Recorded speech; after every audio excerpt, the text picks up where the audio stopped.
Good evening, West Orange, and welcome to the Township Council meeting for April 22nd, 2025. For those in the Zoom audience, we are coming live from Council Chambers, 66 Main Street. At this time, I'd like to turn the council meeting over to Council President. Thank you, Mr. Fagan.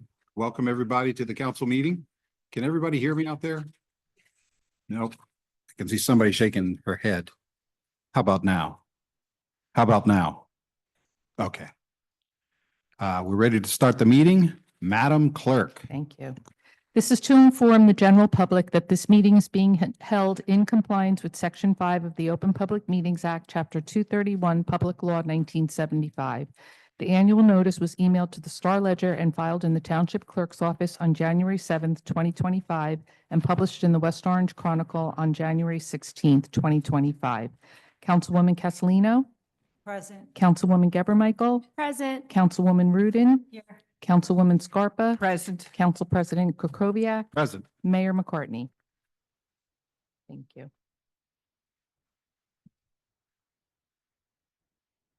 Don't you usually announce it's time to say the Pledge of Allegiance? Public meeting. Oh, not now? Oh, so it's back to me? Okay. Thank you. You're on. You're on. So as part of our conference agenda, we have a pair of traffic consultants who have looked at the parking situation here in town and have come to give a comprehensive report. There'll be two people. The first one, Dynamic Traffic, is, I don't want to botch the name, I'm sorry, John McCormick. And then he will be followed by Jerry Giosa. And we are ready to go. Mr. McCormick, please.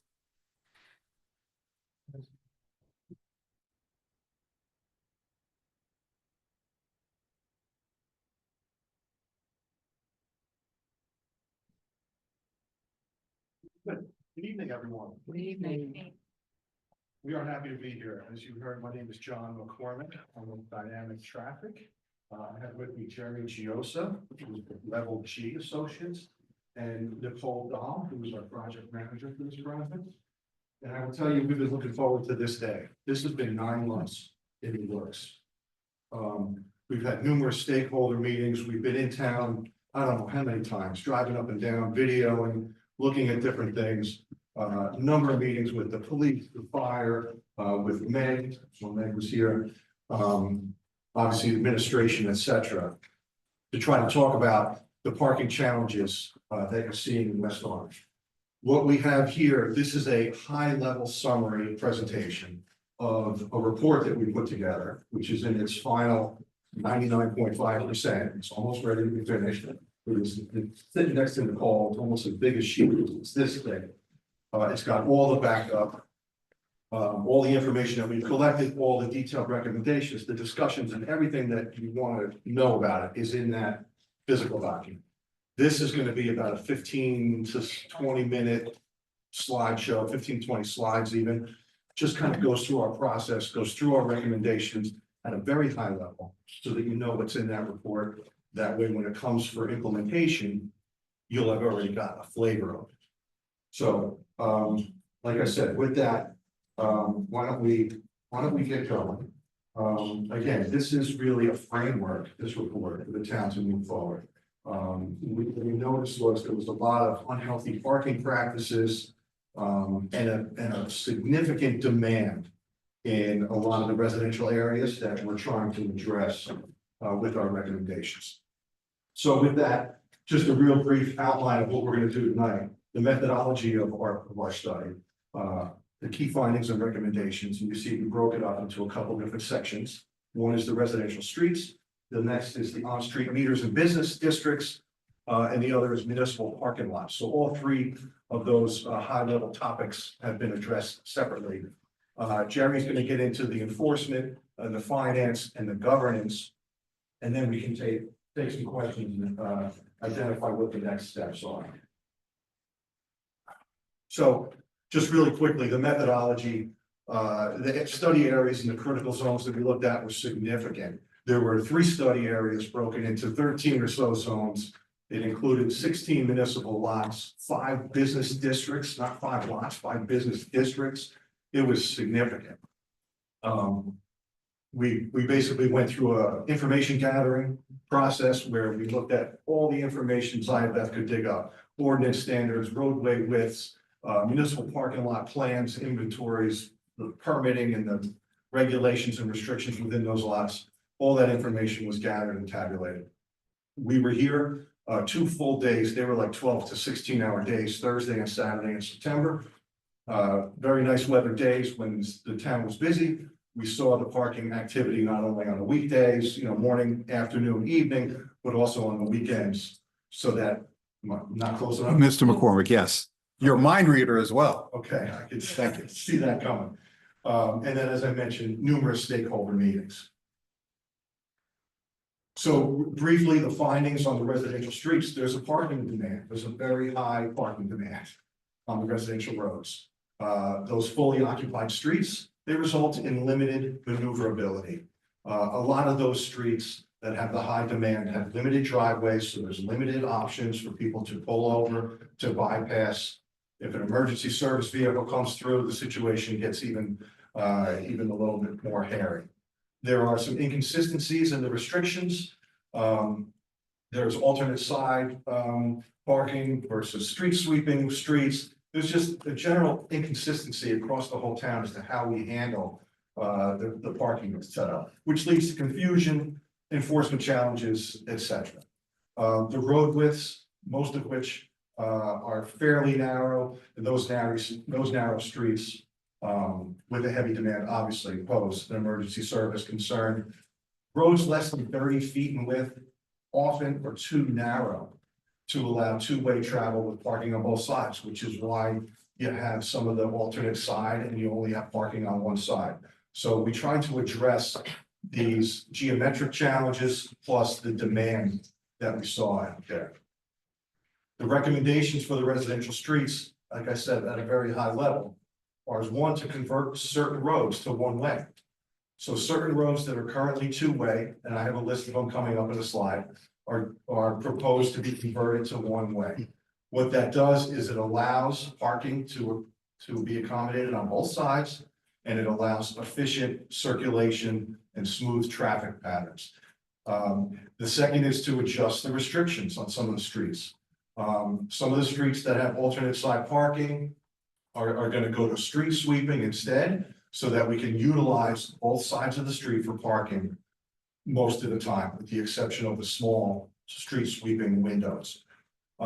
There seemed to be some outlying restrictions. There was some outdated time and day and months of the year restrictions. It was we kind of uncovered a little bit of a patchwork.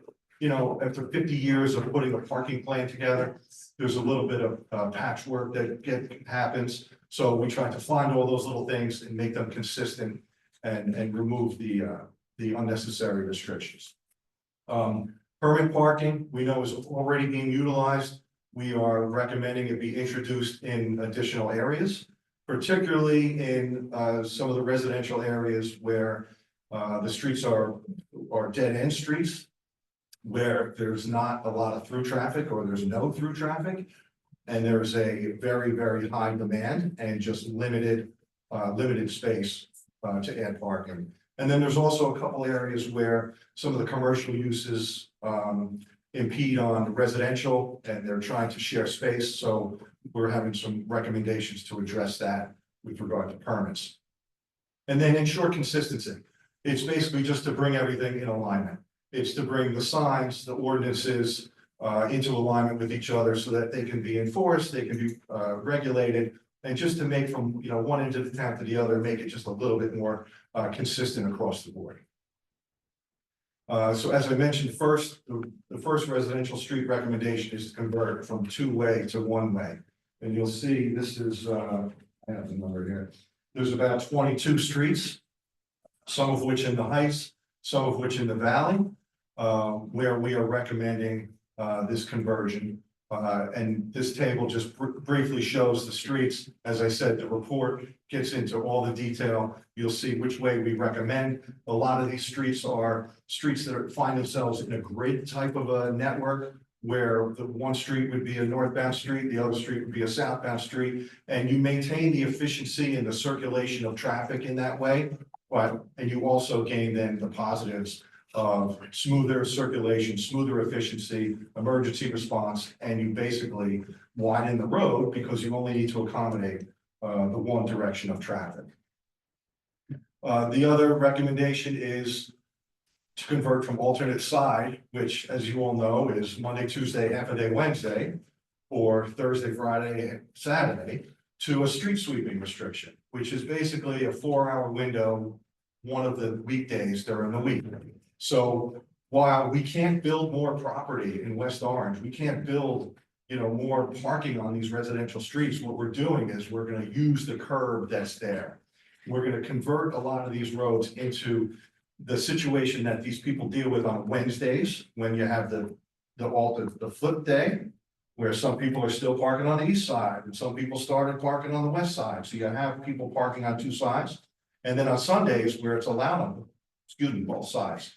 So we're basically going to kick those allowances into effect for 7 days, with the exception of the small window for street sweeping. So that's the benefit of converting from alternate side to a street sweeping restriction. You see there's about 24 or so, maybe even more, almost 30 or so roads. You'll see on this slide, we're very proud of this one column, which says approximate number of spaces gained. And what that means is Monday, Tuesday, half a day, Wednesday, there are entire curb lengths of entire streets that are unused. So we are going to put those curbs back into use. And the way you do that is you do that on roads that are wide enough, or you do that on roads where you convert from 2 ways of traffic to 1-way traffic. So the total there is almost 450 spaces, approximately, are gained on a routine basis. So we're no longer waiting for Wednesday night or Sunday to use all those spaces. And this is my last slide, and I'll turn it over to Jerry, but this is just a compilation of a few of the outline restrictions and recommendations that we had. You see a lot of them deal with permit parking. Some of them are just little cleanups, as I mentioned, some of the cleanup of the inconsistencies. But really, this final slide of recommendations is to implement permit parking system on several of the roadways throughout the town. With that, I'll introduce Jerry. Jerry will take you through the on-street, the business districts, the parking lots, and then the financials, et cetera, of the plan. Will you be coming back for questions? I'm not leaving. Okay. Thanks, John. So my portion is going to deal with primarily with the business districts where we have parking meters and parking lots. So the issues that we uncovered, and we did the same types of studies in the business districts as we did in the residential. We counted the number of cars parked on a regular basis throughout the course of the day, so we can understand the ebb and flow of parking and parking demand.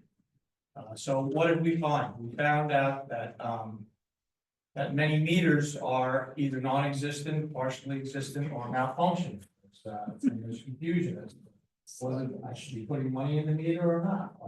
Why are there meters on this side of the street but not on that side of the street? So there's inconsistency there. There's some inconsistencies in terms of the regulations from one business district to another. Some have a 2-hour time limit, some have no time limit. So in general, when you're in a business district in other municipalities, you would notice there's typically a 1 hour or a 2-hour time limit to promote turnover of spaces. And when you're not enforcing that, what happens is you get residents, you get business owners who clog up those spaces, which are intended to be used by folks to shop in, actually shop in the business district. So again, that's the last bullet point there, as we noticed, enforcement lapses. So enforcement of the meters and of the time limits is not consistent. Again, and it leads to misuse of prime parking space in the business districts. So you can see that in the 5 business districts in that chart on the right, there are approximately 146 spaces established by ordinance that should be metered. And as a result of the issues we observed, it's estimated that those meters would be generating approximately 60 to 70,000 per year in revenue. So what do we do to turn this situation around? We implement a fare structure. We put the meters back in service at the existing rate. I'm not talking about any rate increases or anything like that. We're just talking about enforcing and implementing a rate fare structure that is already in the books. Improved signage would help to clearly convey regulations through improved signage, time limits, and so forth. Again, determined from one business district to another and be uniform in general. There are certain time limits, such as 15-minute and 30-minute, your takeout places that would remain, but in general, a 1 or a 2 hour time limit in the business districts on the streets is best practice. Again, enforce regulations, on a daily basis in line with industry standards. And we are talking about adopting hybrid meter system, whereas a lot of our current meters are outdated and damaged. We would remove all the meters and replace them with an operation that uses kiosks and pay by app or pay by text application. Widely used throughout New Jersey. We believe that the public is used to seeing these systems and have already apps such as Park Mobile and Passport and things like that already loaded onto their phones. So this type of hybrid system would be it would replace all of our antiquated meter stock. So in the parking lots, we had similar findings. Again, meter issues, regulation inconsistencies, enforcement lapses. Now, the municipal lots are a little different because they are kind of tailored to the uses that are immediately around them within general acceptable walking distance. So we have discussed in the report some tweaks to the regulations in the municipal lots, but for the most part, the regulations in the municipal lots will remain as they are today. Again, the estimated revenue loss here is in the range of 55 to 65,000. So what are our recommendations in the lots? Again, modify space restrictions to promote turnover, implement a fare system, adopt the same hybrid system using kiosks rather than meters, improve signage and enforce regulations. This is just one example of the George Quigley lot.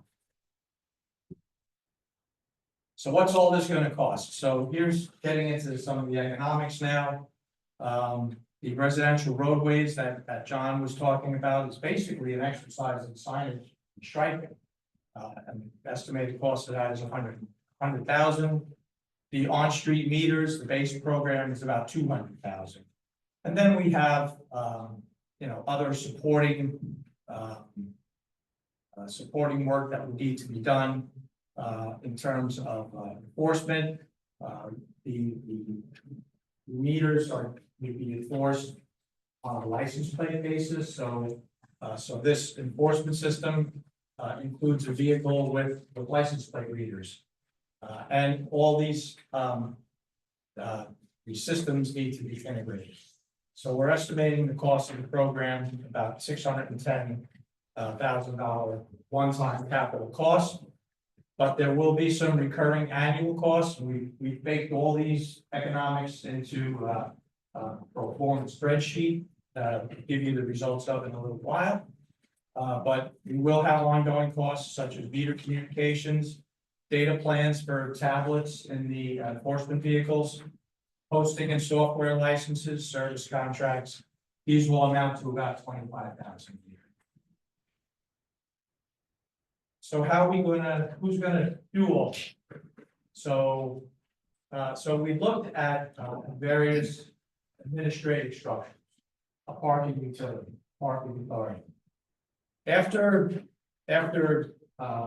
discussing the pros and cons of every option available in the state of New Jersey, the group and the stakeholder group decided that a good place to start would be with just the establishment of a parking department. And that parking department would be overseen by primarily existing personnel, which are shown in this organizational chart as the gray boxes. The police department had already budgeted for 2 parking enforcement officer positions. Those are shown in the orange boxes. The yellow boxes would be new hires that we also baked into the economics of our pro forma. And you can see one would be a supervising parking enforcement officer, one would be another part-time parking enforcement officer, and the third would be a parking ambassador who would basically be a full-time position, and this individual would understand, read the back office of all the information that becomes available through the kiosks, through the enforcement systems, run reports, do some clerical work and so forth. So we put all of this financial data into a spreadsheet pro forma, and the system as described would definitely be profitable. And I've been doing financial projections, parking systems for many years, and I'm confident that the system that was just described, using the existing rates that you have, 50 cents an hour, would generate over 1.3 million in net revenue over the first 5 years, and over a 10-year period, over 4 million. So so the program as described is financial. So where do we go from here?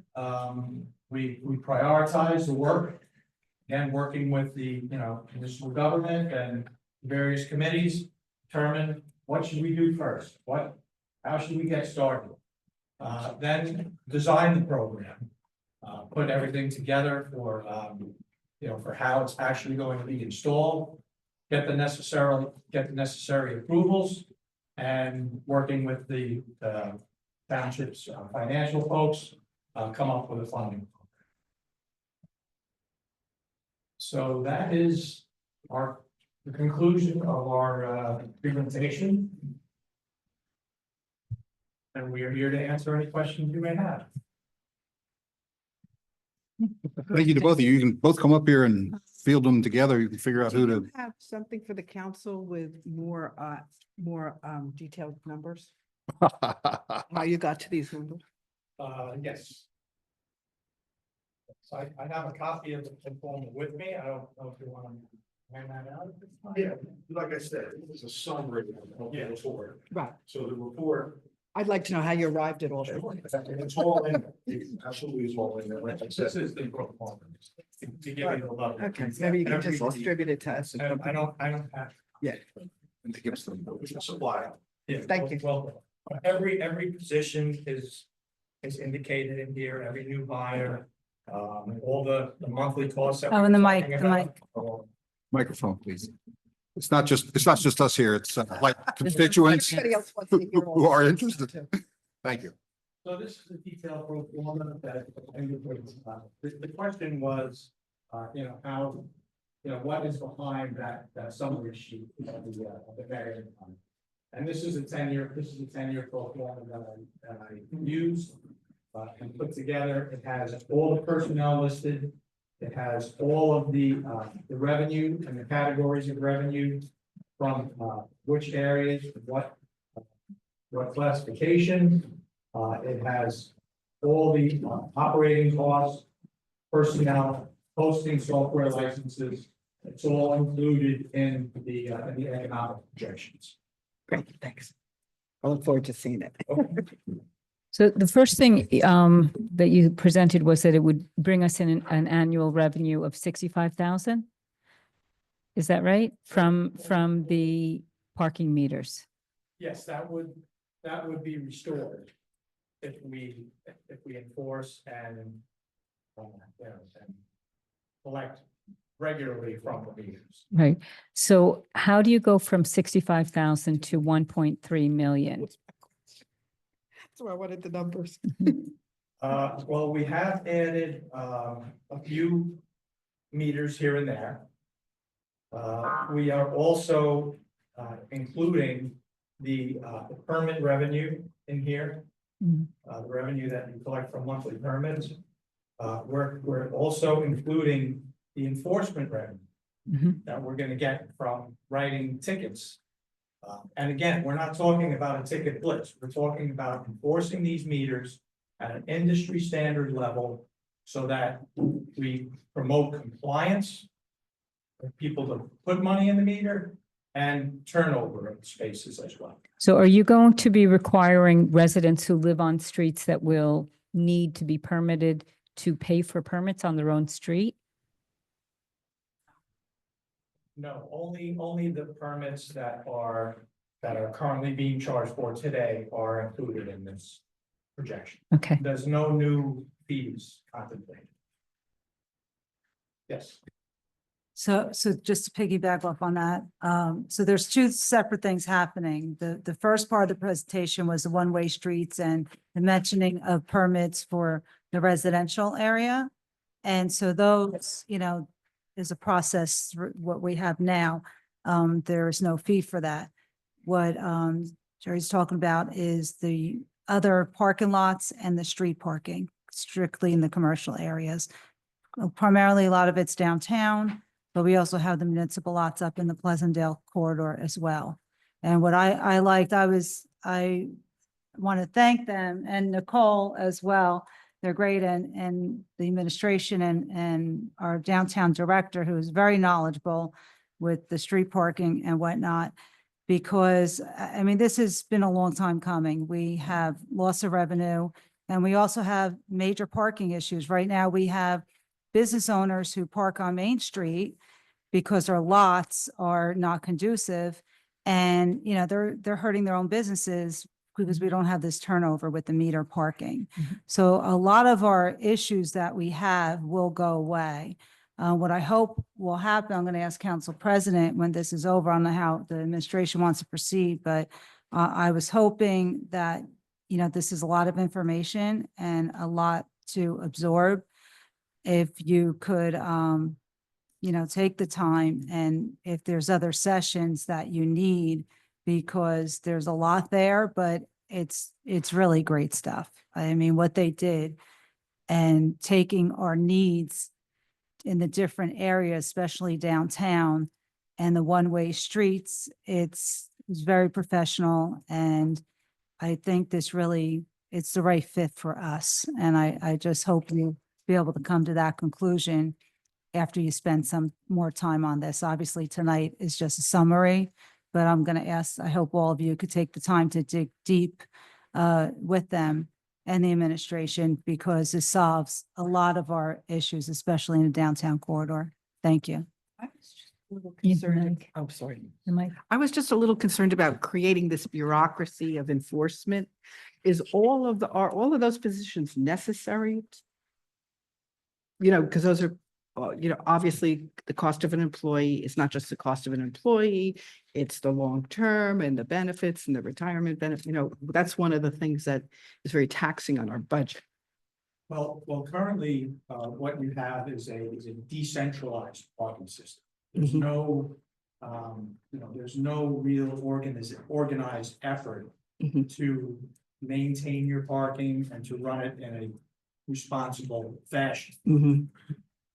what you saw in the organizational chart is centralizing parking operations to a team Mhm, within your government structure mhm, that will take pride in the parking system. mhm. And we'll manage it, and learn about, you know, the proper way, to operate the parking for the benefit of all the people that use the system. Mhm. So I don't see it as a bureaucracy, I see it as a centralized department. Yeah. Just like you have Public Works Department, you have a Water Department, or, you know, whatever it may be, Mhm. this is just a parking. Mhm. Thank you. Yes. I just want to thank you for your presentation. I'm very excited for us to implement a lot of these changes, and it's much needed. We get many complaints about parking, especially in our downtown and in the valley. Also over by Washington School area. So this is going to be really great for the residents to have almost over 250 extra parking Yeah. spots is amazing. And that's what our residents, we need the parking. So thank you guys so much. Thank you. Thank you. I just want to say that we've worked in a lot of towns and communities throughout the state. And we got super support from Ziavet and, from council and all the village, the township officials. So thank you. Thank you. If I could follow up, I wanted to ask you about stakeholders. You used that word a couple of times. When you say stakeholders, who exactly did you work with? And did that include any community groups, like people in a neighborhood, especially where you want to turn two ways into one ways? Objection to that. Yeah, the stakeholder group at the level we were at was, and Michelle, maybe you could fill in if I missed. It was administration, Jim was there, police, fire. So it was administration of the town. We didn't get into a neighborhood group, but we did get into the downtown Yeah, alliance. downtown that was lines. Involved. So, you know, yes, the one-way conversions and some of those things, there's probably still some public work to do to let them know of those things, yes. Like I said, this is a framework. This whole report is a framework for the town to decide which ones we prioritize and how to go about. All those things would have to come back to the council. You know, one-way street needs to come to the council.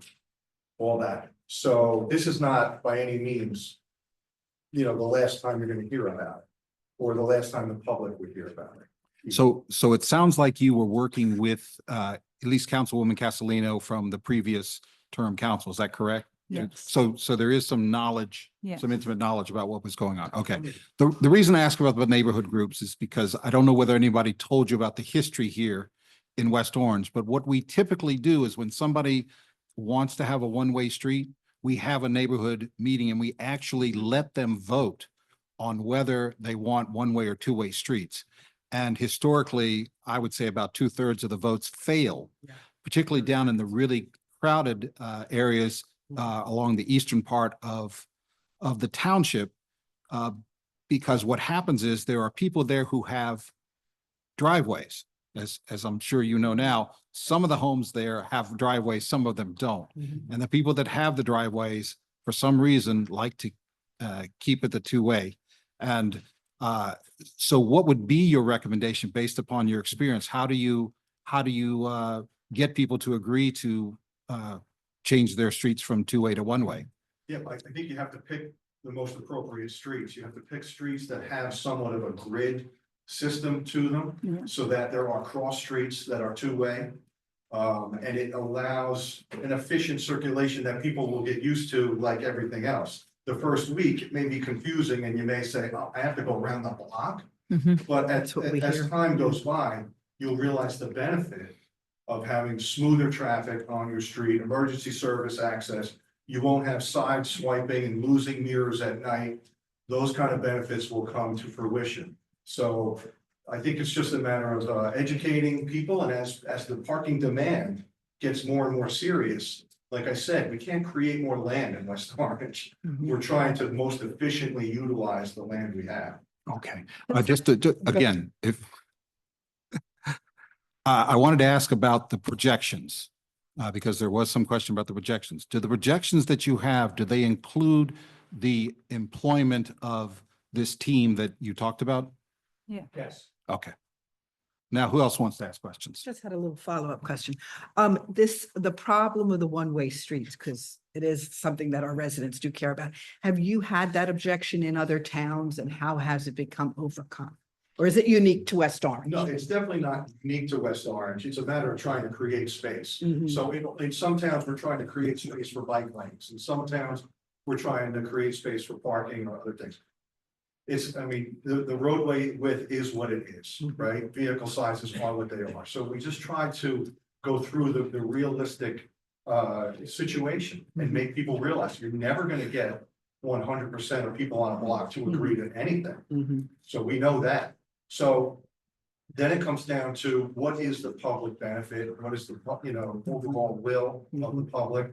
And sometimes it's a hard decision, but it has to be made, for the betterment of the entire block or the entire neighborhood.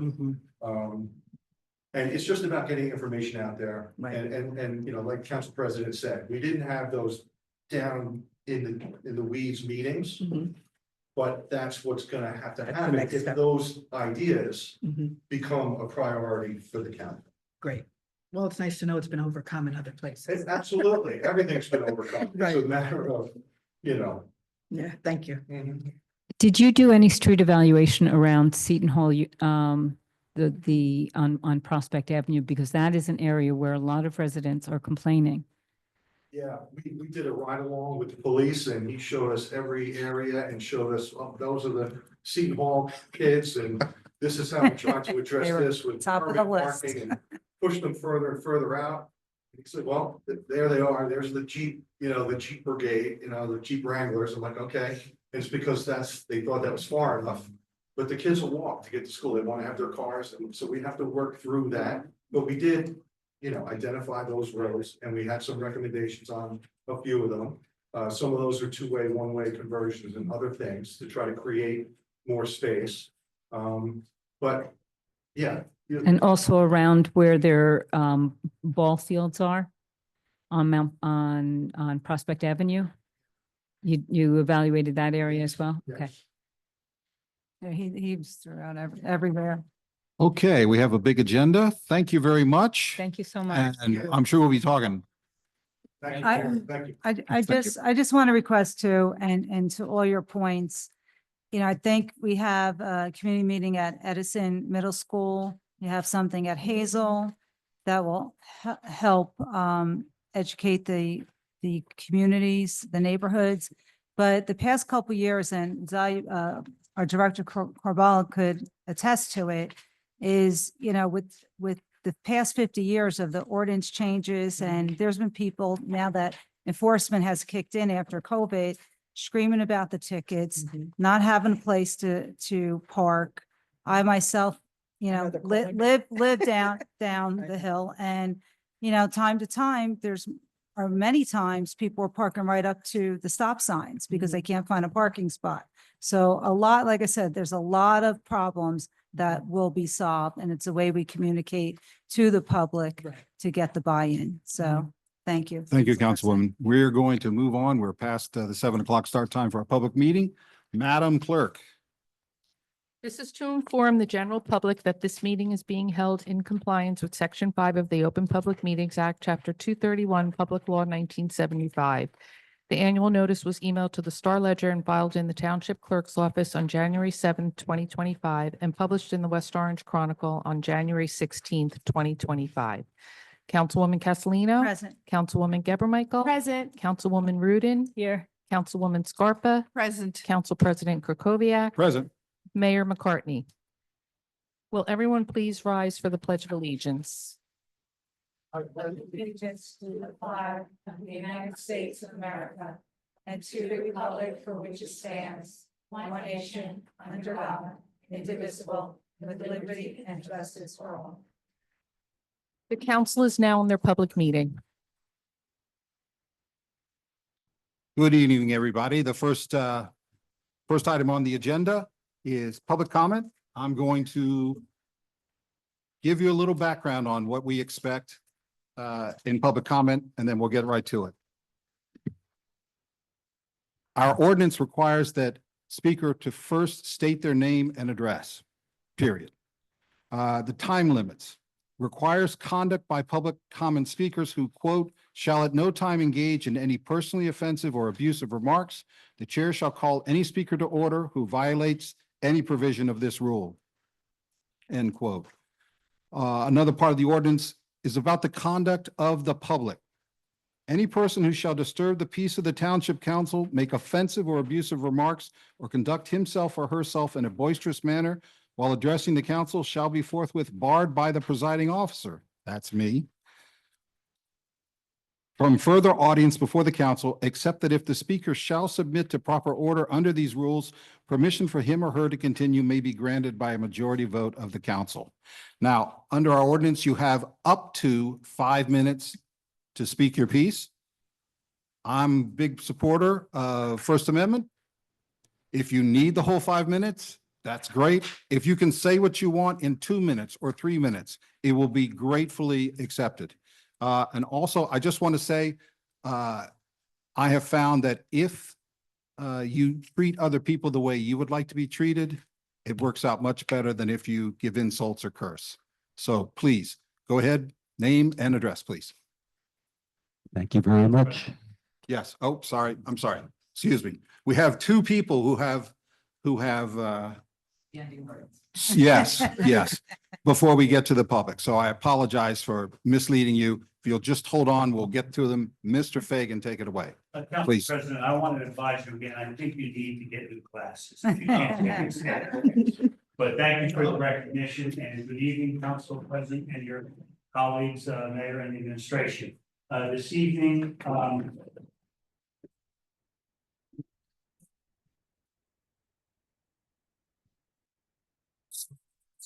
looking at the people that I know they want to go. This evening, Council President, I'd like to start with an event that has already happened today. Of course, today being April 22nd, it was Earth Day volunteer opportunities. I spoke to Laura Van Dyke earlier this evening, and actually she just texted me to tell me what a raging success this day was. And it's a credit to our West Orange volunteer community. There were 25 volunteers, 15 of them from our junior ROTC under the leadership of Mayor Marcassini, Major Marcassini, excuse me, and they always are involved in all our community events. Brian Schwartz from I Want to Mow Your Lawn, there were over 10 homes that they did, and a private home construction company cleans 2 yards. So once again, it's a testimony to Laura Van Dyke and Noelia and Senior Services and the coordination, and so it was a great day, and of course the weather cooperated. I'd like to remind everyone, it may seem a little bit early, but Monday, May 26th is our annual Memorial Day ceremony, and on April 30th, 1975, the fall of Saigon ended America's involvement in the Vietnam War. So this year, our theme is going to be, we're going to honor, we're going to commemorate the 50th anniversary of the end of the Vietnam War by honoring Vietnam veterans. And I've already spoken to several of them who will be at the ceremony and be participating in the event. But I also want to put out an open call to, we are seeking Vietnam veterans from West Orange and elsewhere to participate in our West Orange Memorial Day ceremony.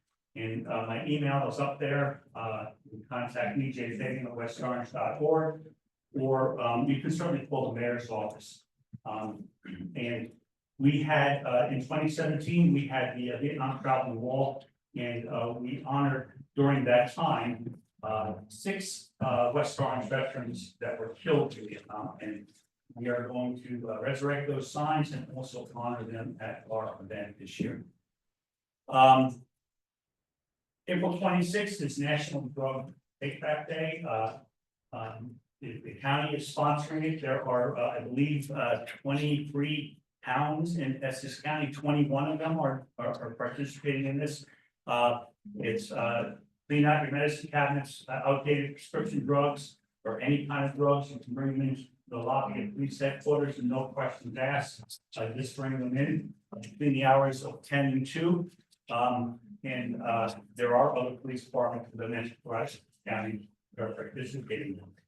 Now, the other day I was driving and I seen a car pass a school bus with blinking lights. And I've seen this actually happen very frequently, and I'm sure you have too. So I included this tonight because I just wanted to remind everyone that it's not only a violation of the law, but it's really a safety concern. When the red lights are blinking on a school bus, you are obligated to stop. And the only exception to that is on the divided highway. Like on an undivided highway, like most of the streets, if not all of them are in West Orange, you see those yellow lights flashing. If you're in a hurry, just get up earlier. Okay, you have to stop for that school bus. I also want to mention on our website, there are at westorange.org, there is a whole section devoted to happenings at the recreation department. Now, there's just the recreation department is so busy, so active, that sometimes it's impossible to really talk about all those things in this brief report. So please check out westorange.org, recreation department, and find out all the wonderful programs that our rec department offers, especially as we're going into the spring and summer and nicer weather. The council connection, April 24th from 6 to 7, no appointment necessary, right here, council chambers, 66 Main Street. And of course, meet the mayor, come in, no appointment necessary, May 1st, 6 to 8, come in, discuss your concerns, suggestions, whatever it is that you might have to, that you might want to talk to the mayor or the council about. And Sunday, May 4th, there is the Lenape Trail hike. This is sponsored by the West Orange Open Space Commission. This is posted on our on social media, so you can RSV your attendance. It's a good opportunity to come out, explore, and enjoy the open air. Rock Spring Golf Club resident discounts are available. This is on our website. And it's Monday through Thursday. All the details, as I mentioned, on our website. Residents can take advantage of this and enjoy the beautiful outdoors once again on a historic golf course. West Orange Arts Council Garden State Arts Weekend is happening April 24th. This is all this information and more information about this event can be found at westorangearts.org, and this is on our social media. This is a New Jersey property tax relief. I mentioned this at last meeting. This is on our website, and there's 3 programs in one combined application. I'm sure this is a benefit to many of them who are eligible for these programs. Finally, this past Sunday, I was not able to attend, but the if you recall, the Anna Easter Brown marker was dedicated in front of the old West Orange Public Library. Now, Anna Easter Brown graduated West Orange High School in 1898, I believe, the year, and she went on to be one of 15 founders, I believe, of Alpha Kappa Alpha, which was the first black sorority in the United States. And her marker had been missing for a long time during construction, but it was rededicated this last Sunday. It's there, and when you see it, you understand what it's all about. And you can contact all council members via email, one email, council@westorange.org. And at this time, I'd like to turn the floor over to my county colleague, Mr. Anthony Puglisi.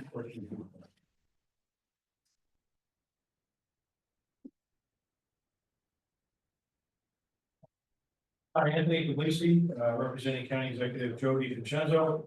Joe took one item from my list, which was Drug Take Back Day, which is April 26th, 10 to 2. But all of the sites in Essex County are open 365 days of the year. So if you can't make it on Saturday, you can definitely drop it off at any time throughout the 12 months. Also on April 26th, at Turtleback Zoo is a sensory day for children and families who have sensory issues.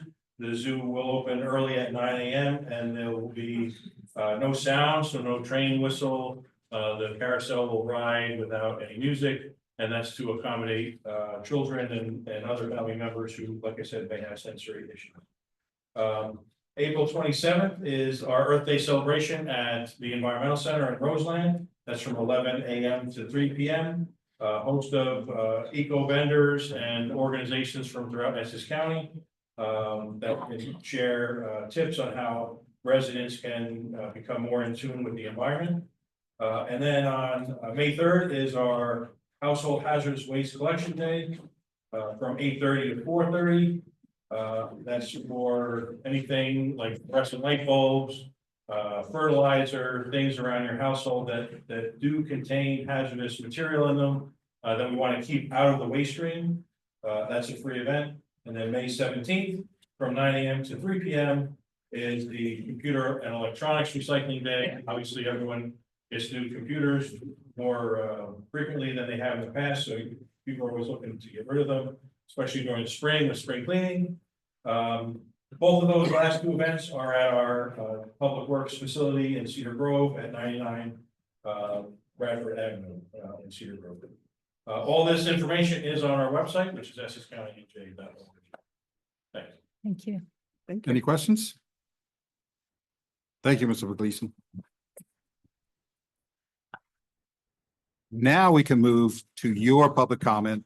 I apologize for not guiding you better. I also just want to mention something that I figure if I'm asking the public commenters to try to keep their talking brief, that perhaps I could also suggest that we do that up here on the council dais, because after they speak, we have an opportunity to respond. I would ask that everyone consider trying to keep their remarks to maybe 5 or 6 minutes, if at all possible.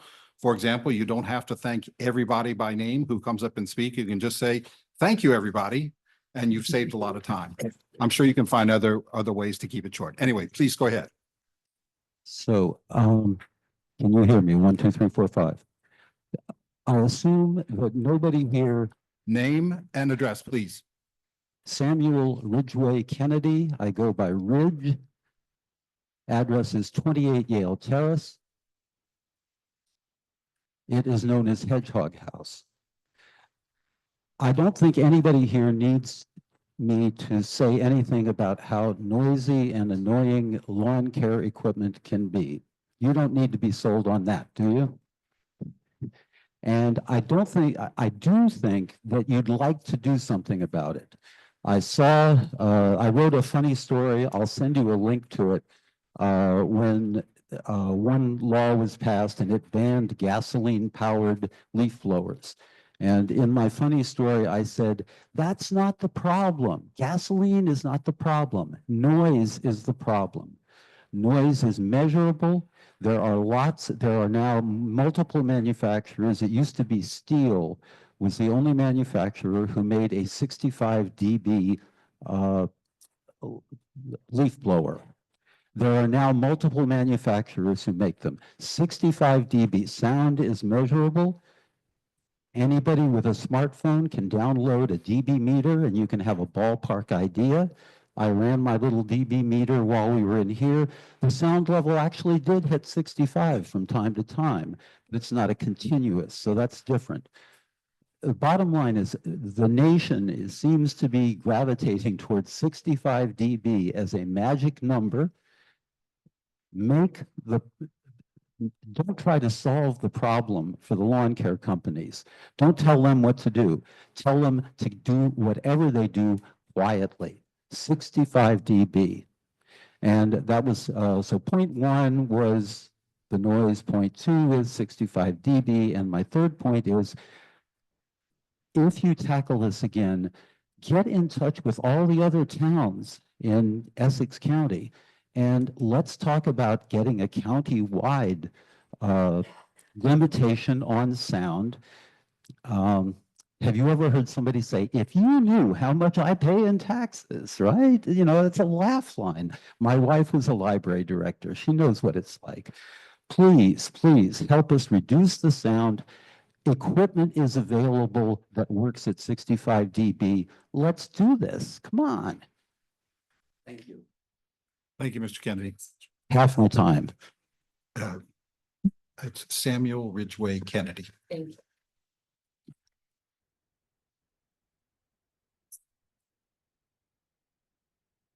Hi, everyone. My name is, thank you for the chat. Thank you. My name is Julia Greenberg. I live at 150 Watson Avenue, which desperately needs to be one way. So I will start with that.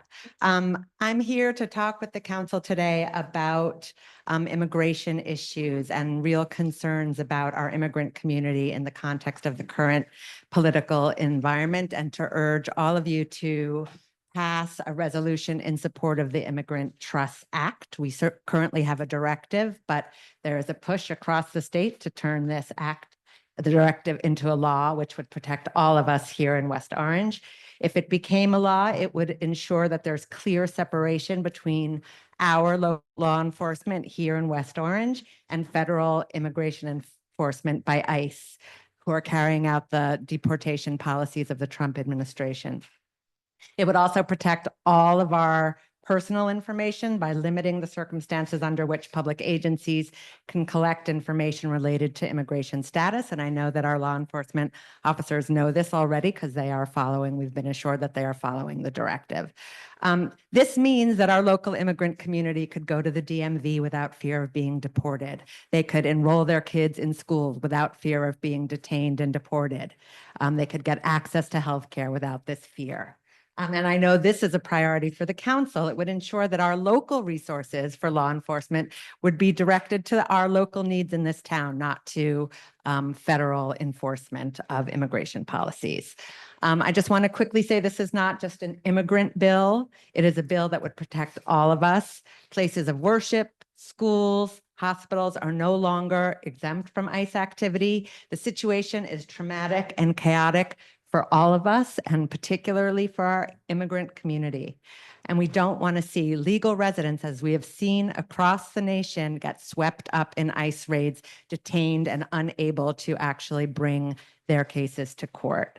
We don't want to see that here in West Orange. We don't want to see our community members racially profiled because of the xenophobia that's being stoked at the federal level here.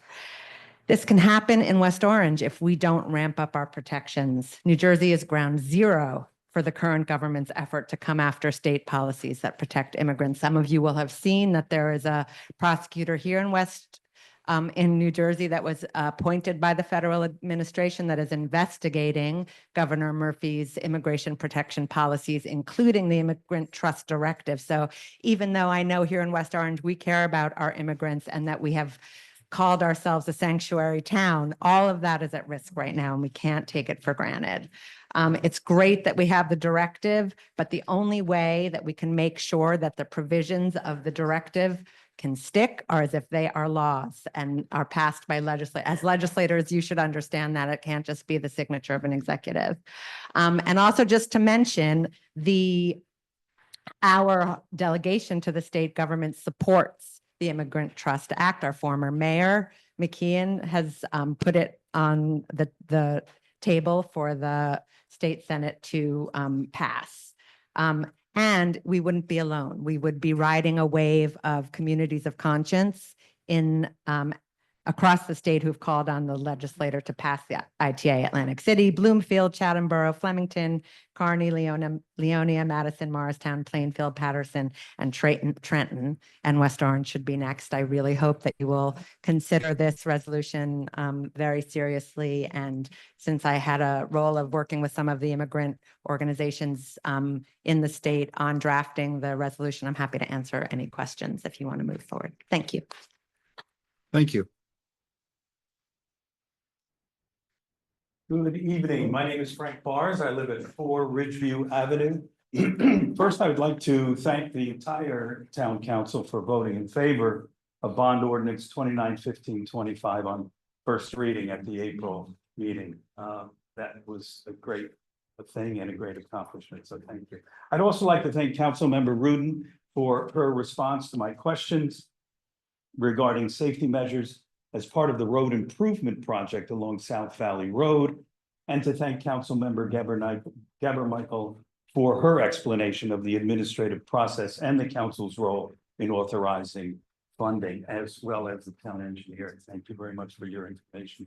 To summarize, it is my understanding that with tonight's vote to approve the bond ordinance on the second reading, the contract will be awarded at the first council meeting in May, and that before the second meeting in May, All necessary certified documents will be submitted to the Department of Transportation. Once the contractor provides a bond, the contract is then reviewed by the engineer and forwarded to the mayor for sign off. And the reason I'm mentioning this is because a lot of times we don't know what this process is. So I appreciate your indulgence. A pre-construction meeting is then scheduled with submittals and follow-up approval. Contractor then submits a traffic control plan to the police department for approval prior to the start of work. Starting date is confirmed between the engineer and the contractor, and at that time, a letter is sent to residents informing them of the project. So there's not a lot that happens prior to that in terms of informing the town about what the project involves. Further, it is my understanding that calming measures, including signs, striping, LED push button signs, are planned for Silver Spring, Ridgeview, Meeker, Lawrence, and Tremont, but they will not be implemented until the project is completed. So is this enough? I don't think it is. While a traffic light along South Valley may not be practical, a three-way stop at Tremont and South Valley would slow traffic considerably coming from both directions. Combine that with calming measures at the other locations, it may put pedestrians in better control of their safety than they are now. Finally, the question becomes, what do we do in the interim between now during construction and once the project is completed to provide the needed safety measures for this area? Put in more speed alert signs or move the ones now in place to more strategic positions. That's possible. Periodic police surveillance, hopefully resulting in writing speeding tickets. Assigning crossing guards at key locations during high traffic days. Parking a police car in a noticeable spot along South Valley. I've seen that. I don't know how effective that is. Any of these measures would be a step toward greater safety in the area. And just in case anyone is questioning the need for increased safety measures in this area, according to a private law firm hired to conduct a series of statewide surveys, in 2023, Essex County experienced the highest number of pedestrian fatalities in the state, 24 deaths. The county also reported the highest total number of pedestrian-related crashes with a total of 1,308 incidents due to its dense urban environment and high traffic volume. We need better infrastructure, and we need better enforcement to reduce the frequency and severity of crashes. Finally, our representative government gives each of you the responsibility to work in the best interest of us, your constituents. You were elected to the office of town council, and we trust you to do your job. But by the same token, the residents of West Orange are paying in part for this improved road work and these safety measures, and we should expect to have some input in this process. I look forward to this project getting off the ground, to its completion, and encouraging you all of us, to do what's best for West Orange. Thank you. Thank you, Mr. Bars.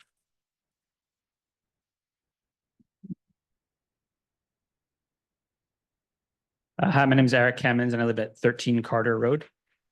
I'm here to speak on two important agenda items and urge their swift passage. Both of these agenda items speak to the core tenet of our town being an inclusive and welcoming place. A place that doesn't allow hate and fear of those that are different to permeate through government and legislation. They position West Orange as a proud town that is welcoming, boldly inclusive, and protects all of its residents. First is the single occupancy gender neutral bathroom bill, which is up for second reading. The ordinance rather. I can think of no simpler piece of legislation for this town to pass. As you know, this ordinance will require all publicly accessible single occupancy restrooms to display a gender neutral sign. In other words, it ensures that restrooms available to the public and used by one person at a time are not restricted based on gender. It has little to no impact on businesses and the public at large, but increases bathroom access and equity for women, parents, disabled individuals, members of the LGBTQ+ community. This really is a no-brainer. We've all used bathrooms on an airplane, I assume, yes. No complaints other than perhaps the smell and turbulence. Yeah, it's really the same thing. That's it. Why not provide greater access and make our community more inclusive? Single occupancy gender neutral restroom bills have been passed in Maplewood, Montclair, Jersey City, and Princeton, and an executive order was issued in Hoboken. Many have been in place for years, New York City since 2016, and the entire state of New York since 2021, California since 2017. Such legislation removes arbitrary and insubstantial signage that forces individuals to wait for a restroom for no reason other than a sign on a door. I urge you to pass the single occupancy gender neutral bathroom bill to the benefit of our entire community. Second, a resolution in support of the statewide Immigrant Trust Act. I, like many, have been watching the news in horror as individuals across the country are snatched off the streets by non-uniformed individuals and thrown into unmarked cars without the ability to call loved ones or understand the process ahead. As the federal government pushes us further into a constitutional crisis, flouting court rulings, support for the Immigrant Trust Act shows that West Orange is doing everything we can to protect all residents in our town, especially our immigrant population. To be clear, as my friend Julia just said, this is not just an immigrant bill. The Immigrant Trust Act, and by proxy, a resolution in support of it, protects us all. Due to recent federal executive orders, places of worship, schools, courtrooms, hospitals are no longer exempt from ICE activity. We are already seeing even people with legal residency in this country being swept up and put into detention centers without being allowed to challenge that detention through their rights under habeas corpus, a right we all have regardless of immigration status. We don't want to see our community members profiled because of their racist and xenophobic hate being stoked by the Trump administration. New Jersey is a focal point for the federal government's heinous efforts. While it is great that on the state level we have the Immigrant Trust Directive, it was issued by Governor Murphy's administration in 2018, and the only way we can enshrine those protections is if they become law, which is what the Immigrant Trust Act does. Trump-appointed prosecutor Helena Abba is investigating Governor Murphy in connection with his policies that protect immigrants, including the Immigrant Trust Directive. So the current protections we have are far from secure, especially with a gubernatorial race moments away. Local municipalities passing resolutions in support of the Immigrant Trust Act are an important tool to push our state government to pass the act into law. Our own state legislators, including former West Orange Mayor and State Senator John McKeon, are co-sponsors of the bill. By passing a resolution in support of the Immigrant Trust Act, we'd be joining 11 other towns and cities across New Jersey in doing so. We will be backing our mantra of hate has no home here, and will be boldly and proudly proclaim that we have the backs of and support our immigrant neighbors. We again have the opportunity to show that West Orange cares for and values all of our community members. If we want a safe and stable West Orange, we need the Immigrant Trust Act. Thank you for the time, and please vote yes on both of these agenda items. Thank you. Good evening. My name is Rachel Cohen, and I live on Fairview Avenue in St. Cloud. I'm just here to echo what my two neighbors and friends have just spoken to you about. Hi, Esmeralda. It's very nice to see those of you that I know. As a resident of West Orange, I'm speaking today to urge the town council to support the proposed resolution in support of the Immigrant Trust Support Act, to make sure that we are doing everything within our power as a town to protect all of our residents and especially our immigrant populations. The act, if signed into law, would ensure that there is clear separation between our local law enforcement here in West Orange and federal immigration enforcement by ICE, who are carrying out the policies and directives of the Trump administration. And I need not remind you of the brutality of those directives. As my neighbors have just said, this is definitely not just an immigrant bill. It's a bill that is meant to protect all of us as community members of this town. All people in this country, regardless of their immigration status, have the right to habeas corpus, or essentially the right to challenge their detention. We are already seeing even people with legal residency in this country being swept up and put into detention centers without being allowed to challenge that detention, without due process, etc. We don't want to see that happen here in West Orange. We don't want to see our community members and our neighbors racially profiled because of the xenophobia that is being stoked by the Trump administration and those in power. We don't want to see US citizens profiled and swept up next. If we want a safe and stable West Orange, we need the Immigrant Trust Act. And I'm just going to use my remaining time to pivot to the point that my friend and neighbor Eric was just talking about. I know it comes later on the agenda. I cannot stay any longer. So I would just urge you to support Ordinance 290625. That's the ordinance to require business establishments that have single occupancy bathrooms to designate them as gender neutral. It's an absolute no-brainer. I'm a very proud and loud member of the LGBTQ community here in West Orange. We have friends, beloveds, family members who are trans and non-binary. I understand that single occupancy bathrooms gender neutral bathrooms will benefit the entire community, but we know that there is a particular segment of this community that is under attack right now, and that's trans and non-binary people. And we need to do everything possible to maintain our public spaces and our business establishments, that they have an easy way for people to use the bathroom of their choice. It's just an absolute no-brainer. And I urge you to vote yes on the second reading of the bathroom ordinance, and to vote yes to add the Immigrant Trust Act to the agenda for the next town council meeting. Thank you. Thank you.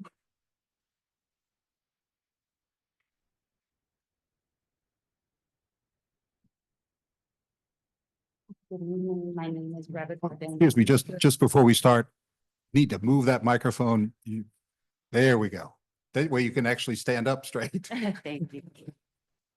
Good evening. My name is Rebecca Benoit with the students here at West Orange Public School. I'm sorry, we need to get the spelling of your name and your address just for the minutes. So if you could just spell it slowly, so you can pick it up, please. I'm sorry to give you so much trouble. R. Here with the mask on, Yeah. you sound very muffled. Do you mind? I'll project a little into the mic. Is That's that okay? better. Okay. Hi, everyone. My name is Rebecca Benoit, and I'm Could from you- a neighboring, I'll spell it for you, I'm sorry, yes. REBECCA. First name, it's pronounced Rebecca. Okay. Rebecca. That's fine. Traditional spelling. Yep. Could you- Last, Could you try a low shout? absolutely. Please. Last name, BENOIT. Thank you. And the address? P.O. Box 223, Maplewood, New Jersey. So I'm a neighboring resident, and the students here at West Orange Public School fondly call me Miss R. And I'm here today to bring to the council's attention some remarks or comments that were made to the Board of Education. I am a substitute teacher. I have been for nearly 20 years or so while I completed my professional certifications. And I have a bit of concern as to how those comments were addressed. And so more importantly, one of the comments that were made had to do with dealing with some of the students, and with it being April, Autism Awareness Month, the students who are on the spectrum. And the comments that were made were very particularly unfair, inaccurate, and untrue. And so today I had the opportunity to briefly speak with the director of the Human Resources Office and bring it to their attention that I think that it's important that they really take a look at how they handle that. As an at-will employee, substitute teacher, we take the risk of coming in and providing the workforce and staffing that the school needs. And I really think that the way they handle that particular incident and comment, really, to me, I have an academic and professional responsibility to clear my name of any wrongdoing. I'll be candid in saying that the details were that she was distant from the students. We all know that students on the spectrum, they demonstrate different reactions depending on the day, depending on the mood, depending on the sound. And I am very mindful of individual education plans. As a student who went through the public school system myself, I'm well aware that it is our responsibility to not only meet the professional policy and procedures, but also adapt to the students. And so I just wanted to ask for perhaps someone on the council to take a detailed look at that specific incident and how it was handled. Because as an at-will employee, I do understand that every employer has the right to you know, you could hate someone's shoe and actually have them, you know, discarded. I mean, of course, that's not usually how simple things are dealt with, but I do think that there was something that needed to be addressed. And so I'm here today just to bring that to the council's attention and to request someone to take a detailed look at that. And that is all. Thank you for your time. Thank you. Before you go, I think it's for the purposes of communication, could you please send an email to us? The email address is council, COUNCIL, @westorange.org. And Yes. someone, if not all of us, will get back to you on that. I appreciate your time. Your clerk was very helpful in letting me know when the time of the board council meeting would be. So I will do that. Thank you so much. Thank you. Right.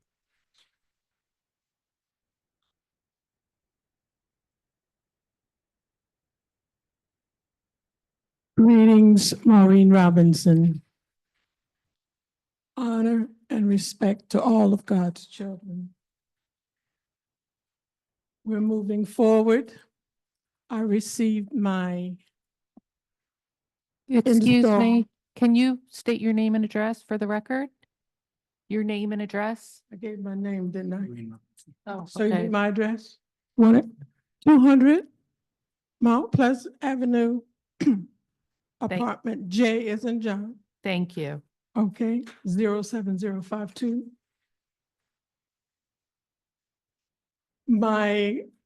I would like to say a special thanks to you, Ms. Rudin. And I want to know, did you get okay, that's it. And I want you to know, to the council president, that things are moving forward still. My handicap commode was installed, and any other issues, they can't handle them or don't handle them, so they would have to move forward legally. But I want to thank you, especially Ms. Rudin. She followed up and did just what she said, and I'm a woman of my word. Thank you. I don't know what I'm catching or have, but I just want to say thank you. Okay, that's it for me. Thank you, Ms. Robinson. Best wishes. Best wishes. Good evening, Richard Leonardis, Pleasant Valley Way, West Orange.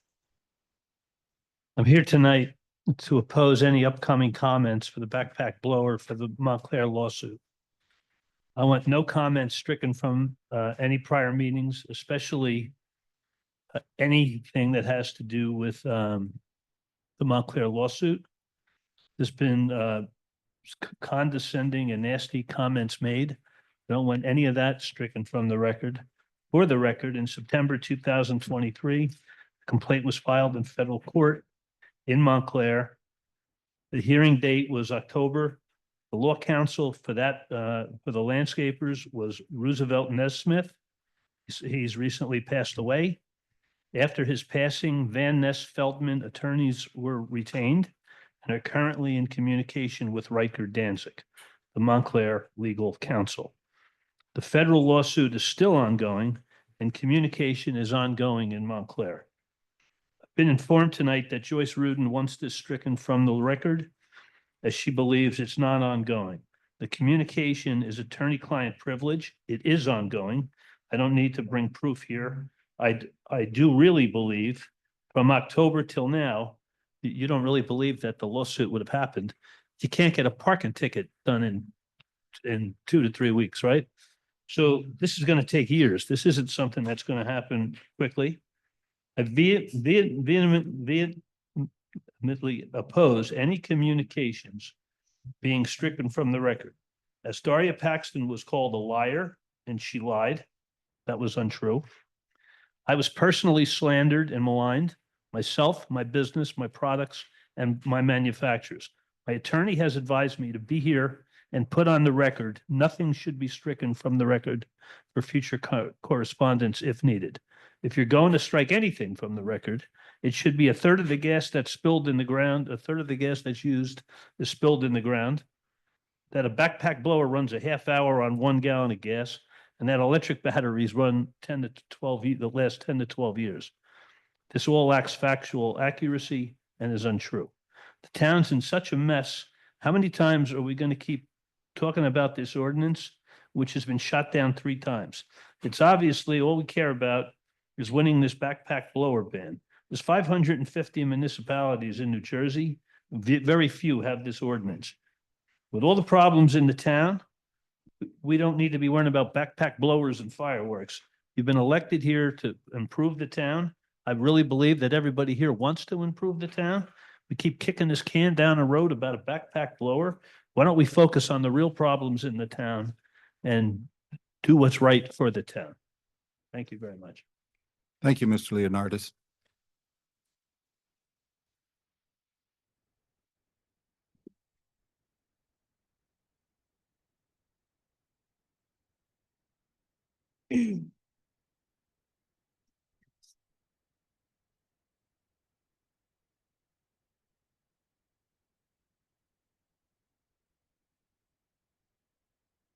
I'll get this in water. Okay.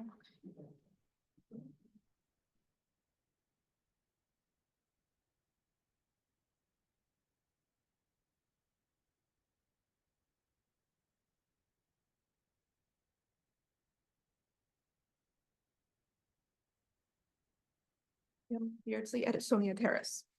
I'm sorry. It's just very difficult for us to hear up here. If you could just, again, a low shout would be great. I understand you feel under duress, so do what is comfortable for you, but if you can speak more loudly, Beardsley, thank you. Edsonia Terrace.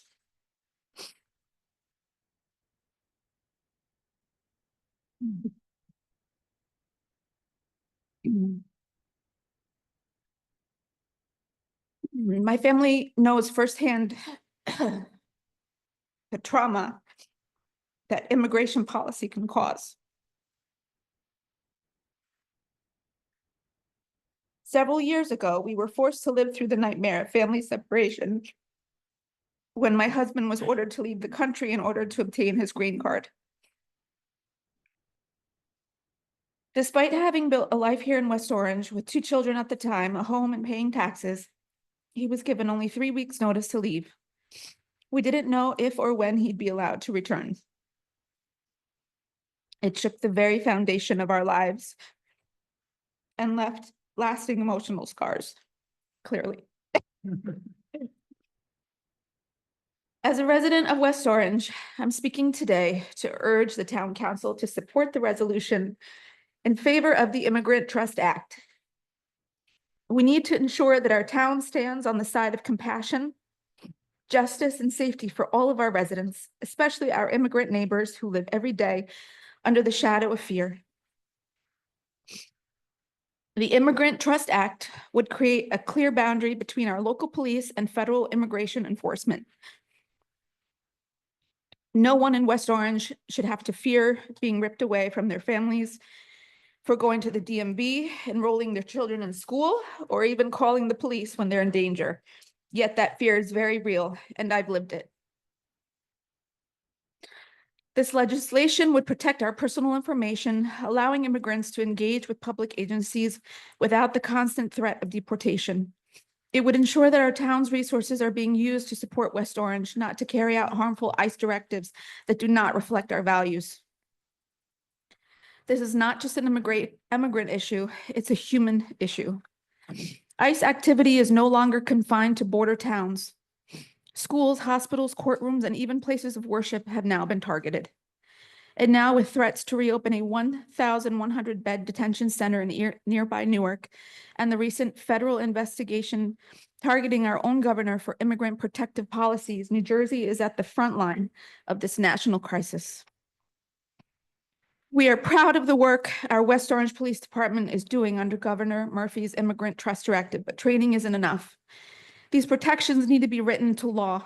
Otherwise, with a shift in federal or state leadership, everything we've worked so hard for could be undone. Let's be clear, this is a moment that demands courage and clarity. By passing this resolution, West Orange would join 11 other towns and cities across the state that are already standing up to say our communities will not be divided. Our neighbors will not be criminalized. Our families will not be torn apart. We are asking you to take that same stand because we've lived the consequences of inaction, and we never want to see another family in our town endure what we did. Thank you. Thank you, Ms. Beardsley.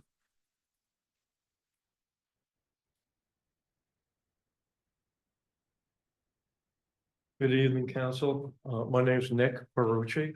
I live at 70 Cobain Terrace in West Orange. I've been a resident for 42 years. Happy here. Tonight, I'm here representing ProMedia, New Jersey. It's a TV and production company with 30 years in business in New York prior to COVID. Just opened in Montclair 2 years ago, a couple thousand square feet to have a presence here in New Jersey. And we're here tonight hoping that you'll pass the resolution that we will be able to enter into a licensing agreement for 10 Rooney Circle for the lower level that's not being utilized right now for a 3-month period. We have a client, they would mostly for office space. That space would be office space for 15 to 20 people max.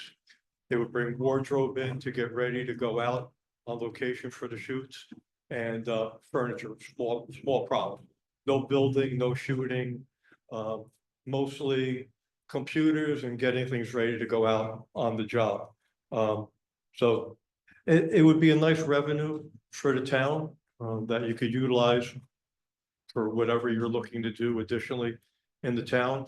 And we would hope to be able to re-up that licensing agreement with another client. This is a small job for History Channel that's doing a reenactment type of movie that they're only shooting 12 days in other parts of Jersey that aren't set right now. Hopefully they'll choose some locations in West Orange and could get licensing with you and bring in additional money besides the revenue from the 3-month period. That's basically it. It's a small footprint, and they're in Montclair right now, but I'd like them to be in West Orange, so it's even closer for me to go to work. It'd be bringing additional revenue for that rental. They're always shopping. They go to the ShopRite. They're looking to use the hotel that's up there, car rentals.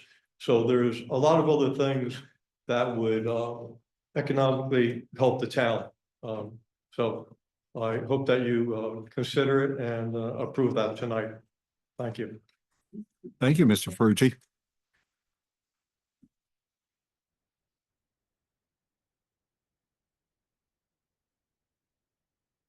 Joseph Panullo, Essex Fells. I live on the border of the West Essex Highlands. I am the president of We Care, the objector at the planning board for the proposed development. I'm here this evening to make a request of this elected body. And you'll indulge me, I think I'm under 4.5 minutes, but if I'm off by a little, I'd like to read something into the record and then ask this council to do something. This is with regard to a floodplain study request from We Care to this council from the floodplain administrator. West Orange zoning ordinance IH 1261420, as recorded at the Essex County Planning Board on July 3rd, 2024, specifically suspends all municipal bulk design and environmental regulations. Exemptions under the zoning ordinance do not supersede state or federal law. Section 1C5 states development of the tract shall be exempt from all bulk design environmental regulations of the West Orange Land Use Regulations Ordinance, unless otherwise indicated therein, and further provided nothing shall circumvent or contravene the procedural requirements of the land use law, ... The description of the authorized activities in the DEP permit issued to the developer November 15, 2024 on the Highlands on block 179 lot 32 and block 179.17 lots 8 and 9 states the department has determined the herein approved activities meet the requirements of the Flood Hazard Area Control Act rules. This approval does not obviate the local floodplain administrator's responsibility to ensure all development occurring within the community's special flood hazard area is compliant with local flood damage prevention ordinance and minimum national flood insurance program requirements, regardless of state-issued permits. FEMA requires communities to review and permit all proposed construction or other development within their special flood hazard area in order to participate in the National Flood Insurance Program. Subject to the Flood Hazard Control Act, West Orange Township Floodplain Management Regulations, Chapter 24, 24-3.3, purpose and objectives are to promote the public health, safety, and general welfare, and to minimize public and private losses due to flood conditions in specific flood hazard areas. On February 26th, at the West Orange Planning Board, We Care stormwater management expert from Princeton Hydro appeared under oath. A memo summarizing his testimony is attached to a stack I will leave behind for everyone present. He answered questions from the citizens living adjacent to the development site concerned about the proposal's impact on existing flooding conditions and the effects of non-compliance as approved by DEP permit. The West Orange Planning Board has released no meeting minutes since December 11th, 2024. So if you want to verify concerns expressed by residents, you'll have to listen to the audio on the website. By this submission, in the interest of public health, safety, and the welfare of affected citizens on behalf of We Care Corp., I respectfully request the West Orange Town Council, A, direct the floodplain administrator to conduct a floodplain study to address the impact and consequence of the DEP permit issued on areas beyond the 120-acre limit of disturbance that is the subject of the review by the DEP and the permit that was issued, so that it remain in full compliance with National Flood Insurance Program, FEMA, and each in accordance with Chapter 24 of the floodplain regulations, subject to the conditions of the DEP permit to the applicant. And B, direct the floodplain administrator to meet with We Care experts from Princeton Hydro to confirm the scope of the study prior to its commission. Also, since Essex Fells Township owns real property in the township of West Orange along Canoe Brook on Essex Fells Country Club and is permitted by DEP, is directly impacted by the proposed plan outside the limit of disturbance, we ask the Essex Fells Floodplain Administrator to be included in any proposed meetings, anticipating no objection with Essex Fells standing as a municipal property owner with valid adverse impact depicted in the attached 2023 FEMA flood zone maps, and in accordance with New Jersey Statute 4055D-2D, to ensure the development of individual municipalities does not conflict with the development and general welfare of neighboring municipalities, the county, and the state as a whole. On behalf of We Care and its constituents, we respectfully request the West Orange Town Council to accommodate this request in the public interest. Provisions for costs associated with this study are provided under NJSA 4055D8, and your council will know how to do that. I have copies of the permit, FEMA flood map, and the comments testified to and submitted to the planning board post his testimony here with a copy of the request in hard copy for everyone here if it has a reason there. Whether you tell me if Karen, if you'd like me, or someone would like me to email the PDFs. Mr. Fagan, could you take custody, please?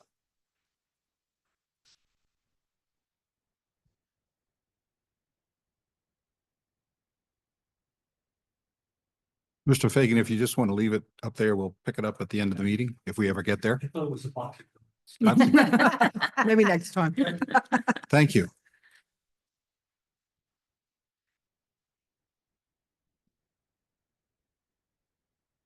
Michaela Bennett, Old Indian Road. Council President, I just want to note for the record that you did allow time and the gentleman before me to complete his comments, and I support and approve of that practice, especially when it's important information to share. And would just point out that that should be universally applied when people bring to the council's attention information. It leads me to my next comments. And I had no plan to speak tonight, but when Mr. Fagan and then you had requested that members of the public utilize the council at West Orange email, it reminded me that when I did as you asked, when my comments were running over, it subjected me to treatment that no member of the public should be subjected to. So I'm going to read into the record a response to an email that I wrote to the council's attention. I did not copy the police chief or interim business administrator. So I'm only led to believe that my message was either forwarded, or I suspect that that email does not just go to the council. I will point out that as a law enforcement officer, surveilling communications from the public to the council raises additional considerations. And I would share with all of you that I think it's improper for a police chief and an interim business administrator to be surveilling your emails, particularly from constituents who are trusting that when you request that they send an email, that it is going to you and it is not being surveilled. So I'll read into the record the chief's response to my email to all of you.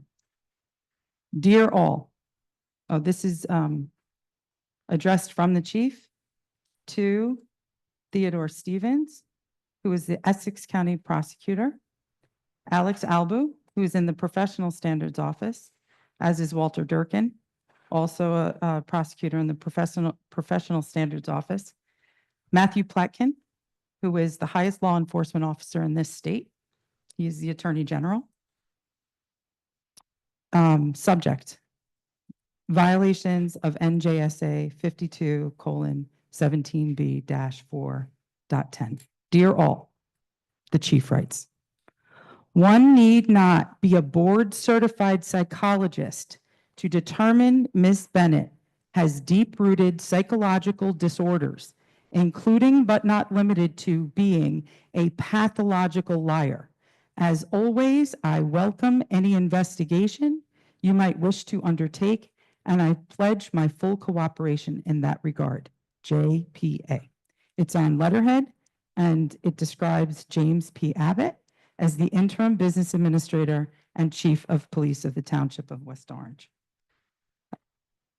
In response to that, I brought to your attention the West Orange Police Department's written directive system, uniform standards of conduct. I'm going to read some of that into the record as well.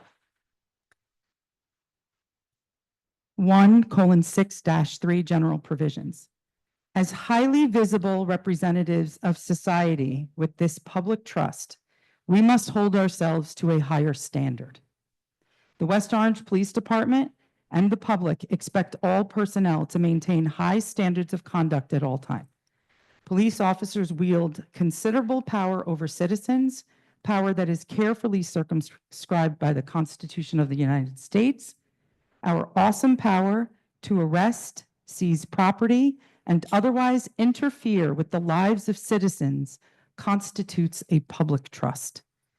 An appointed officer as appointed office holders, we must adhere to these tenets. Further, under general conduct and behavior, 1:6-5. E, employees shall address their subordinates, associates, supervisors, and members of the general public courteously and shall not use abusive, insulting, Your time or is up. provoking language. Ms. I would- Bennett, if I could just interrupt you, how much longer do you think you're going to need to finish your remarks tonight? One sentence. Great, thank you. Please continue. I would ask that you insist that the chief be held to the standards that he holds his entire department to. Thank you. Thank you, Ms. Bennett.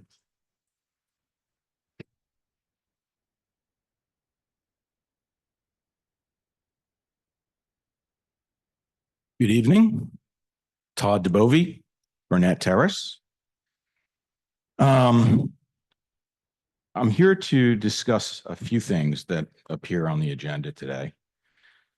And I think they're all sort of related. And this is a high-arching commentary. The items on the agenda that I'm referring to are the library expenditures that are being proposed. having Nishwain acting as an affordable housing planning consultant. Also the audit and the corrective action plan that's been presented in relation to the audit. I'll start with the library. The library was presented to us as one that would be accessible to people. It's not. People can't get to it unless they drive a car. The public transportation to the current location doesn't exist.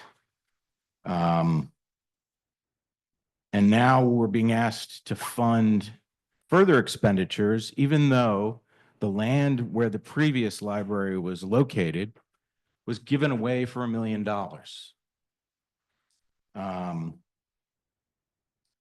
That project was a failure. It still is a failure, and throwing more money at it without a real plan of how to make it work is a failure. Moving on to the Nishwain proposed appointment. Affordable housing consultant would be something that would fall under the purview of a planner in this town. Actually, the library too.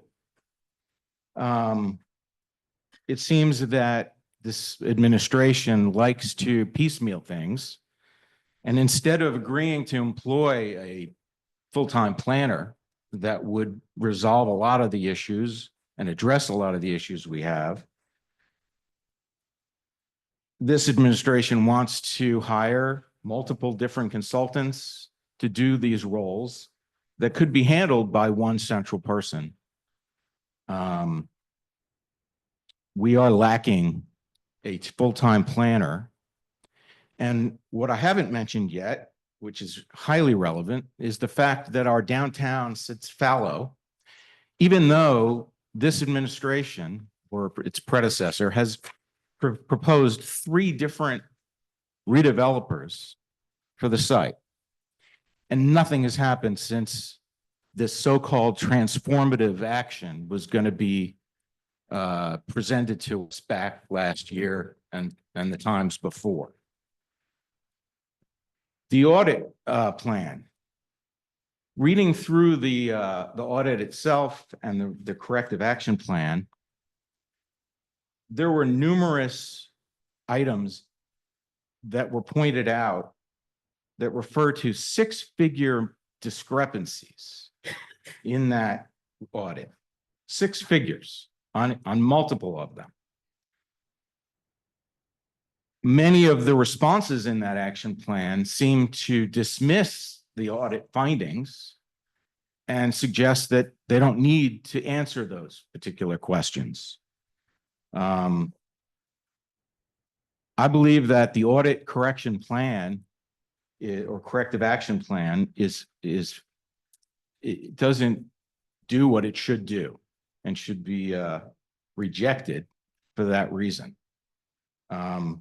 Until this administration is willing to agree to face and address the issues that they've themselves have presented and created themselves, their resolutions should be turned down. And we still haven't heard anything about the downtown. That needs to change as well. So I'd love to hear an update if you have one, Mayor McCartney. Thank you.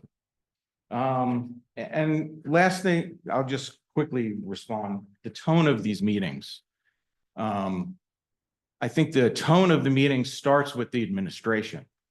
The indignance that comes from administration officials at council members and residents in this town is completely and thoroughly unacceptable. That's all I've got. Thank you. Thank you, Mr. DeBovie. Is there anyone else who'd like to speak during public comment?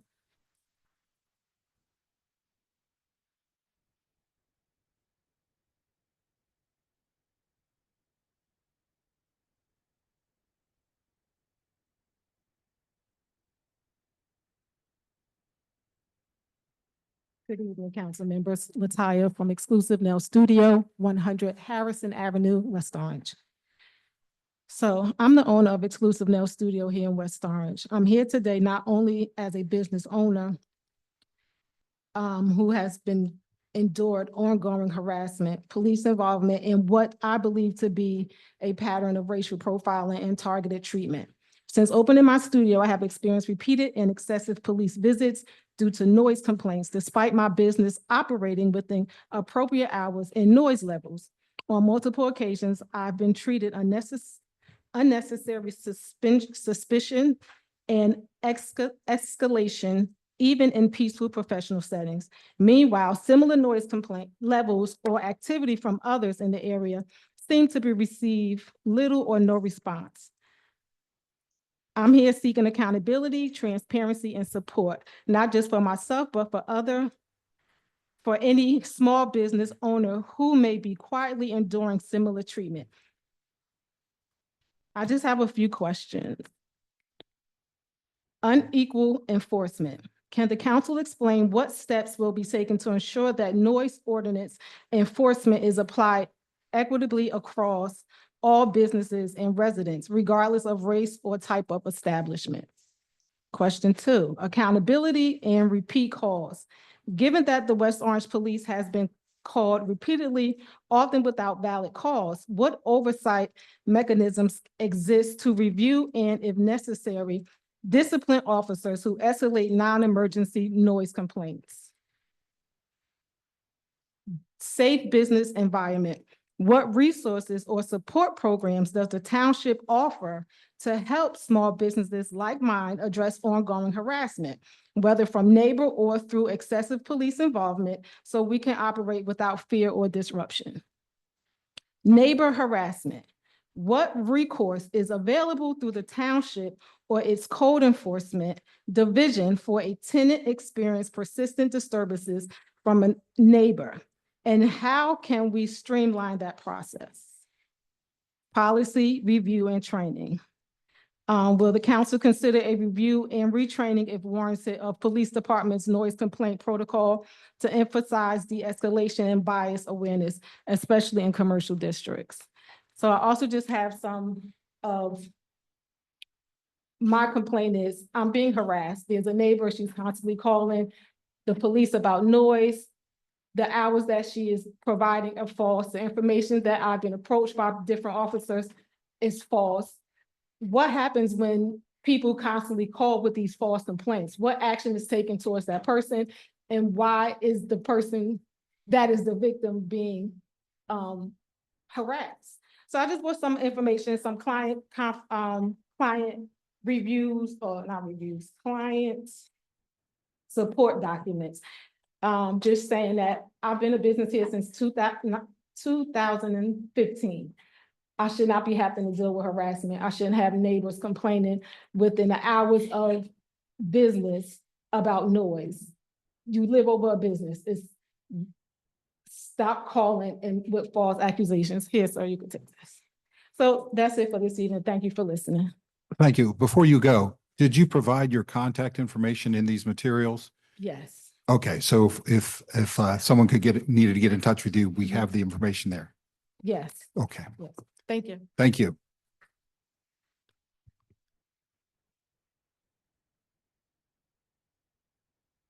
Good evening. Hi, my name is Brenda at 98 Harrison Avenue. I think you already know me, know my story. I've been here begging for help for almost a year now. And so I'm here. The thing is that you all know the story about the bar next to me. It's called the Willing Bar. I'm not against businesses, small business. I think businesses are good for the township to prosper. But at this point, I think you'll know the story that how this business keeps operating, obstructing my life, not just mine, my neighbors. You all are witnesses that my neighbors we all came together to get some solution to this, which is disturbing our lives at this point. If it was just me, you could all say it's a crazy neighbor, but it's not just me. We're like 10 people at this point. We keep calling, complaining about the bass, the outdoor noise, DJs, hookah, smoking, people yelling, parked cars coming, parking and making abruptly sounds. So at this point, it's messing up with our mental health. I think the fact that we live in an apartment doesn't mean that we're less than any other people who are here. The fact that we live in that area doesn't mean that we don't deserve respect. We don't deserve peace. So I'm coming here that I thank Mrs. Joyce Rodin that she's helping us with this. She's constantly asking me how I'm doing. I invited her over to experience on her on self, on her skin, what we experience day by day. It's not just on weekends. It goes from Wednesday to Sundays, minutes, hours, days, months, to this day, years, to more than 2 years. There has been proof. I emailed the chief proof of it, of the outdoor sound. I emailed it to all of you. You all know, you'll hear it, you saw it. So it's not that I'm making things up. So I'm begging for all of you to pass this ordinance. Mayor McCartney, I've been to your office so many times. You heard my story. I work in the medical field. I'm in medical school. I save lives, and I'm asking you to save my life at this point. Mental health is a crucial, issue to this day. We're all struggling. I have a message from from this guy. He was here last time. You all heard of Brian, and he messaged me this, and you can see that he's not doing well. I want to share with all of you. I have some time. Every night, I feel like I'm trapped in someone else's party. This deep bass shakes my walls. It's not just something you hear, it's something you feel in your chest. And it makes it nearly impossible to relax, let alone sleep. Makes it nearly, I'm sorry. The only way I can avoid spiraling into a panic attack is by blasting loud fan noise through multiple speakers and wearing earplugs just to drown it out. But it also means that I cannot hear anything else. I cannot hear my family. We cannot even talk to each other. Either I have a panic attack or I isolate myself completely. It's already a stressful way to end each day. So I ask you, what happens when someone finally breaks down? When this old pressure finally hits someone's health, mentally or physically? Will we hear again that you felt bad, you wish you could have done something? We've been begging for help for so long. So when will this ordinance take some action? I know that you all warned these places that this area was a family-friendly area, and they agreed. They said they made promises to you that they will keep it that way. They broke the rules. They brought a nightclub style in a family-friendly zone. It's not just a B1 zone. I understand what is a B1 zone. I know where I live. I understand during the day, some like background music. There used to be another restaurant that was Egan's and these other places that you wouldn't even tell that there was a bar. But with them, it's different. They changed the dynamic of this zone, West Orange. So they're not respecting us at this point. So I'm just letting it all out. So you'll know already, you know Brian's story, you know my story, you know my neighbor's story. I hope it was not in vain. They were doubting me about coming that day, but I convinced them to come. I told them that you can help us, to trust you. But I hope you all don't fail us this time. It's too much for me to be coming each day to beg for some help. Please. Your help time us. is up. Thank you. Thank you. Is there anyone else who'd like to speak at public comment? Thank you. I'm going to close public comment at 8:29 and ask if any of my colleagues would like to respond first. Councilwoman, you ready? Yeah, I could go. Thank you.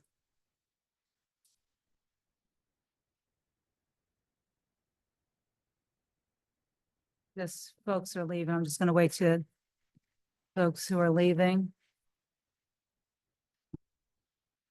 Okay, so I'm going to start off with Brenda. Thank you once again, very articulate. You come, you plead to us. And we've been working with the chief, the ABC attorney, and with this noise ordinance. So it's something we're going to discuss later on tonight. Sorry, it wasn't here tonight. But we want to make sure we get this right so we can help you. Because what we're learning on ABC committee is that although there's many charges that could be brought and the police do their due diligence, the state also does not cooperate when it comes to liquor license. You know, we find that if we charge individuals that the state, they just pay a fine to them, not even the town who has the issue. And that's been very frustrating for us as well. So we're trying to work to tighten up these ordinances to improve your quality of life as much as the neighborhood. I'm disappointed that Natalie had just walked out. Ms. Brill, I'm going to task you to go talk to her tomorrow. Again, you know, with the nail salon, what's been disappointing there is the complaints there have been, she comes in 2 hours prior to opening and just blasts the music. For, I don't know what the reasons is, and leaves. We have the neighbors, you know, other commercial businesses also complaining as well. So again, it's been very frustrating, but we will work with all to make sure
other simple solutions that I'm disappointed haven't happened already that don't cost money. And we'll talk about that later tonight. Mr. Pannullo, thank you for your information. I'm going to review the floodplain study. And everyone else, I'm going to lump into, thank you all for coming down. You know, a lot of quality of life issues here this evening. And some of you are going to be disappointed with me. I've been stating the last few meetings or since January that I feel that some of these issues that have come before us, that folks asking resolutions from us, not that I'm not supportive of the idea or I'm against it, I just feel that certain items should be handled at the state level. We've been spending a lot of time on various items and not getting the business of the day done. And that's been frustrating for me. But I've always been welcoming to our community and for all our community members. Downtown Alliance, we put together a Pride event on Thursday, June 26th. We didn't get a chance to have our council liaison announcements, but you know, last year, for whatever reason, the organizers did not put one together and worked with the town. And I commend Ms. McCampbell working with Ms. Brill to get one done because we know it's important for our community. Pam, I felt my heart just goes out. She's a dear friend and I know her story and I really, it's heartbreaking. And I know there's so much stress in the country right now.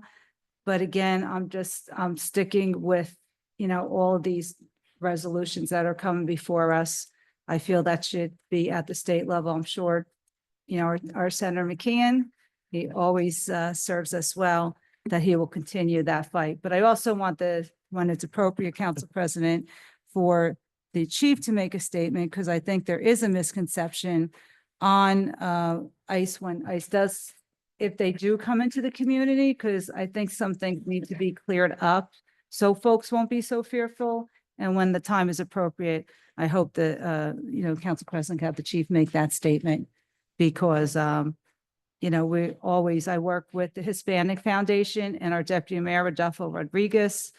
And so the chief will just make that statement because I think there are, you know, some fears that could be settled this evening. And with that being said, I'm done with my remarks. Thank you, everyone, for coming down. Thank you. Council President, pardon the interruption. I just need to make a quick announcement. One of the many quirks of Zoom, we lost our Zoom feed for about 3-4 minutes. I have been able to reestablish and everything is working fine. I just want the Zoom audience to know that everything is back and working and it's just something out of our control. Thank you, Council President. Okay. Councilwoman Scarpa. Great. Okay, thank you. Thank you, everybody, for coming down. It appears that noise, whether it's from Samuel Kent or Brenda, who I want to thank you for having to come down for almost a year now to talk about the noise problems in your neighborhood. We really need to curtail noise. And I want to thank Councilwoman Rudin, who has worked very hard on a noise ordinance. And we've all worked with her and have looked at it. And unfortunately, we're just not getting enough support from our administration. But hopefully we can continue to work with them to get a noise ordinance that is measurable, and it can be measurable for our next meeting. But the noise and the quality of life issues are something that we have to deal with. And what's happened in your neighborhood, I am so sorry to every one of the many residents in your neighborhood who have had to endure this. It's unconscionable. You've come to the council at our council connections. You've been coming to our meetings now over and over again, and it's time that we give you some relief. So thank you for your courage and for continuing to come.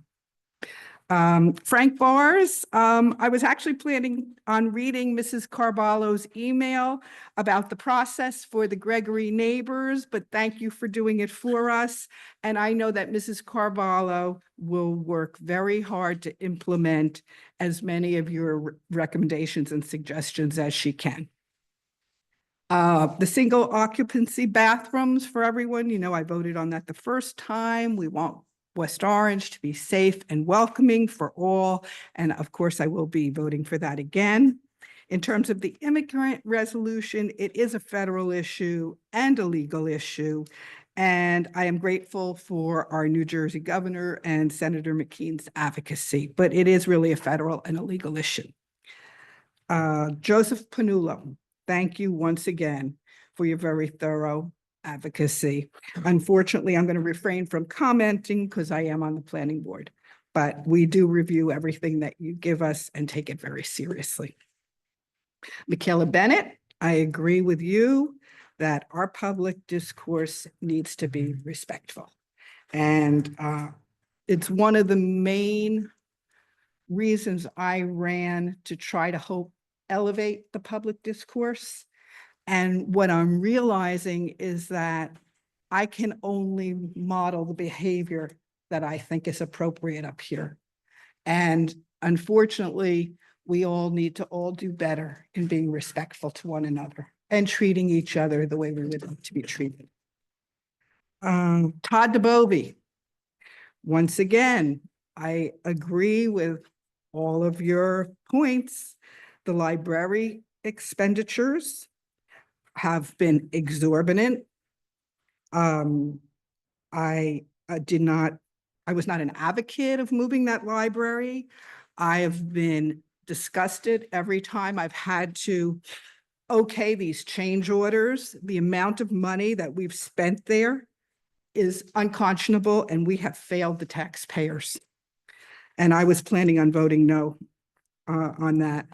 In terms of the Nishwain Group, again, I will continue to insist that we need a planner to tackle all of these problems and be another no vote.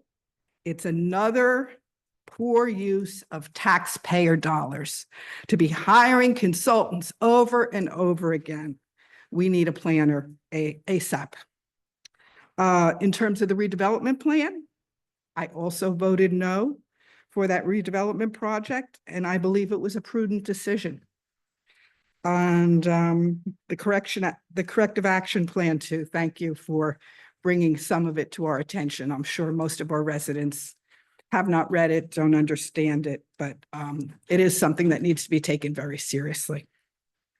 And on that note, I'll finish up. Okay. Thank you, Councilwoman. If I could, I just need to take a quick break. I'm just going to turn over the council president duties to Councilwoman Castellino. I will be back as soon as I can. Please excuse me. Okay, okay, thank you, Councilwoman Brunin. Okay, hi, good evening, everybody. It's a lot on tonight. First of all, today is Earth Day. So I hope everybody enjoyed this beautiful day. And along with Earth Day, we are dealing with some very serious noise issues, which disturb people. So I first want to address the noise issues that our community has raised. Noise is a quality of life issue, and we need to take this very seriously. This week, in the past 2 weeks, the council worked very hard to put together an ordinance that addressed the noise ordinance, that addressed the noise problems. And I feel personally that we got considerable pushback from the administration, and we were not able to put it on the agenda this week as we had promised to. We had discussed this in new matters last time. We did all of the proper procedure to get it to the administration, to have it reviewed, and we're being told that we have to adopt the state model noise ordinance, which is not true. We can adopt the changes that all of us agreed on in either our noise ordinance by removing the decibel levels or by changing it to a nuisance ordinance. I really hope that the administration can hear in their heart and in their soul the suffering that is going on in this community and move this forward. We really don't need to spend time arguing about this. There's a way to make change, and there's a way to make it fast. There are also some other things that we as a council can be doing to help the residents who are suffering. There are some basic permits that are not in place. I very much appreciate that Ms. Gary Adams got back to me about the permits, and that Mr. Fonzini from our health department got back to me about the outdoor cafe permits. These businesses do not have outdoor cafes, cafe licenses. In my opinion, they should be shut down immediately until the license is granted to them. But I have received a message from the administration that it will take at least 2 weeks to work this whole thing out. So I'm asking the administration to respond quickly to the pain that you hear. And if there are no proper licenses that these businesses have, if they don't have outdoor permits, shut them down immediately. If they don't have proper commercial business applications filled out, shut them down immediately. Let's respond to our community. They don't deserve to suffer like this. On other issues, Mr. Bartz, thank you so much for coming out and for helping to, talk about the path forward in terms of what can be done. I also have concerns about what do we do with the safety for our community in the meantime until the road project is done. I like a lot of your ideas, and I hope that we can work together with the administration to institute maybe the three-way stop that you suggested at Tremont, or some more calming measures that can be brought to bear for the community, because safety is really a very big consideration. Ms. Bennett, I agree with what you're saying. We have to have proper decorum starting from the top. And I am really surprised at the comments of our police chief about a resident. I think it's improper. I don't know what else to say.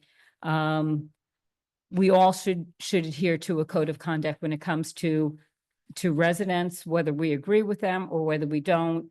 We should not be, name calling. And also, I am still very concerned about the fact that tonight, 3 different times it was announced that if you want to reach the council, write to us at council@westorange.org. And it is not being reiterated every single time that when you write to us and the council, you are reaching the mayor, the director of the law department, the business administrator, the assistant business administrator, the chief municipal financial officer, and the municipal clerk. This is not transparent. We've asked for change. The only change that we've gotten is that on the website, it says that all of these people will be contacted, but not everybody knows that.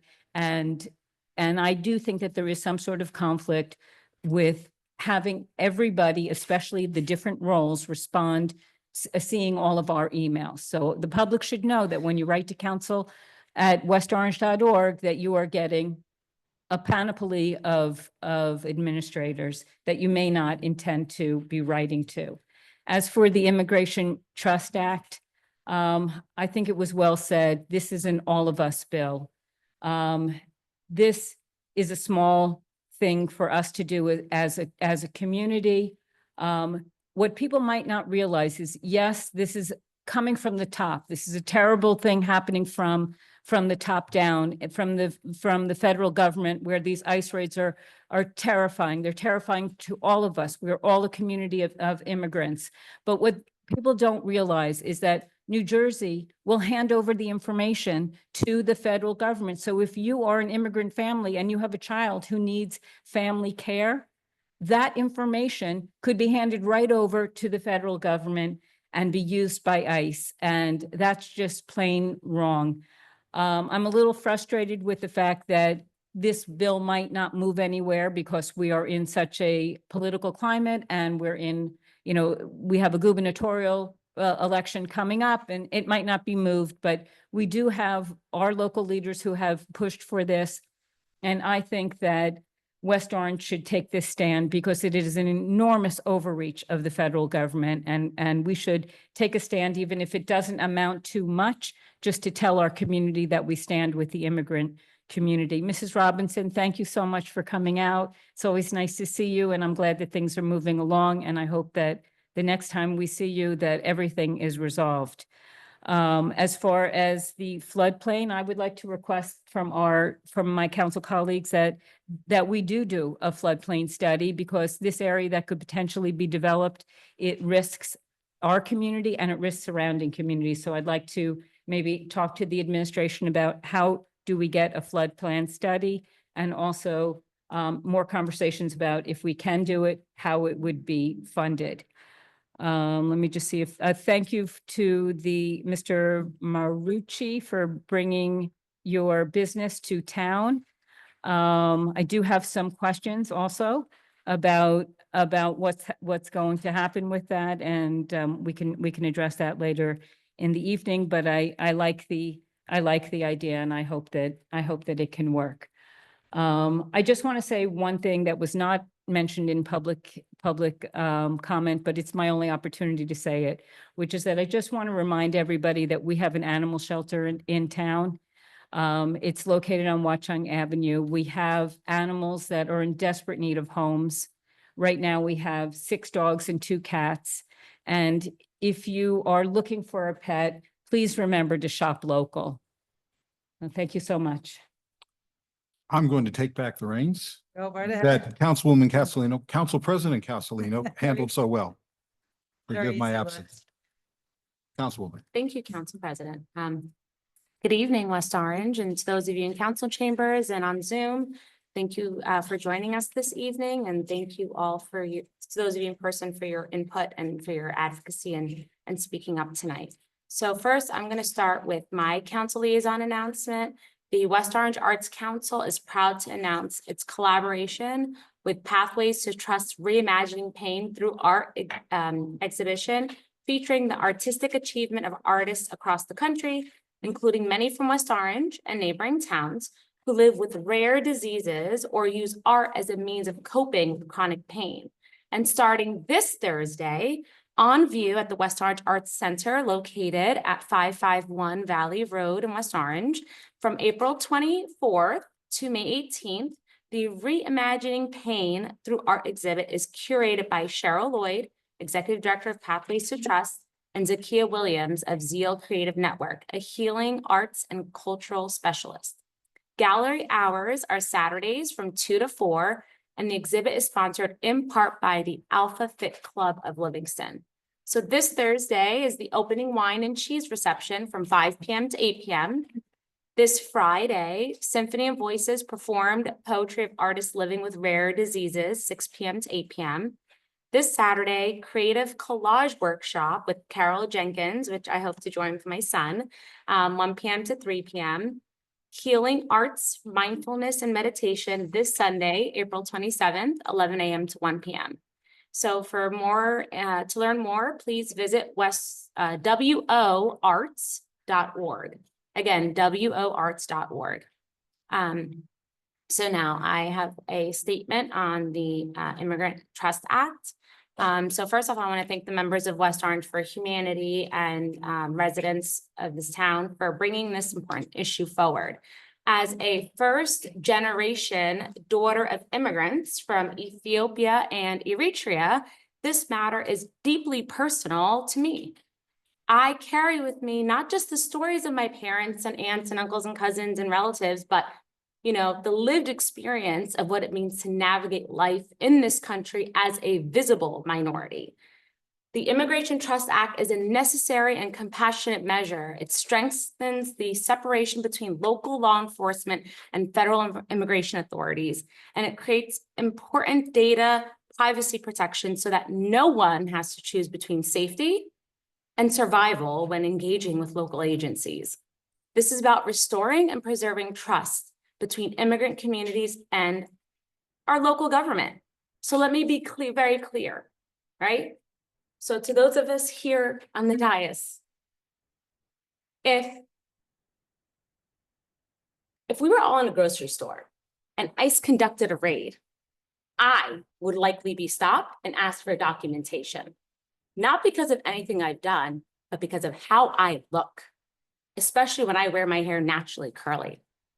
The reality is, the likelihood of any of you here experiencing that is slim to none and extremely low. And that's the reality of white privilege in this country. And this isn't hypothetical. This is real. And people in our town are scared and live with that fear every day just like you heard tonight from Mrs. Beersley, we have a moral responsibility to protect our residents, not just with words, but with action.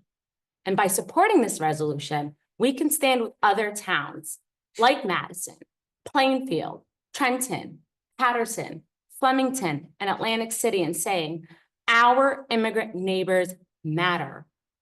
Their safety, their dignity, and their humanity matter. And I respectfully urge this council to place this resolution on the next agenda for discussion and a vote. So let's show the residents that West Orange stands for justice. Let's show them that we're not afraid to lead with both courage and compassion. So again, thank you to all of you who spoke up on that very important matter that some people don't even realize are affecting people because they've never witnessed or had to deal with anything in this nature, ever. So with that, I also stand in full support of the proposed ordinance to require gender-neutral signage for all publicly accessible single occupancy restrooms in our community. This simple but meaningful change will contribute to a more inclusive, equitable, and accessible environment for everyone. Mr. Bars, I'm going to defer to our administration and Director of Engineering to answer your questions. Ms. Robinson, thank you so much for your update. Ms. B, it was very difficult to hear you. I'm so sorry. So if you can just email us what you read to us. And to clarify, West Orange Township Council has zero jurisdiction or oversight over the West Orange Board of Education or its employees. And it seemed like there was an issue with the Board of Ed.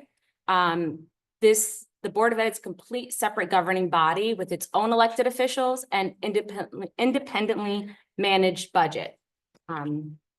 Thank you to Mr. Perucci for your comment and for your interest in investing in our community. I support this lease agreement as it brings productive use to an otherwise unused space and generates revenue for the township. So it's a win-win for everyone. So thank you. Mr. Panullo, as always, thank you. And we care for your advocacy. If you could please email your statement. I was trying to take notes, but unfortunately you spoke so quickly, I could barely jot it down. So if you could please send that to us. I agree with Councilman Rudin. We should have a full plan study conducted, but we'd have to meet with the administration, speak to the mayor, and figure out how we can do that. Mr. DeBovi, you mentioned several things, and I agree with you, except for, I'm going to say, the Nishwain Group. I am wholeheartedly supportive of the Nishwain Group. I am supportive of hiring a full-time planner, but unfortunately, we still don't have one. And in the meantime, we need the Nishwain Group for this critical affordable housing work. While some have expressed a presence for a full-time planner, we currently don't have one. And this agreement ensures that we meet our court-mandated obligations in a timely and professional manner. So I just want to reiterate, I'm wholeheartedly supportive of Nishwain Group. They've done great work for us. And because we don't have a full-time planner, I'm hoping that the mayor will bring forth their contract for them to be our planner this year, because we need them. They really have done amazing work. I don't know if you've taken a look at their report from last year. They've really done a lot for us. And so thank you to the Nishwain Group for your service. So I am supportive of this contract. Regarding the audit, this is why we wanted to have a forensic audit last year, right? And but it hasn't been budgeted for, unfortunately. So I too am concerned with what was found in there. And I'm really hoping, I don't know if anyone in the state level is watching, but I hope that the comptroller will get involved and conduct a forensic audit. And really it has to do, in my opinion, of past practices of our previous CFO, which I have reached out to the state to have investigated, but then we got into litigation and they said it was pending litigation, and now here we are with the new CFO. So something has to be done. I don't think it should be ignored because this person isn't retired. They're working in another town right now as an interim BA. So I'm concerned with what's happened in our town under that tenure.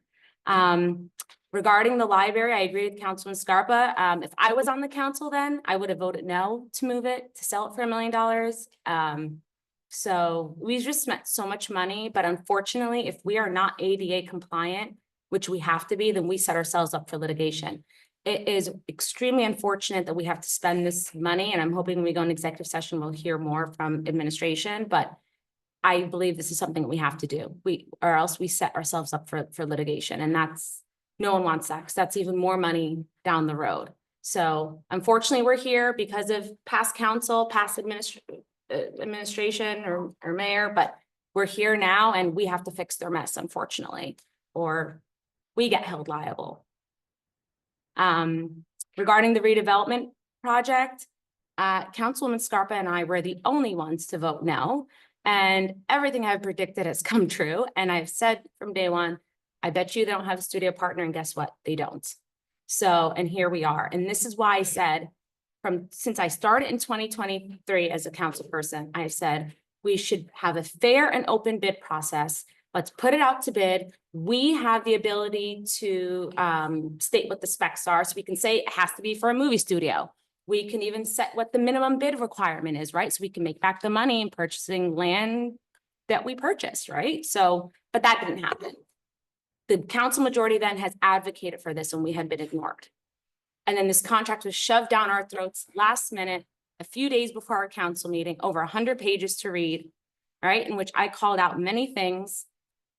And it came out that, you know, a great opportunity just seemed to present itself, but then the mayor slipped in that council meeting and stated that she had been meeting with them months before. So why was not communicated with the council? Lack of communication and lack of transparency. So I don't think anything's going to happen with this project, to be honest, and I'm not surprised.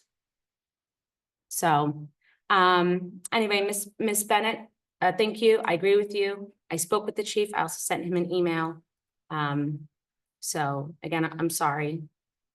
Brenda, I'm sorry, I forgot your last name and you spoke so fast I couldn't write it down. I echo everything Councilman Rudin said. We've met with you. She's done a wonderful job at revising this noise ordinance. We even have it tonight. She sent it to the entire council so we can give our input. We have it. We're going to discuss it under new business, and hopefully we can just move on and pass this and then think of other ways and things that we can do. But she did her due diligence. And I know, like, no council person is perfect, but West Orange should be grateful to have Councilman Rudin as a councilwoman. She uses her investigatory journalist skills to deep dive and find things out and look into things. I didn't realize that some of these establishments didn't have the permits for outdoor dining, right? Because they're always dining. So I want to thank you for your due diligence, and thank you for putting West Orange residents first. And at that, and also Councilwoman Castellino, thank you. You're the one who brought all the residents to the last meeting. So to speak with us. So I appreciate you too, but I'm just talking about, No, I like, know. you I know, know. like it's not a dig against you. I appreciate what you're doing, but she's really, No, I know, but deep I brought the diving. cafe issue up, so. and so thank you for bringing the cafe issue up. But I see a lot of the emails like that constantly come from Councilman Rudin. So anyway, and with that, I end my response to public comment. Thank you all. Thank you. I usually don't comment, but I just want to hit a few highlights because I think there's some really important stuff here. I'm not going to get to everybody, but I just want to hit some highlights. Thank you, everybody, for coming. And I want to say, I appreciate that there were people who came here tonight who had some very pointed and very emotional remarks, and they all remain civil, no name calling. I truly appreciate that because I think they were much more effective. And I hope you all notice that and appreciate that, because that's the standard that we should have at our council meetings and public comment. Absolutely. So the first one I want to make is that the mayor has given us the 2025 municipal budget. We got it last Wednesday, and it calls for a 6.2% tax levy increase in the three municipal taxes. We have the regular municipal property tax, then we have a municipal open space tax, and then we have a library tax. And all of those combined, the levy, the actual dollar amount, went up 6.2%. And now, under our form of government, now the council reviews, and if they have sufficient votes, can make changes to it, either increase or decrease or add or subtract. And we will get on this as soon as possible, because the sooner we get into this, the sooner we find ways we can become more efficient and perhaps cut costs, the better for residents. So I just wanted to let everybody know, if you want to look at the budget, it's on the town website now. It's westorange.org. If you go to the finance web page, they have in the left margin, they have a finance documents section, and that's where the budget is. You can also look on Facebook and come at some of the high volume Facebook pages. Thank you. That Councilwoman Rudin, she's just if you want to take a look at it, and you can send us your comments. If you've got thoughts, put them up on Facebook or send them to an email to council@westorange.org. And I just want to follow up with what Councilwoman Rudin said about that email address. We have had, I would characterize them as severe disagreements with the mayor, that just about everybody in town, if they are sending an email to council@westorange.org, they think it's going to the council. It's not. It's going to everybody. And it appears that we're going to have to make it part of an ordinance, and there's actually an ordinance that we've drafted. One of the aspects of it, it's the transparency ordinance. One of the aspects of it is we are the only people who get to be council@westorange.org. So that if you want to, until that happens, if you want to reach just us, you have to send to the individual 5 people, the way it's the initial of our first name and the last name at westorange.org. Also, the email addresses are on the clerk's page on the township website. I want to thank Ms. Bennett for coming once again to bring up issues that need to be addressed.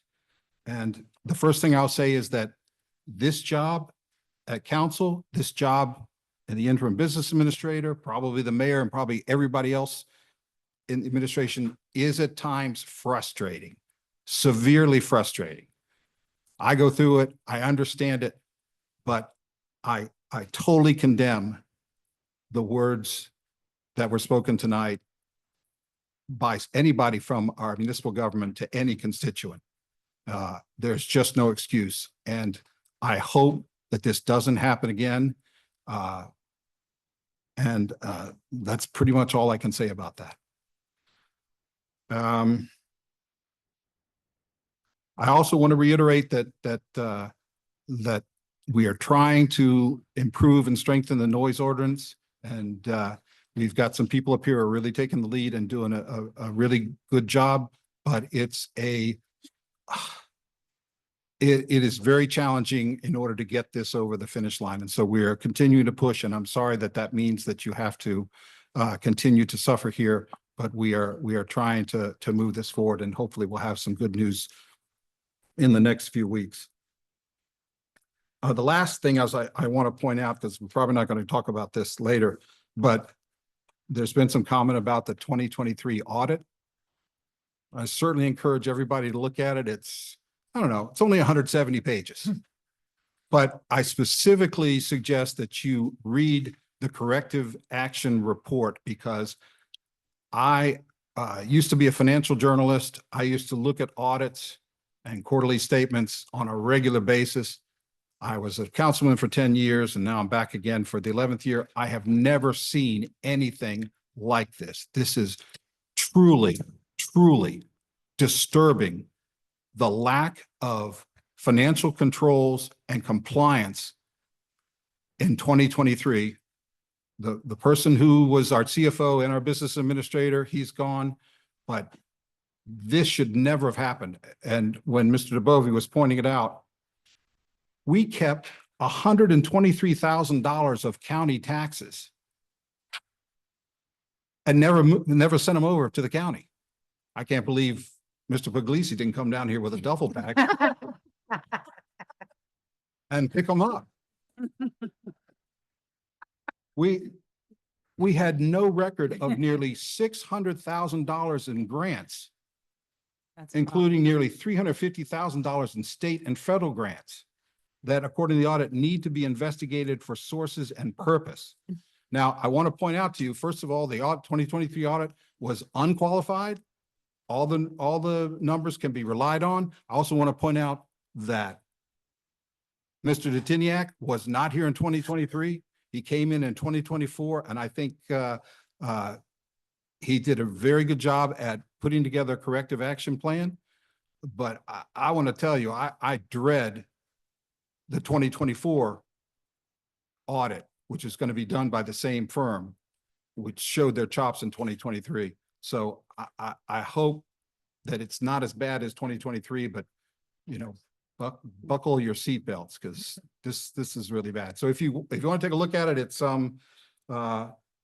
resolution 123.25 and you can start reading at page 155. I'd like you to read all of them, but if you start at 155, you'll see what I mean. There are 32 deficiencies that the audit found. It's unbelievable. Anyway, I'll finish that and we'll move on. Madam Clerk, Yes, sir. please. Okay, time to review the consent agenda. Approval of minutes of previous meeting, April 8th, public meeting. Consent.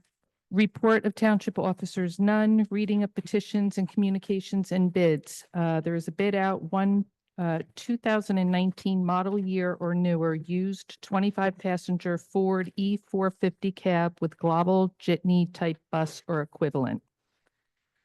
Bill list, are there any questions on the bills? If you would, yes. if you wouldn't mind, I just want to try to get this controlled so that we don't spend any more time. I know that Councilwoman Rudin has done her typical investigatory job and has asked a huge number of questions. I don't think she's had chance to look at any of the documentation that the administration has provided. I did. Oh, you did? Oh, Yes. so that narrowed Yes. down your questions, or at least the Yes, bills. It did. And I, first of all, I want to thank Mr. Detiniak immensely for the amount of work that he provided for me. And I apologize for the amount of work that I dumped on him, especially because we had a holiday weekend and I could only ask my questions on Monday and he had to get me everything by Tuesday. So I just want to ask some questions about the current list. Just one second. All right. For those of you who are wondering whether we still have Mr. Trank as our attorney, we sure do. And for March, we received a $13,000 bill for him. I would just like to put on the record once again that a careful look at his invoices shows that he is billing for things that were described in his role as township attorney, which includes responding to council emails, heads of department, and the Oprahs. So I am not asking to not pay him because of the legislation, but I just want to point this out to the public. Couple of questions. AT&T Wireless, I would really like to understand what is our policy with giving out or providing phones to people who work for West Orange? It's up to the department heads to explain who needs it and why they need it. Okay, so just looking through the stack of AT&T bills for this month, we are paying $9,000 a month. And I would like to just request a review by Mr. Detiniak, a careful review of that bill, because some people who are getting phones, we're paying both for their phones and for their iPads. And that's two separate charges for the same person. So, you know, I'd like to know what the policy is in terms of that. I don't understand the phones in the cars and the phone in the fleet cars. So if you could, you know, give us a better explanation of why we're paying for so many phones in a fleet car when the personnel who are in those cars or trucks also have phones and or iPads with them. Also, we seem to have bills on the phone that for people who are no longer with us. I mean, literally, like no longer with us. We're paying for Mr. Sayers, Mr. Pelos, Lenny Lepore. So each of these are getting separate bills. So I just like to understand and if it just requests that you review carefully who's getting the phones and that we understand, you know, from just asking other municipalities, it generally is appropriate that the security people who are in law enforcement get phones because they need it, and certainly we would support that. But it seems like it's going all the way down to other, not just department heads, but to other people who don't really seem to need a phone paid for by the taxpayers. I'd like to just reiterate once again that we do not have contracts for Matrix and CME.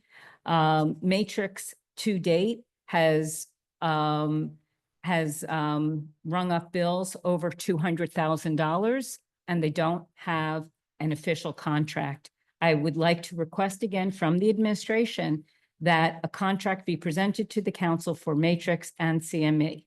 I'm also would like to just question about why Mr. Warner's bills for the previous months were still at his hourly rate when there was discussion last week that the contract for Mr. Warner and for both land use planning and land use and zoning would be at the same rate, but we're still getting bills for last month that reflect the old rate. And then just finally, I'd like to just question about why we are getting shut off notices from PSE&G, and we're now facing a $58,000 bill. Why did we get a shut off notice? Here we go. So anyway, that's it for the bills. Thank you so much. Do I have consent from everyone else on the bill list? Consent. Thank you. Resolutions, are any resolutions being pulled this evening? For the first time, I think in the. It's not the first time. Not, I have Oh, for none. you. For me, I'm not pulling any.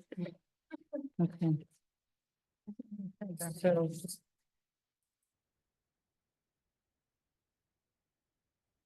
To those in the audience and watching, when you pull something, it means you have a question or you want to have discussion, so it doesn't get passed on consent agenda. And so therefore, I don't have any questions. I'm good and going to approve all the resolutions tonight. I am pulling 122-25. Okay. Wait, one second. I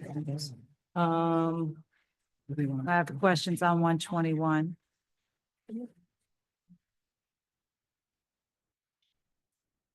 I didn't see it. 121, I have questions. 122-25. I want to pull it, but are we going to executive session for that? Or no? Yes. Yes. Okay. Well, Ms. Gary Adams, did you want to say something? If you do, please come up here. I'm sorry, I didn't notice you. I appreciate Councilwoman Geber Michael.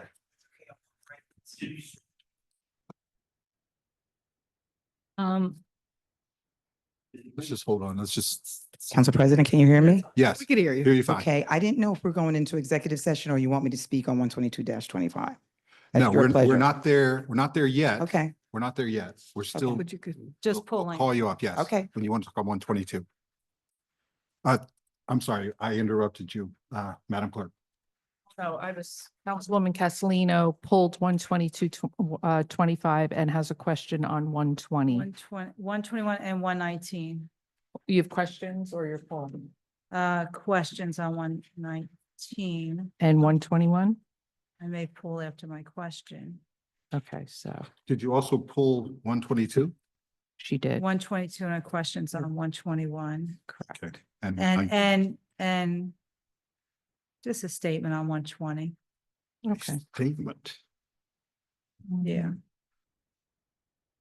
Oh, I'd like to pull 123 for questions. So do you want to pull it or do you want to just ask questions?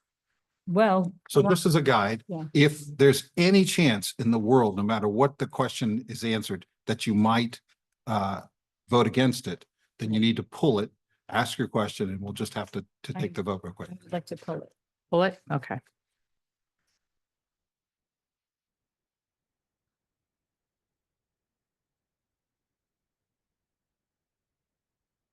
Anyone else?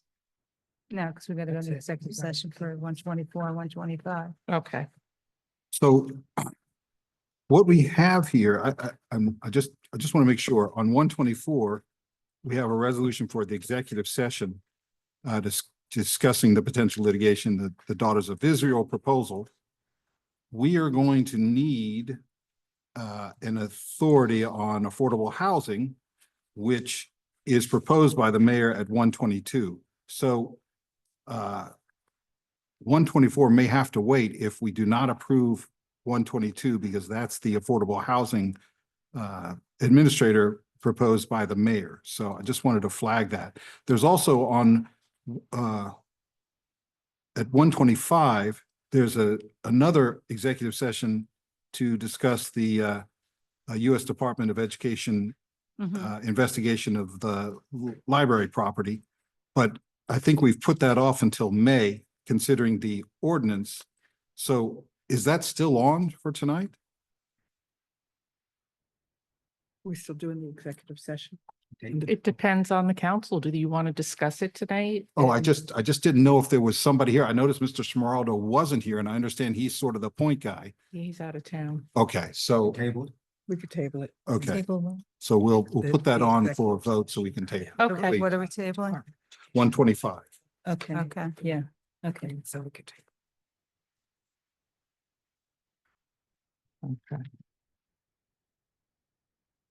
Does that mean you're gonna also table the ordinance on first reading for it?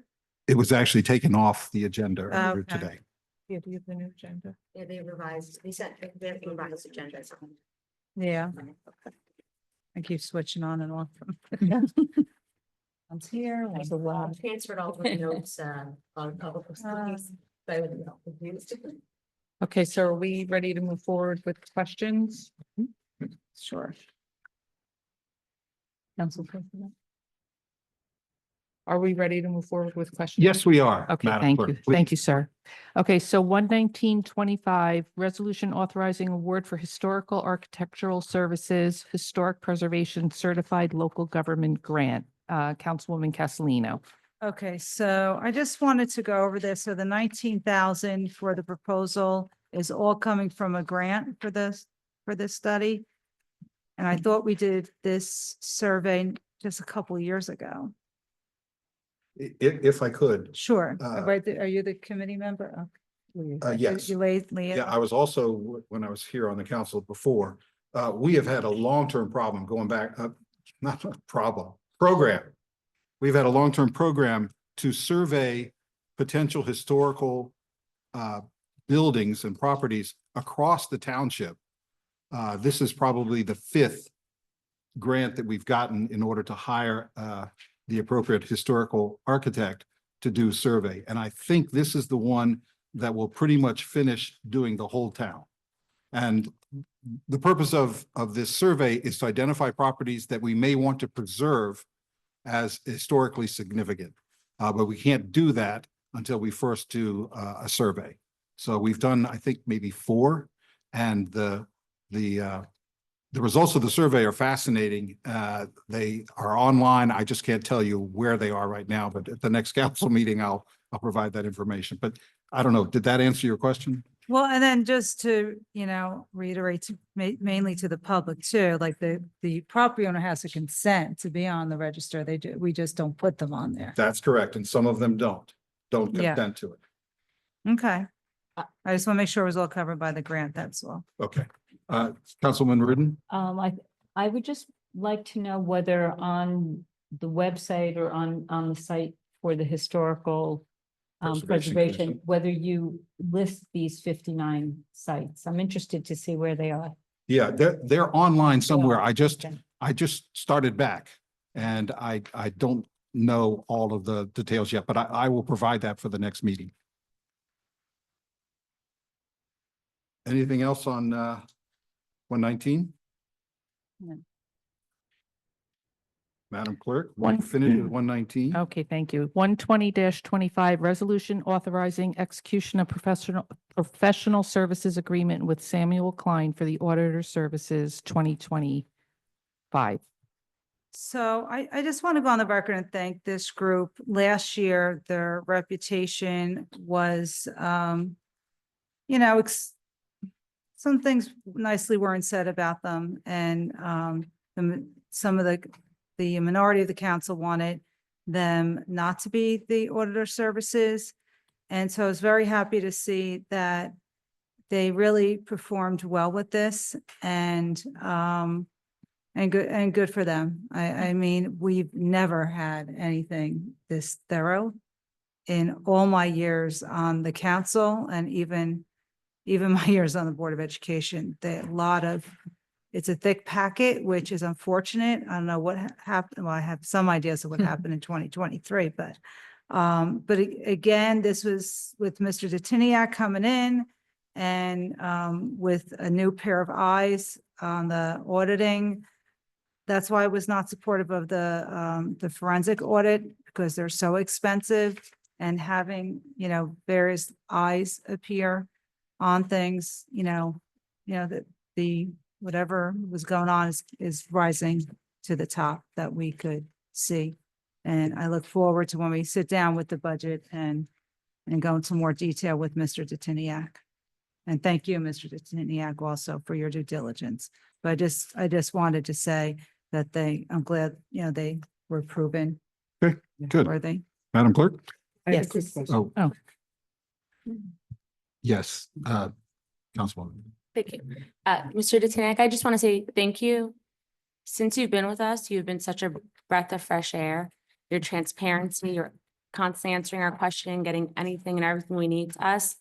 I truly appreciate you. And I know that when you started here, you inherited I don't even know, in the nicest way possible to say, a poop storm. You inherited a mess. And you have worked really hard to get to where you are now with getting us this budget, helping with this corrective action plan. And I want to say thank you and truly appreciate you. Yes, Thank you so much. Councilwoman Scarpa, and Yeah. please try to keep your comments brief. Very Okay, brief, please. very brief. Again, thank you for all you do, and you've done an incredible job. I noticed they said there were, it was an RFQ went out, but I didn't see, so usually we get who the other vendors are and the different price points, and I think they've done a great job, and I plan on voting for them. But I just was curious, were they the lowest bidder? Were they in the range? They were of the other- only, they were the only bidder. Okay, Yeah. all right. Well, then power to them for being so courageous. Madam Clerk? 121-25, resolution approving a license agreement between Pro Media New Jersey LLC and the Township of West Orange for the lease of a portion of 10 Rooney Circle for film and/or television production and post-production and related uses. Councilwoman Castellino. Okay, I just wanted to, I appreciate you being a lessor here. I just want to get an understanding on how we determined the fee. I didn't have a chance to look into what the commercial rates were for office space. I just asking the administration how they came to that number. I'm not certain, but I was not involved in that. Mr. Schmaldo was, unfortunately, not here with the legal department. My understanding it's similar or same as they're paying on the top floor. That's leased out. Okay. It's a short-term lease. It's, it's not something we went out and advertised. They came to us and we're looking to lease the space and put some money in the coffers and the term. It's not being used. It's sitting there empty.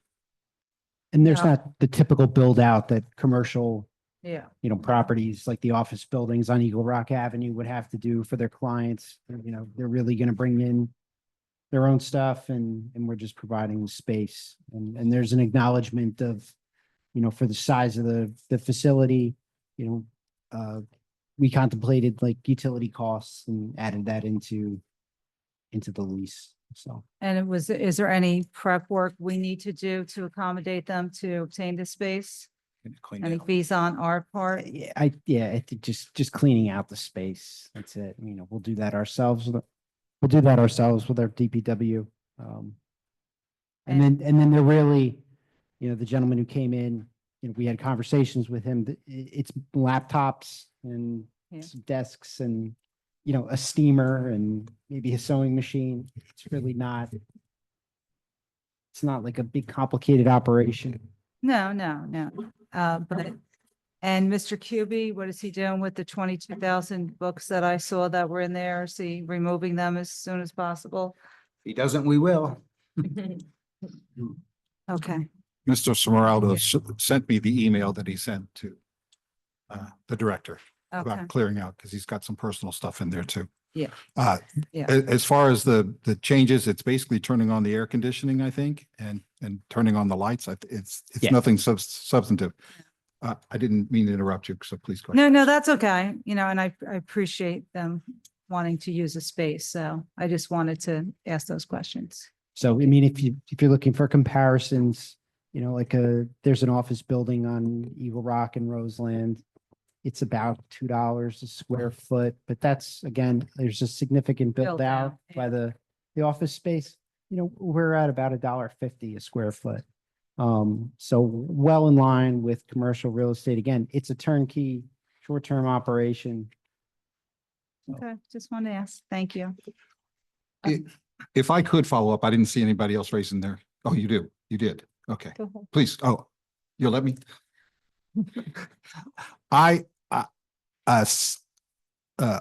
Here's Councilwoman Rudin again. We took a tour of that property, I guess, several weeks ago with the idea that maybe it could be the new home for the West Orange Arts Center, Arts Council.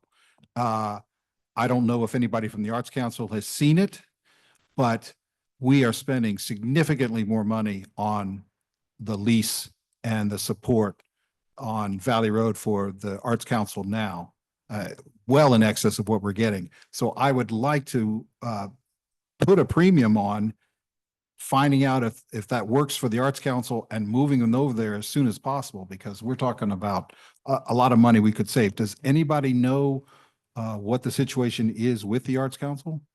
I know you're yeah, please go ahead. So a couple months ago, the Arts Council requested that I reach out to the administration to see if we can have tours of potential new places, that being one of them. And Chief Abbott reached out and said, and let us know that they're doing a study. They get back to us once the study is conducted, and B, that it is the executive branch and the mayor who gets to pick the location, not us. So we don't have, we can't just go and start touring places and then recommend them to the mayor. Sure. And it had explained that it wasn't our request, but the Arts Council's request that we do this. So hopefully, once the mayor has decided which location she thinks would be best for the Arts Council's new home, then or the gallery's new home, then we can all tour and then become involved. But I'm going to turn to Chief Abbott, who has been very transparent about the whole process, and I forwarded that email over to Patricia Matrana, who's the chair of the board, or of the council, excuse me. So, Chief. So I don't know that I'll be here to see it because I'm retiring December 1st, but yeah, we have a company in firm that's doing all our space analysis and figuring out who can move where. And we said everything's on the table. Nobody needs to stay in their office other than the fire department and the police department, obviously, but whatever works, whatever the synergies are, meet with the department heads, figure it out, what locations we have, what are the costs of the build outs, it's all going to have to be financed. So I don't know when you'll really have a game plan in place, but it's going to be a while.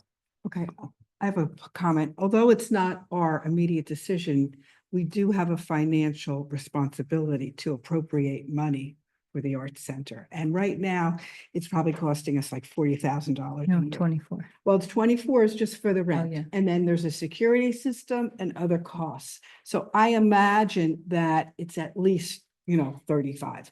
But it's costing us considerable money. And I think we should be looking at whether that would be a better utilization of the space as soon as possible. Right. It's fine. We're gonna, once we have the architectural firm's results, When will that be? we'll present. Do you know when they're due back, see? The architectural firms for the space for over the old library and the new library. Oh, So Figure should out. we delay the decision? And is the, Can we table it? What, this? Yeah. I highly recommend not, because No, even running the should- numbers here and the numbers you're talking about, first of all, this is short time period, number one. I would think. Number two, gentleman stated earlier that there are other opportunities and where it may just be this, he may have something down the road. And I think we need to really think that, that's why I asked for the pricing, because if we clean the space up a little bit, you could get a higher premium for the space. I wouldn't give it to the Arts Council because we'd Right. be making more revenue off of that. I mean, I know we have to find a home, but it's also partly the Arts Council that have to raise money Right. for themselves as well. So when I first came on the council, we were supposed to give a portion for support. This is way above and beyond, and I support them wholeheartedly. Yeah. But, the whole idea is they also need to fundraise for themselves I as well. completely agree. And- Our seniors don't have a senior center and we're funding an arts council. Well, that's who you have Toby Katz. So let's get the study back. I highly recommend we take in this revenue now Same. and look at the facility study and really seriously think about continuing to rent that space out. okay. Council President, Pardon? I have questions. Please make it brief. Okay, so I would like to just have clarification about the parking situation because it references that you're not designating specific parking, but it will include 5 box trucks ranging from 20 feet to 40 feet, and could be 20 tons of cargo located at 10 Rooney. Is this going to also be used as a parking lot for all of these trucks? And where will the trucks be parked? And also, I assume, it says that it's not going to be designated, but I strongly recommend that we do designate where box trucks are going to be parked. I'd also like to understand if they're going to be unloading or loading at all at the location. And it says the licensee shall not have reserved parking and shall not park close proximity to the building. That's fine, but it's also not spelled out. So maybe we do need to put up Yeah. a sign to say where the licensee may park so that it doesn't interfere with the patrons of the library. Yeah. I had a similar concern and how much traffic is going in and out daily. So if I could, it's a huge parking lot. I know. It's a huge parking lot. That is not going to be a problem for them to park out of the way. And the other thing is they're using that side entrance, I guess the Down northern below. entrance, Yeah. not the main entrance to the library. So you will not see any combination of those two foot traffic. You will not see library people using that entrance and exit. It's a wardrobe crew for the History Channel. I can't imagine it's going to be that busy. Right, right. I want to cut this off. It's nobody wanted to pull it to vote on it. I want to move forward. We've got still a lot of things to go. Okay? Thank you. Madam Clerk. Okay, 122-25, resolution authorizing a professional services agreement for Affordable Housing Planner Nishwayne Group LLC for a 12-month term to expire on April 21st, 2026 in an amount not to exceed $50,500. Councilwoman Castellino. So I pulled this because I want to hear our director out, but I have to be. Can I just interrupt 1 second? I think we're supposed to do a motion in a second and then have conversation. Okay, so when you're saying the motion to approve the consent agenda and then come back. No, a motion to approve, because this was pulled from. No, this No, wasn't pulled. this was Just a not. question. The library one. Yeah, 122 has been Oh, this pulled. wasn't pulled? This was not. It pulled. was pulled. Yeah, I pulled This it. is not We always part, have this was consent not part of the agendas. consent.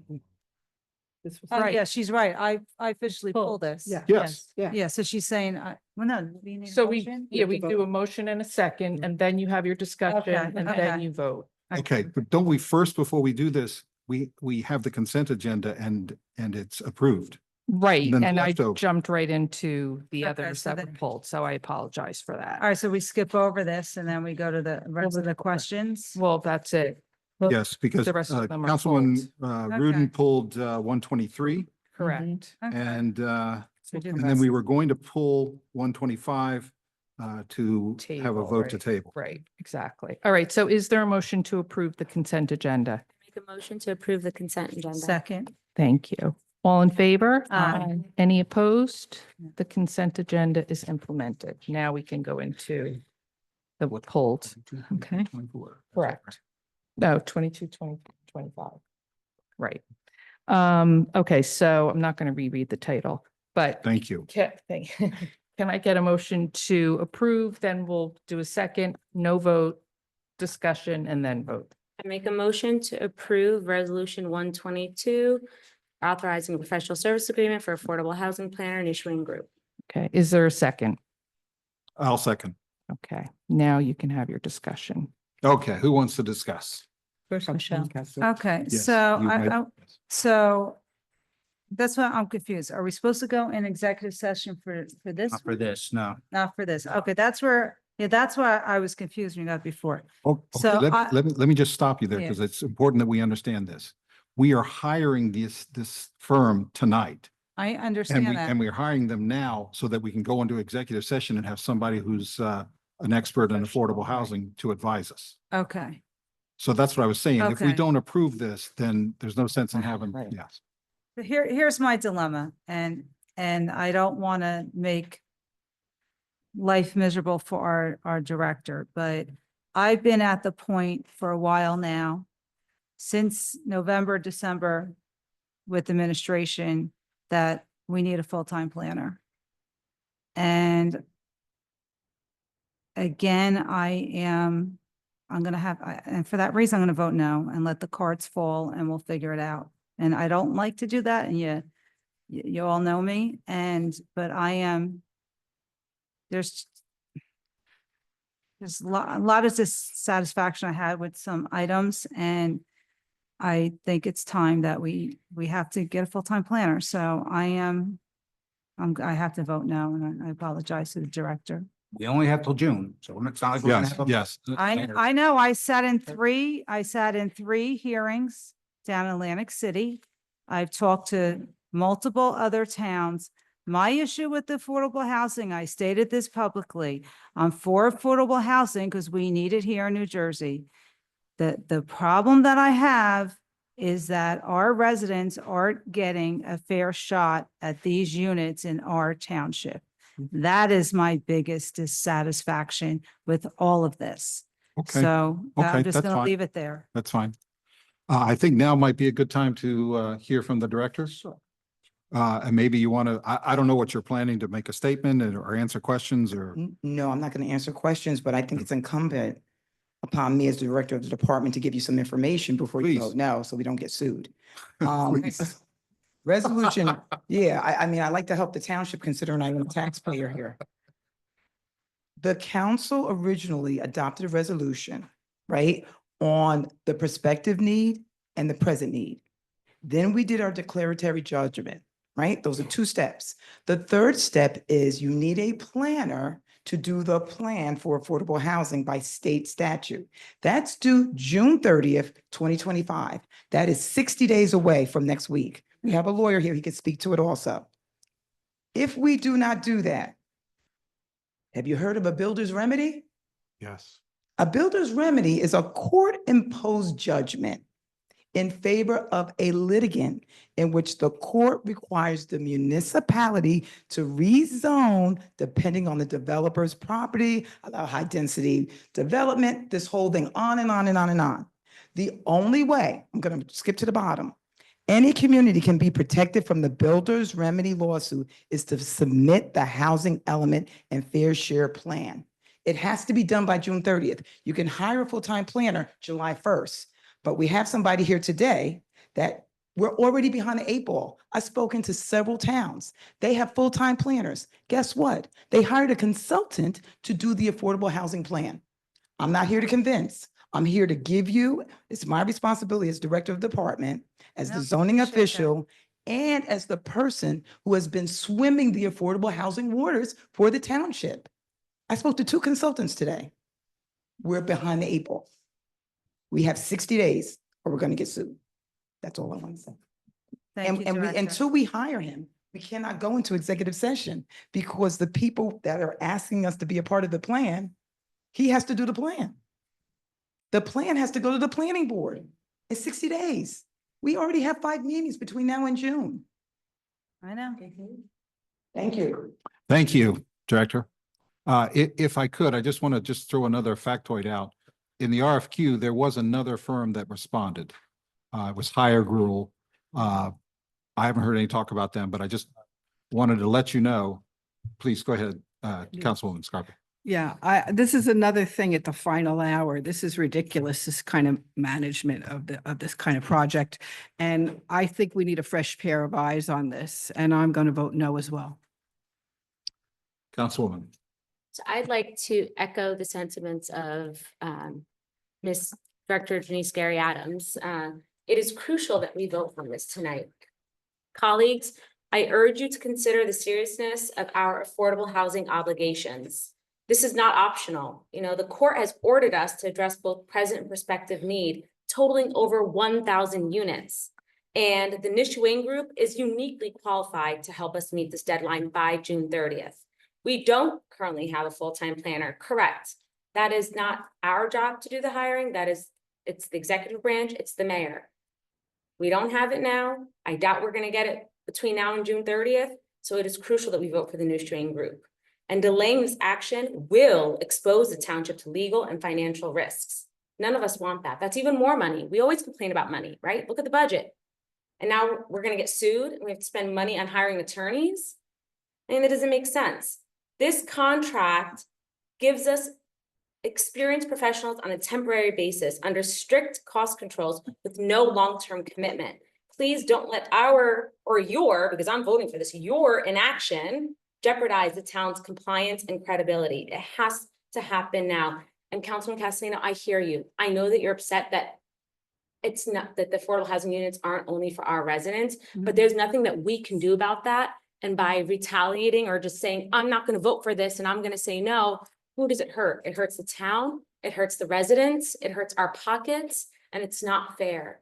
The Nishwayne Group is more than credible. They are qualified. They're an amazing group. They've done great work for this town, and we need to vote for them. I know that we're happy. I know that a lot of people are happy that we don't have a full-time planner. I get it. But saying no to this is going to hurt the town. You want a full-time planner, you have to talk to the mayor and the administration. There's nothing that we can do. We voiced concerns about that already many times. And like I said, it's not going to happen between now and June 30th. Right. Don't have to repeat. Let's. Because this is- I No, wanna make you're sure- not going to repeat. You are not. Mike and I have rights. You hear that? I'm Okay. cutting you off. You This is not cannot a repeat. yourself. dictatorship, It Council President. absolutely is. I want to say, I President. will have my Please voice heard. Stop talking. So stop it. Please And be stop respectful. talking. Please. Not a stop talking. dictatorship. Please stop talking. Very rude. Please stop talking. I will say what I need to say. I'm No, done now. you Thank not. You go ahead. Don't be rude. We'll respect everyone here and you'll respect me. Please stop talking. Go ahead. Keep being rude. Please stop talking. I just want to point out that Nishwayne advised us in the executive session for this, to get us here. And I thought they did a very good job in advising us on what was going on. So I am ready to move for a vote. I would like to say something. This contract doesn't make sense. It is outlining $50,000 for essentially creating a plan by June 30th. And then after that, there are no designated lists of responsibilities, and yet there are services, itemized services of what we could be paying for going forward. The contract does not make any sense. I hear what my council colleague's concerns are, but if the municipality misses the deadline, that we can request a grace period for circumstances beyond our control. And what is beyond our control is that we do not have a full-time in-house planner. That is the problem here. I don't really buy the threat of a lawsuit. I think that we can ask for an extended grace period, and hopefully during that time, we can get a qualified planner on board who can shepherd us through this difficult plan. I also think that this whole, well, I won't even go into how we got to this is just another whole story, but we're here right now. And I would like to, I will not be voting for this because I don't think that this contract makes any sense. It only outlines preparation of a report and not comprehensive housing services, which I think are necessary. Would you like to Completely agree. question the principal from No, issuing? I mean, you can. no, I read the contract. I I read agree the with you on the contract. contract. So I'll just point this out factually. The contract is a not to exceed $50,500. It has a listing of what the hourly fees are. It also says that this contract runs for a year and they will provide other affordable housing related assistance only with the approval of the council. So there are, and Councilwoman Rudin, I respect that we need more not to exceed and we need more fiscal control over our contracts. But this is something that I think does give us control over our contracts. And again, we've talked this to death. Nobody wants to talk to the experts. So yes. Council President, I just jump in and just reiterate some of the comments. I don't want to delay anything, but our office and the law department both strongly recommend that this be adopted as well. Thank you. I didn't realize that. I appreciate that. So I'm moving for a vote now, please. Councilwoman Castellino, No, Councilwoman Geber Michael, Yes. Councilwoman Rudin, no. Councilwoman Scarpa, No. Council President Kukoviac. Yes. Okay, the motion fails. Yeah. I heard that story with West. Guys, it's over. Okay, let's move on. Let's move on. So that also ends the potential for an executive session with the Daughters of Israel. Correct. And perhaps, Director, if you want to bring, there's another firm that responded to the RFQ. It might be something that we might want to consider having a special meeting to consider them as I mean, well. that's up to the administration. We have 60 days. Right, I'm just throwing it out. So I mean, Get on it. The council is we have bid 60 days. I don't know if they want to call higher rule. They don't know they've done plans for us before in the past. Obviously, Nisha Wayne works with us currently, so they know everything about us. It's so much easier for them to do it, but that's up to the administration, what they want to do. Discuss it with the mayor. I'm only a director. Can the town get an extension?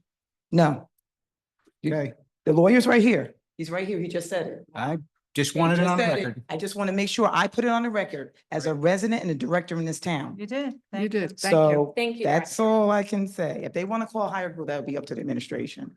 I have no. some calls tomorrow, 8 a.m. It's up to the mayor. Do the same thing. Thank you. Yes, I'm sorry. Thank you. Okay, Just thank wanted to you. let Have a you know. good evening. I've been here since 7 a.m.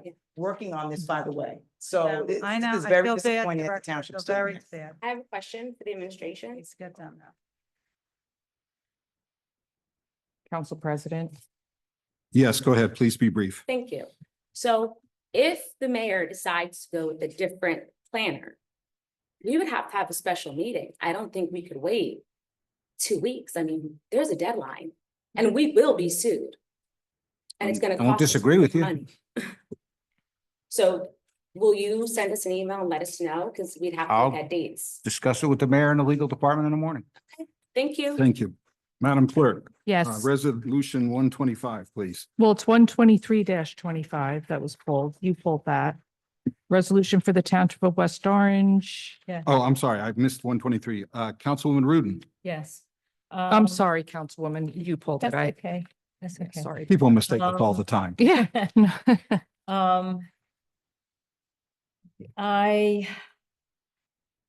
There's no way to say this than that the corrective action plan is eye-popping. And a lot of the I realize, excuse me, Councilwoman, I forgot. We need a motion. I make a before motion to, to introduce, And I'll second. Sorry about that. Okay, go on. which is the, Sorry about that. wait, I didn't read the whole thing. Resolution 123, resolution for the Township of West Orange approving the corrective action plan for the calendar year ending in December 31st, 2023. Correct. I think that we need to obviously make a lot of changes and adopt new changes, but I think that some of the changes that were suggested kind of leave a lot of questions and just say, we'll do better going forward. There are several bank reconciliations that have outstanding checks. We don't know what that amount is. There are differences between the Munidex property tax software. What are the differences that are being investigated? The differences in the ledger, the corrective action, just see. Oh, grants. There are unapplied grants for $250,000 and for $346,000 that were never applied. Does that mean that the grants were never received? You're right. Council President? So I'll tackle the last thing first. So with the unapplied grants, what the auditors mean by that is we receive the cash, usually via wire, whether that's from the federal government or state of New Jersey or the county. And then the way it was posted in the ledger in 2023 was instead of, let's say we got $100,000 from the federal body camera grant. Instead of applying it to the receivable for that grant, it was just put into an account that said, unapplied receipt. So we have the cash. It just wasn't recorded on the ledger properly. So the investigation would then be, what was this particular transaction and what grant receivable does it go against? And that's the corrective action for that one. The reconciling items, so a deposit in transit, that's the term that's used in the audit, and that's the term I use in the corrective action plan.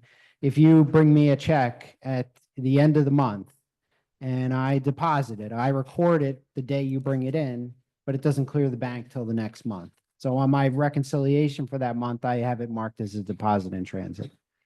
The former CFO had transactions booked as deposits in transit that didn't clear for like a couple months because he wanted to make the transaction, he just didn't do it in that time frame. And it's basically moving money between accounts. So that he didn't have interfunds. Great question. The auditor said that that the practices were highly unorthodox accounting procedures. Is there anything that you can say to us may be criminal? No, I wouldn't say a criminal. It's not good bookkeeping. So as part of the corrective action, we're doing away. If we don't move, interest income from one account to the other, we'll book it as an interfund instead of it being a reconciling item that hangs on a bank rec for months and months. So I think I put in if it's a deposit in transit, it has to clear the bank by the 10th of the next month. And that's pretty generous, even 10 days. Outstanding checks, we have a listing of all the outstanding checks. An outstanding check is, we issue a check to Joe Smith for $1,000. They don't cash that check. At the end of the month, I show it as being outstanding. So it already reduced our book balance, just like you would balance your checkbook. But it hasn't hit the bank yet. So it's a reconciling item. So we have checks out there that are stale dated at this point. They're over 6 months. They probably got lost in the mail or, whoever got them threw it out or whatever the case may be. And even if they found them and they tried to deposit them, our bank is just going to reject it. Are we going So- after that money to ask that? So what we're going to do is we're going to do a resolution and we're going to name all those checks that are stale dated. And you're going to cancel them via resolution. And then that money is going to go back into the coffers. It's a MRNA, miscellaneous revenue not anticipated. Can't we just ask that the vendor to reissue checks, even if We, they're stale? I mean, we frequently do that. You know, we put stop payments on checks and reissue checks all the time. You know, if we can't get in touch with a vendor, or if it was a one-time thing, and we can't make good on it, then we'll cancel it via the resolution. So I also have a question on, oh, go Moving to a ahead. different topic. Go ahead. No, yes, I am. Okay, so what if the vendor then comes back and states, you know, hey, we want the money. Will you reissue the check or will you not because we canceled it in a resolution? So What happens there? so Do we set ourselves up for litigation? I mean, if there was going to be potential litigation, if it was like a massive check, we're not going to avoid that. I'm talking, you know, $100 checks or something like that. If it was like $100,000 check, we would reach out and get in touch. But if it's small stuff, Would. yeah, you know, we can handle a case by case basis. If we have to reissue a check after canceling it, we'll do so, and we'll properly allocate it to the right account, prior year bills. And, you know, I'll do a deferred charge for it, prior year bills. That's the right way to do it. And we'll handle it. Thank you. So There were so many issues that were raised that I find it a little difficult to just go with this whole thing you know, with all of the recommendations. So another issue was the health benefits, that employees are receiving waiver payments for those who elect to waive their health benefits. Mhm. And we pay people out if they decide not to. And apparently that's a practice here in West Orange. it is. It is. But municipalities have the discretion of whether or not to offer that. They do. And can we change our policy so that we stop offering waivers to people who may not need the health benefits? So it can be a council action that you would change the code and do away with waiver payments. You could do that. I'd have to look at the collective bargaining agreements I and could- see. I could jump in. I This is apologize. Labor Council. With This is- with Labor Council, we actually dealt with this in another municipality, and as long as you're changing it prospectively and they have an opportunity to re-sign up for health insurance, you should be fine. We had an issue in another municipality where they said, oh, I know you already all waived it previously expecting this payment, but we're discontinuing it now. And we lost that grievance because there was a reliance on expecting the payment. But as long as it's prospective and you're saying you have an opportunity to opt back in, if you decide you want it because you were expecting this payment, you're not getting it, then you should be fine. But it's not negotiable at all by statute. It's not something that, even if it's in the collective bargaining agreement, that's not enforceable. So it's completely up to us whether we offer it or not. And if I could, Mr. Detiniak, isn't this, it's the waiver process is done all over the country. And what it does is it saves the entity that is insuring, it saves them money because they use their spouses or their partners, somebody else's source of coverage, and we save huge amounts of money. Correct. If that's the case. The problem here was that there was no documentation of whether, this is what the auditor said, there was no documentation that this was actually something that we could do. Correct. Yeah. And that's what they're recommending. But to your point of to save money, yeah. Especially for, you know, we have some grandfathered in waiver payments where it's a percentage of the savings. But everyone else it's a maximum of $5,000. And there's a calculation to see if they Right. even get that. 25%. You know, just to put it out there, the cost, you know, our calculated cost for a family plan with dental is like $52,000 a year per family. So, you know, there is significant savings by offering the waiver program, because if the person has coverage, you know, then they don't take our coverage, and Right. it's a lot cheaper to pay 5,000 than to insure. And we wouldn't be the only municipality to do it. Other forms of government offer a waiver program as well. The majority Yeah. of municipalities in New Jersey offer a waiver. Yeah. And if you're part of state health benefits, it's slightly different. You know, you're restricted in, you know, if you're covered under state health benefits, you can't give waivers to someone that's covered under. But, you know, we're self-insured, so we don't fall under that plan. But just, you know, globally, the corrective action plan, and it's a lot of comments. I agree. You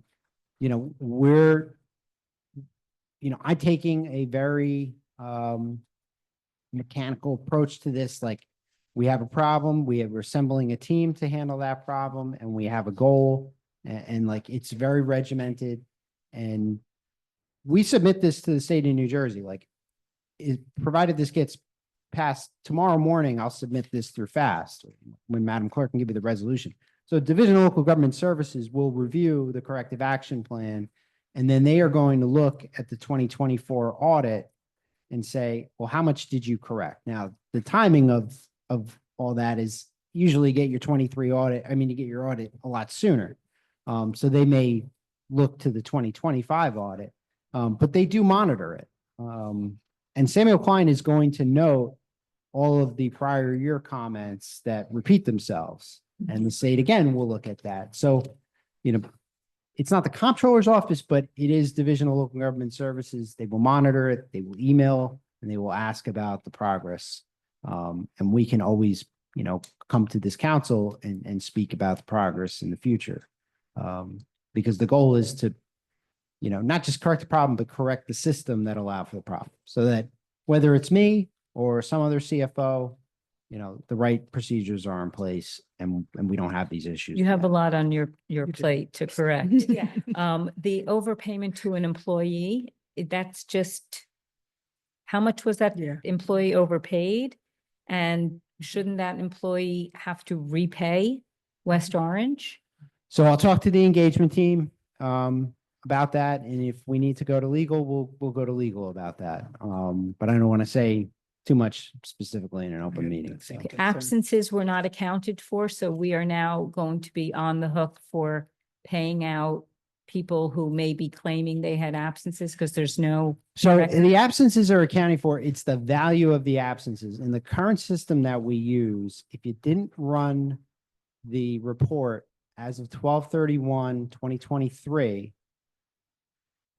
and then you try to run it instead on 1/1/2024, you get the new rates applied to the old time. Yeah. So because that rate, that report wasn't run at everybody's 2023 rate, you don't get an accurate value of the time. We're moving to a new payroll system. So we're changing two systems. We're changing our ERP system. So all our purchasing, our general ledger, it's going to have a forward-facing public portal. We're going to have revenues and all that get posted online. But we're also changing, like I said, the payroll system. The payroll system that we're changing to has that flexibility where you could say, hey, run it from 12/31/2022, and it's going to take those rates from 2022.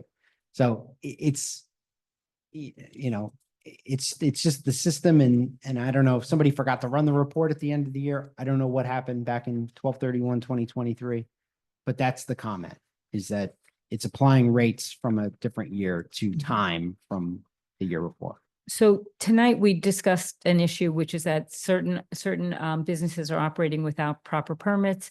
You mentioned in here that that as well, and as well as construction permits. So the comment from Samuel Klein was they do what's called fee testing. So everything that they do is dictated in the requirements of audit that the state put out, I think, I don't know, in the 1960s, and then updated in 1984, something like that. And so they test fees. So they look at our ordinances, they look at our resolutions, and then they go back and they look at receipts from the prior year. And they say, somebody went and got a boiler installed. What did you charge them?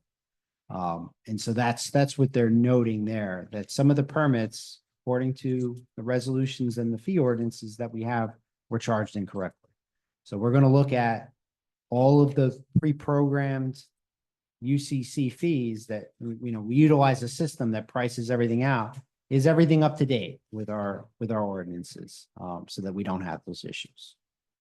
Okay, I mean, there are just so many things that I'm just a little nervous about approving the whole thing if some of this will be changed and we can get back any money. For instance, it looks like there were 2,312 tickets that were never paid. No, so that's part of the municipal court report. I think it's maybe Chief will be able to speak on this more. The ticket books can only be in the possession, like unissued tickets can only be in an officer's possession for so many days. And then they're supposed to return them back to the court and then they get reissued ticket books. If you read most municipal court reports, like every single municipality has this issue because they use the ticket books till they need a new one. But it is a comment. Samuel Klein writes it up every time. Because again, they're very by the book. So, that one is not the end of the world. I'll say that. And it's really just they have old ticket books. That's all it is. It's not a loss of revenue. No, So the court still claimed, never mind.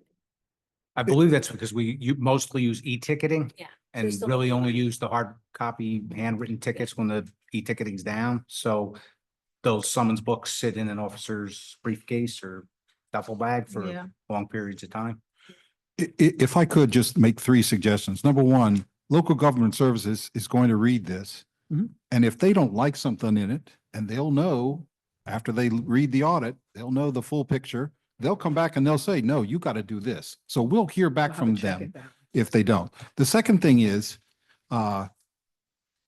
we can change whatever accounting and compliance practices or policies that we want. We don't have to change them tonight, particularly when we are just getting this understood. So if this is something that you really want to chase after, that's the guy to talk to because he knows his stuff. so in the summertime, one of our finance department projects is to write up like an SOP for how to handle different transactions. And like I said, if it's not going to be me, it's somebody else, at least they'll have something to follow. That's just a good practice to build like a transition. So. Yes, and just before, let me finish the third point. The third point is that we can ask Mr. Detiniak to give us monthly updates, formal updates, just like he did with what we got today in the response. And just come to us every month and tell us where he stands on all of these 32 points. And then as he knocks them out, we'll knock them off. And that way we will be sure that we're following along in this. If that's a concern, you're probably already keeping track of it anyway. So it's just merely emailing us if you want to do that. So anyway, those are my 3 points. Councilwoman. If you can just clarify what an SOP is for people who are sorry. either in the audience So like- or on Zoom who don't know what that means. And So like, standard operating procedure. Thank you. And it's internal. It's not meant to be, public could see it, they can see whatever they want, but it's meant to be internal for finance department employees or whoever the department is on proper way to, whatever it is, posting transactions or, creating a purchase order or, just something to follow. And then hopefully it eliminates a lot of these issues. Thank you, So- Mr. Tiniak. Yes. Are we ready to move to a vote? Yes. Please, Madam Clerk. Okay, Councilwoman Castellino to approve. Yes. Councilwoman Geber Michael. Yes. Councilwoman Rudin. Yes. Councilwoman Scarpa. Yes. Council President Kukoviac. Yes. The motion carries. Okay, so 125-25, you're gonna make a motion to table. So moved. Okay. Is there a second? Second. Councilwoman Castellino. Yes, the table. Councilwoman Geber Michael. Yes. Councilwoman Rudin. Yes. Councilwoman Yes. Scarpa. Council President Kukoviac. Yes. The motion carries. Okay. Ordinances on second and final reading, 2905-25, an ordinance amending and supplementing chapter 28 and establishing sections of the revised general. Wait, I'm sorry, you missed one. I did? 124. That was in That consent. wasn't, no, yes, it was. That's in consent for. Yeah. It's dead. Yes. It is. It's dead because we don't have an Yeah, it advisory. is a dead issue because, Thank you yeah, for clarifying, Madam Clerk. you're welcome.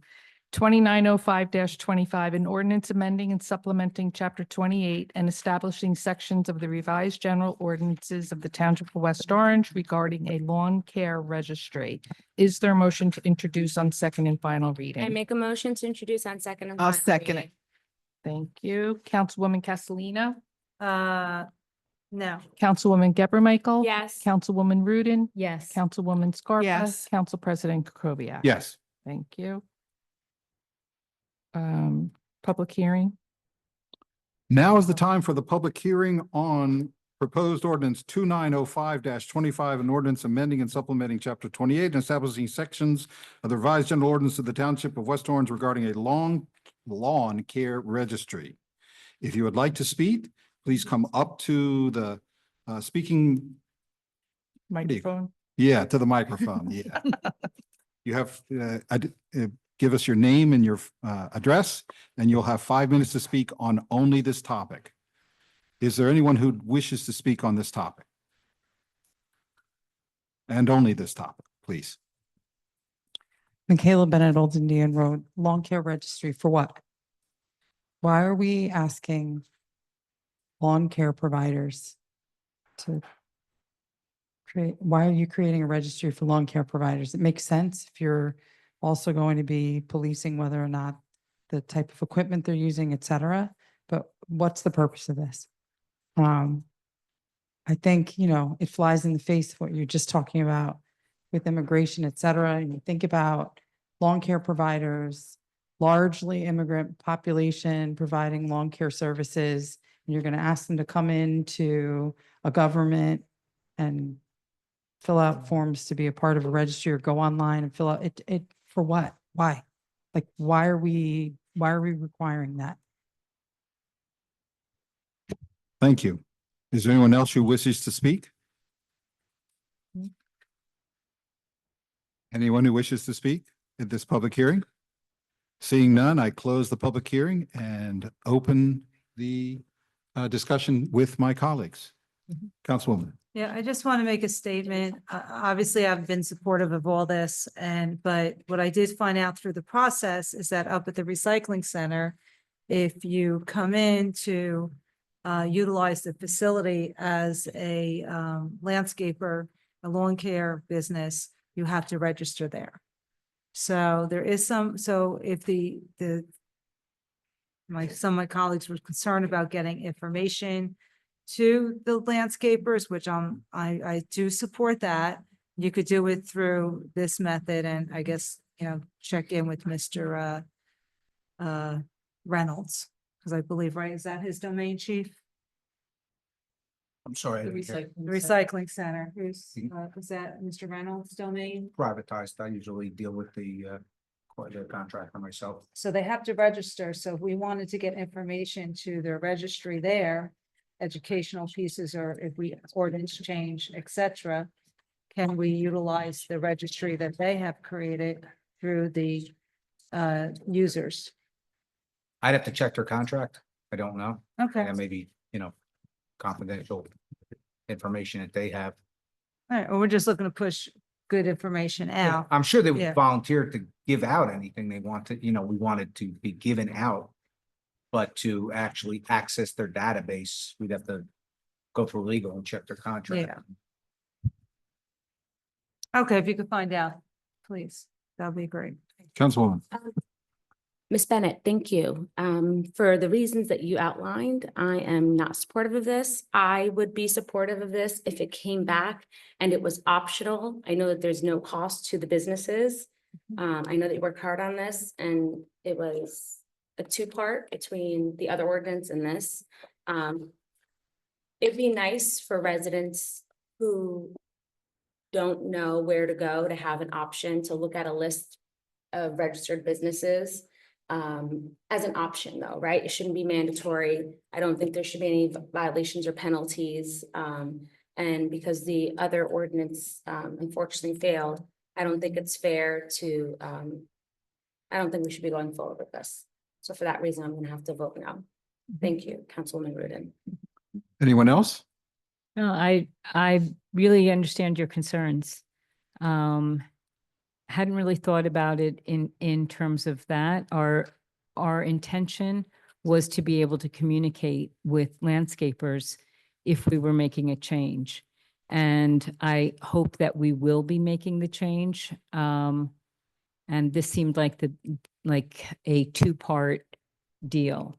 Unfortunately, because it didn't pass, we really I guess it almost seems unnecessary at this point to have this. So I'm listening to what you're saying and there was there was no charge for the landscaper to register. The purpose of this was so that we would be able to communicate with them going forward. Councilwoman Scarpa? Yeah, well, I hope in good time, I'd like to put it forward because I hope in good time we will move to change. And I hope that we will have a referendum in November so that the residents can vote on whether they think we ought to move in that direction. Councilwoman? Councilman Scarpa, it's very disappointing to hear that you say that you now support a referendum when several weeks ago or a few meetings ago, I mentioned it. Both you and Councilman Castellino stated that you supported a referendum on the record. And then I made a motion and you both voted no. So Change your mind. it's very, and now there's no support for it. So I feel like it's not going to happen. So I just had to tell you it's pointing. Sounds good. I would just suggest this, if maybe you want to take it back and retool it and have the registry going forward, and perhaps you can, we can get approval to post it on the website. And so if people are looking for landscapers, perhaps they want to check to see, how many years of service, or whether they do electric, or whether they just do gas. And it might be something that would help the residents and help the vendors. I don't know, but it's probably not in the right form now, and we probably need to get legal to look at that. Anyway, Councilwoman. It's kind of what I mentioned in my response to public comment. Oh. I would support this. The only issue is it has the violations and penalties. It would be nice to have as an option for people to go. They're looking for a landscaper that they trust, especially if they don't know anyone. So hopefully this can come back as an option for people to register their businesses, which will only help them, in case residents are looking to hire landscapers and without the violations and penalties. And that's it. That looks like it. Madam Clerk, let's go to vote, please. Is there a motion to approve 2905-25 on second and final reading? Guess not. Seeing none. Okay, it's a failure. Okay, 2906-25, an ordinance amending chapter 10 to add a new section of the revised general ordinances of the Township of West Orange regarding single-use bathrooms. Is there a motion to introduce on second and final I reading? make a motion to introduce on second and final reading. Thank you. Is there a I'll second? Okay, thank you.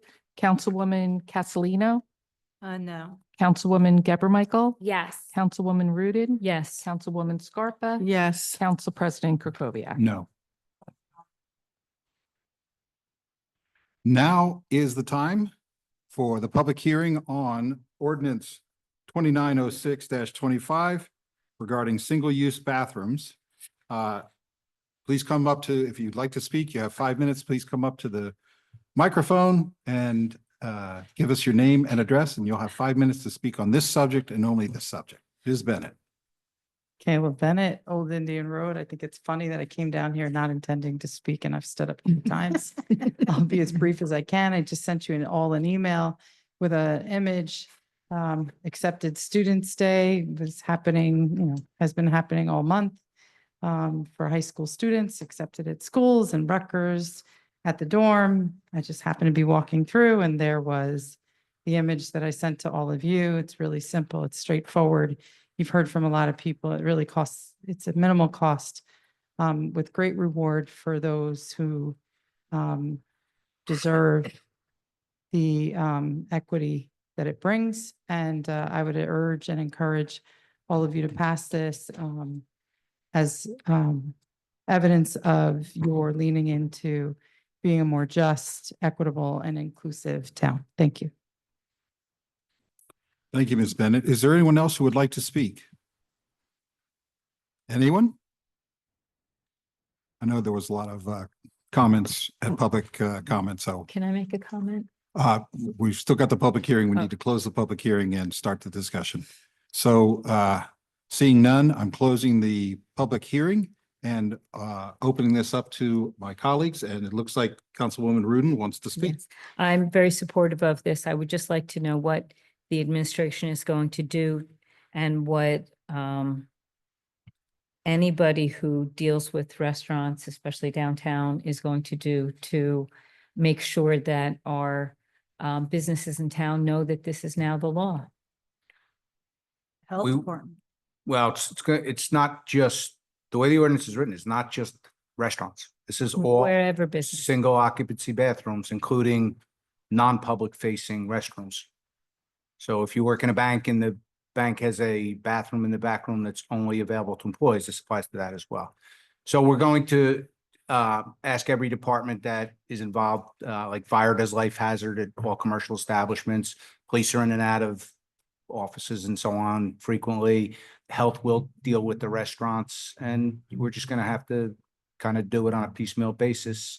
As we view violations, we'll bring them into compliance. Is there a way to email all of the businesses that are currently registered with the town?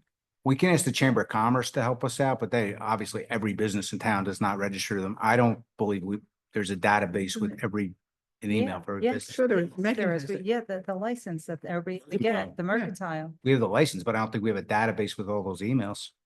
Why wouldn't we? Why- I'll They check. pay- Maybe they I'm, gotta- maybe I'm. How to wrong. pay a Soon. big check. Maybe I'm wrong. They We need better their develop it register- soon. They have a You'll learn permit something new to every work day. Maybe here. I'm One at a time, please. If that's the case, Yeah, then we can email through that. I would think anyway, I would hope. We I don't know. gotta sign up. And Councilwoman Rudin has the floor. does this have a date when this needs to be enacted? Or, I mean, it says immediately, but 20 like days tomorrow, after it's- 20 days becomes the after? law, 20 days following the vote on. So we need to get on this right away with emails. Yeah, 20 days after publication. Mm-hmm. It'll be published next Thursday, so. And maybe put this on our website and in any business website that we have. And on Facebook. Yeah. Oh, yeah. Our public information officers here, I assume he's taking this all in. Got a plan? Councilwoman. I just want to say that, and I'm hoping that there's support tonight to pass this, that it's very simple to, all businesses have to do, they can even write it on paper or print it out if they don't want to buy a plaque that just says rest room. Very simple. Rest room. Thank you. I don't think there'll be a big pushback from the community. Okay. Anybody else? Are we ready to Council vote? President, I want to jump in. I believe this needs to just be amended to refer to chapter 2 instead of chapter 10. It shouldn't be a substantive change. We can still pass it tonight. There's just a typo that it refers to chapter 10, which is a different area of the code. I think it needs to go to chapter 2. Make a motion to make that amendment. I'll second it. Vote on the amendment first. Yeah, we're going to vote on the amendment first. Councilwoman Castellino, For the amendment, yes. Councilwoman Geber Michael. Yes. Councilwoman Rudin. Yes. Councilwoman Scarpa. Yes. Council President Kukoviac. Yes. Okay, the motion carries. Chapter 2. Okay. Now, is there a motion to approve 2906-25 on second and final reading? I make a motion to approve. Second Thank you. reading. Thank you. Is there a second? Second. Okay. Councilwoman Castellino, No. Councilwoman Geber Michael, Yes. Councilwoman Rudin, Yes. Councilwoman Yes. Scarpa, Council President Kukoviac. No. Okay, the motion carries. Okay. Okay. 2913-25, an ordinance amending and supplementing chapter 7, traffic subsection 7-32.1, handicap parking on streets. Section 7-32.2, restricted parking zones of the revised general ordinances of West Orange. Is there a motion to introduce on second and I final make a reading? motion to introduce. I'll on second. and final reading. Thank you. Councilwoman Castellino, Yes. Councilwoman Geber Michael, Yes. Councilwoman Rudin, Yes. Councilwoman Yes. Scarpa, Council President Kukoviac. Yes. Thank you. Okay, public hearing. Now is the time for the public hearing on proposed ordinance 2913-25 on second reading. An ordinance about restricting parking zones of the revised general ordinances of the Township of West Orange. If you would like to speak, please come up to the microphone, give us your name and your address, and you will have 5 minutes to speak on this topic and only this topic. Please come forward now. The public hearing is open. Seeing none, I'm going to close the public hearing and open the discussion to my colleagues. If anybody would like to, or somebody can just say, move to vote. Move to approve. Okey-dokey. Councilwoman Castellino? Yes. Councilwoman Geber Michael? Yes. Councilwoman Rudin? Yes. Councilwoman Yes. Scarpa? Council President Kukoviac? Yes. Oh, you know what? I forgot to do a motion in a second For what? for that to I make a approve. Oh, motion no, to we did. approve. We did. just- No, we Only didn't. We did introduce. the first, I sorry. make a motion to approve. Okay, thank you. Sorry about that. We kind of did it backwards. The motion Okay, get it carries. late. Okay, 2915-25, bond ordinance providing for various roadway improvements by and in the Township of West Orange, appropriating $10,030,000 therefore, and authorizing the issuance of $6,714,669 bonds or notes of the township to finance part of the costs thereof. Is Make a there- motion to Thank you. introduce. Second. Final reading. Thank you. Councilwoman Castellino? Yes. Councilwoman Geber Michael? Yes. Councilwoman Rudin? Yes. Councilwoman Yes. Scarpa? Council President Kukoviac? Yes. Thank you. Motion carries. Yes. Now is the time for the public hearing on proposed ordinance 2915-25, a bond ordinance authorizing the issuance of $6.7 million in bonds or notes and appropriating $10.03 million. If anyone would like to speak on this topic, and of course, we had a lot of mentions of this in public comment, please come to the microphone, state your name and address, and you will have 5 minutes to speak on this subject and only this subject. Please come forward now. Not all at once. Seeing no interest, I close the hearing and open it up to my colleagues. Just thank everybody for coming out. Yep. Just Thank for all the Thank you. advocacy of the residents. I hear motion to vote. Yeah. Yeah. motion Is to there a approve. motion to approve on second and final Make a reading? motion to approve on second and. I'll final second reading. it. Thank you. Councilwoman Castellino? Yes. Councilwoman Geber Michael? Yes. Councilwoman Rudin? Yes. Councilwoman Yes. Scarpa? Council President Kukoviac? Yes. The motion carries. Okay, 29. Ordinances on first reading, 2912-25, an ordinance amending chapter 11, section 3.4 of the revised general ordinances of the Township of West Orange, license fees maximum number. Is there a motion to introduce on first reading? Oh, I make a motion. Okay, I'll second it. thank you. Okay, and this is, the purpose of this ordinance is to revise the municipal code setting for the license fees for liquor licenses issued by the Township of West Orange. It's an increase of 10% on the license fees. Councilwoman Castellino? Yes. Councilwoman Geber Michael? Yes. Thank you. Councilwoman Rudin? Yes. Councilwoman Yes. Scarpa? Council President Kukoviac? Yes. The motion carries. Like to say something? If you could just, oh, that's right. Yeah. It's first reading. Yeah. Yes, please, go ahead. So at our last council meeting, we voted to, well, my colleagues, not me, voted to increase liquor license, well, so did I guess, by 10% annually until reaching a cap of $2,500. It was initially 20% every year until they got to that cap.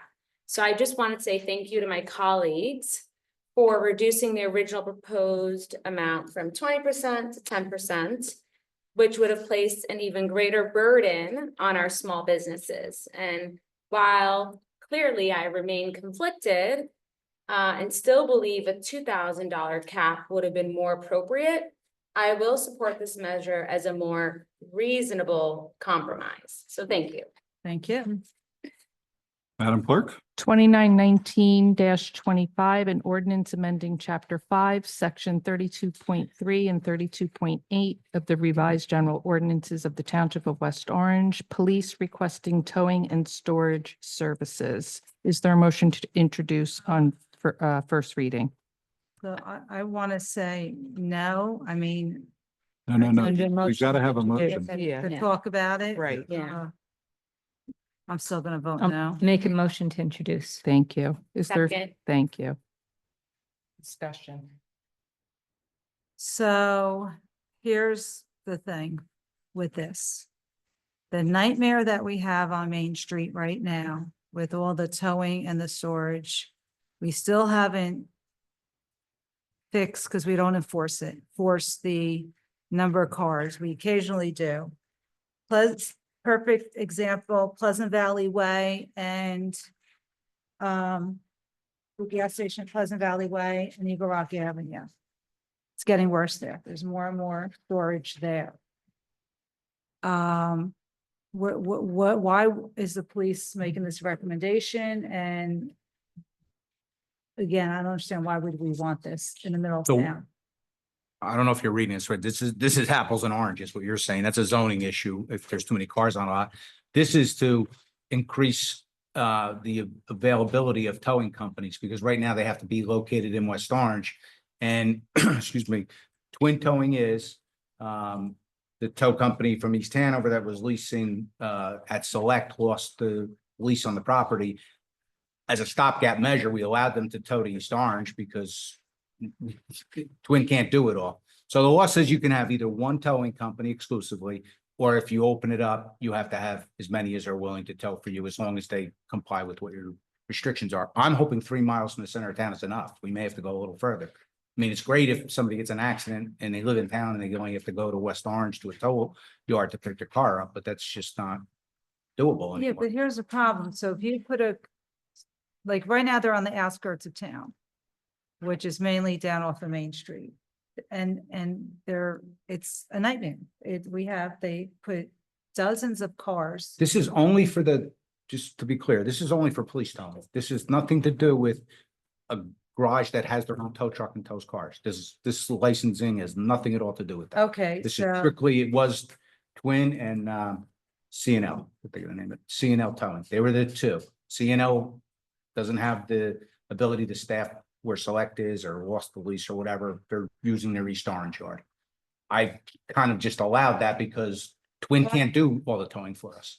so where else in town are you looking to? I'm looking to go house out of this? town, not in town. They're gonna tow cars out Oh, out. I was This is thinking about asking the us to 3 look miles. outside of Oh, town. outside 3 of miles town. out, That's well, what- 3 miles from the center of town. from And center to hopefully town. hopefully that works. I mean, if we may have to come back and say, we don't have enough tow companies, we're gonna have to go 5 miles out Expand of it. town. You understand? I understand, but I'm just thinking I didn't get a chance to look at the map. This is your Like, police towing only. This is nothing to do with, these I other know, garages. but you know what I complain about all the time. It's ridiculous. but you're not complaining about the tow companies that tow for the police. No, I don't. I know. Right, I'm not. Right, so it's a valid concern, but it has Yeah. nothing to do with this at all. So, Councilman Castellino, Yeah. I hear what you're saying, but I think that's something you should bring up then under new business so we can discuss next time, because that's different than this. All he's asking is to increase the mile radius, and I feel like we're wasting time discussing. Yeah, I'll talk about it with you by the next Yeah. meeting. Just- Madam Clerk, or is there anybody else who wants to speak? I need to Madam look Clerk? at the map. Okay, I'm gonna vote to approve Councilwoman Castellino on first reading. On first reading, okay, I'll approve it for now. Councilwoman Geber Michael. Yes. Councilwoman Rudin. Yes. Councilwoman Yes. Scarpa. Council President Krokoviac. Yes. The motion carries. 2921-25 bond ordinance providing for various 2025 capital acquisitions and improvements, buying in the Township of West Orange, appropriating $635,000 therefore, and authorizing the issuance of $605,600 bonds or notes of the township to finance the part of the cost thereof. Is there a motion to introduce on first reading? So moved? Second, Okay. Any discussion? Well, yeah, is there gonna be any kind of presentation or from the director? I mean, did everybody get a chance to review? Right, I thought that this was something that Chief Smeralda was going to discuss with us. Yeah. So we I just want to. This is on the library. Yeah, we gave out a packet with 10 Rooney. Yeah.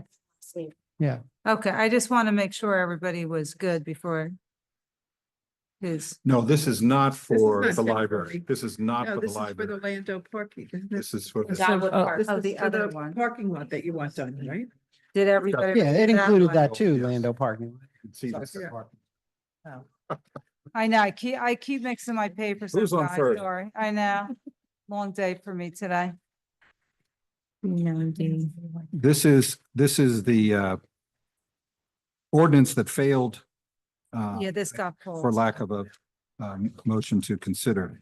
And then the mayor has brought it back. This is for 3 different projects. One on Kelly Drive for Mm-hmm. traffic calming, the Lando parking lot downtown. That's the major portion of this. And then also something over at the end of Dogwood at Boland. The administration. Is this urgent or a necessity? Do we have to do these? Can it wait until we have the finances? And I ask because I feel like right now with our budgetary issues, we should be focusing on emergency or public safety. And I know we passed a $6 million bond, but that's because those have to deal with, public safety or roads. Is the Lando lot parking lot in such despair where cars can't drive on it? Are there craters? Are there potholes? Is there a way that, I don't know, they can like fix certain parts without spending this amount of money? Same thing with Kelly Drive. Is this something that has to be done? I mean, there's speed signs and She needs to speak. and then I know, but I'm going through each one, Yeah. so let me ask her my question, please, and then she can answer my Yeah. questions. And the same thing with Dogwood Drive at Bolton Park. I mean, we literally told residents that we're not gonna spend money on Lafayette Park, and here we are. It doesn't make sense to me. We can't, it should be a priority based on need and emergent need. Alrighty, for the Lando lot parking lot, which is the first one for the 425,000 appropriation, I will say that right now there is a project for the Washington Street corridor, which is the phase 1. The parking lot is in disrepair. There's actually pieces of like curb laying around, I'm sorry, I didn't hear you. Could you pieces say- of curb Okay, laying around. There's definitely potholes. Our DPW tries to patch them up as best as they can. There is definitely a need to mill it and pave it as well. And also to dismantle the section that is the basketball court so that it could actually provide additional parking for the businesses. So is it needed? The answer is yes, sooner than later. I actually believe that I requested this back on 2022. It got pushed. And then I think we only got like $100,000, like the last time that we had a budget. And obviously the money went when it was expended on emergency repairs. Now, in regards to the traffic calming for Kelly Drive, this has been a request. It's no different than the Gregory Avenue residents, as well as the South Valley Road residents that have come here to this council and made a request for additional, striping, LED signage, crosswalk, and this is due because of an accident in which a pedestrian got hit last year. And there was definitely a community meeting last December with the police department. So we have had multiple meetings with the residents, so it's definitely needed. With regards to the Dogwood Drive at Boland Park, actually, this is already done. It was done as an emergency. It was actually done earlier this month. We couldn't not wait any longer. Even myself, when I went out there and I was wearing flats, I almost tripped and fell. And so did one of my secretaries when I sent them to take pictures. So we did get somebody to do this as an emergency repair, especially now that the weather is getting nice. All the residents want to come to the park, and we cannot afford for somebody to fall and hurt themselves. And eventually we're going to end up with a lawsuit. So thank you for answering my questions. So if the work was already done for the Dogwood Drive at Bowling Park, why are we now bonding for it? That doesn't make sense. Wouldn't it have already been paid for? Can we remove this line item? Can we make a motion? Because it's already done. Why would we bond and pay interest on something that's been paid for? And I'm just confused. I don't understand. Well, it's paid for. I have no money in my capital budget. So, yeah, we cobbled together money for this Bowling Drive. So we really took from other projects. So, Yeah. yeah, I guess in light of that, we could amend and pull Bowling Drive out. Thank you. Yeah, it doesn't make sense to keep it in there. So I would like to make that amendment if there's support from my colleagues to remove the improvements and repairs of Dogwood Drive at Bowling Park. Because the work's already been done and paid for. So it doesn't make sense to bond and We just table it until we get the budget, till we do the budget and see what we have. in I don't think we capital. can because Well, the ju- director said. we Just do this. a minute, just a minute. So This was, go ahead. the contractor needs to get paid. Oh, okay. When any contractor does emergency work, you need to pay them within 30 days. So I will be submitting a resolution to the council on the next council meeting so that the contractor could get paid. Yes. Actually, wait, one last thing. So we just on our agenda didn't approve the Nishuane Group, unfortunately, and that would have been $50,000. Can't you just take it from there? Part of that money? I'm asking, I guess I should ask the CFO. I mean, No, you're gonna we were have to about to pick vote on a $50,000 contract with the Nishuane Group, so why not use that money and deduct, right? And then why not- Hire another. That money's part of One it. at a time, please. Yeah, that money's part of a Councilman specific, has the floor. I'm sorry. Go ahead. That money is part of the specific operating budget. It hasn't been contemplated to be used for a specific capital improvement project, so we'd have to talk with the administration because that's pulling money out of a department. So, Well, you're also gonna need a planner, aren't you? Just one at a time. The councilwoman still has the floor. I'm done. Thank you, Councilwoman. Yeah, aren't you gonna need that money to get a planner for this project? Another planner? I think that money you're gonna need for the purpose that it was intended. Excellent point. Councilwoman. So, in regards to the parking, lot, Lando lot, and I appreciate the director's comments. We've had multiple businesses fail at the Torrey Corner because that lot is blocked by the basketball court that's not utilized. And for the lack of signage and, and I've been advocating for this lot for about 7 years now. I don't know how long it could be delayed with the timing. I don't know what the timing is with the project, the streetscape that's coming up with Washington Street School. And so, I don't know, there may be time that you could delay it for, but I'll leave that up to the director, but it has to get done when that project gets done because they go hand in hand with each other. That's number one. My second comment is going to be with the other project on Kelly Drive. Liberty Middle School is on That's Kelly the- Drive. And I had met with some of the residents on a Zoom call a while back and they were just devastated. That's a safety. Not, issue. not only, not only did, the woman get hurt, but she lost her dog. I mean, they'd come flying by there. So it has to be, again, we had the Gregory School, Right. same issue here. So, Understandable. okay. So the Lando parking lots probably, is it more efficient to do it now while the other thing is happening? Are there economies of scale of doing it, while the other I stuff agree. is happening? Entrances. I expect the Washington Street Corridor Phase 1, hopefully going out to bid no later than the summer of 2026, which means if we want to sort of like go hand in hand, we should start designing now Mhm. so that we could go out to bid Right, and sometime next year also for the Lando lot. okay. Sounds like we need Yes. to do it. So if you say designing now, does that require this type of money to start the design?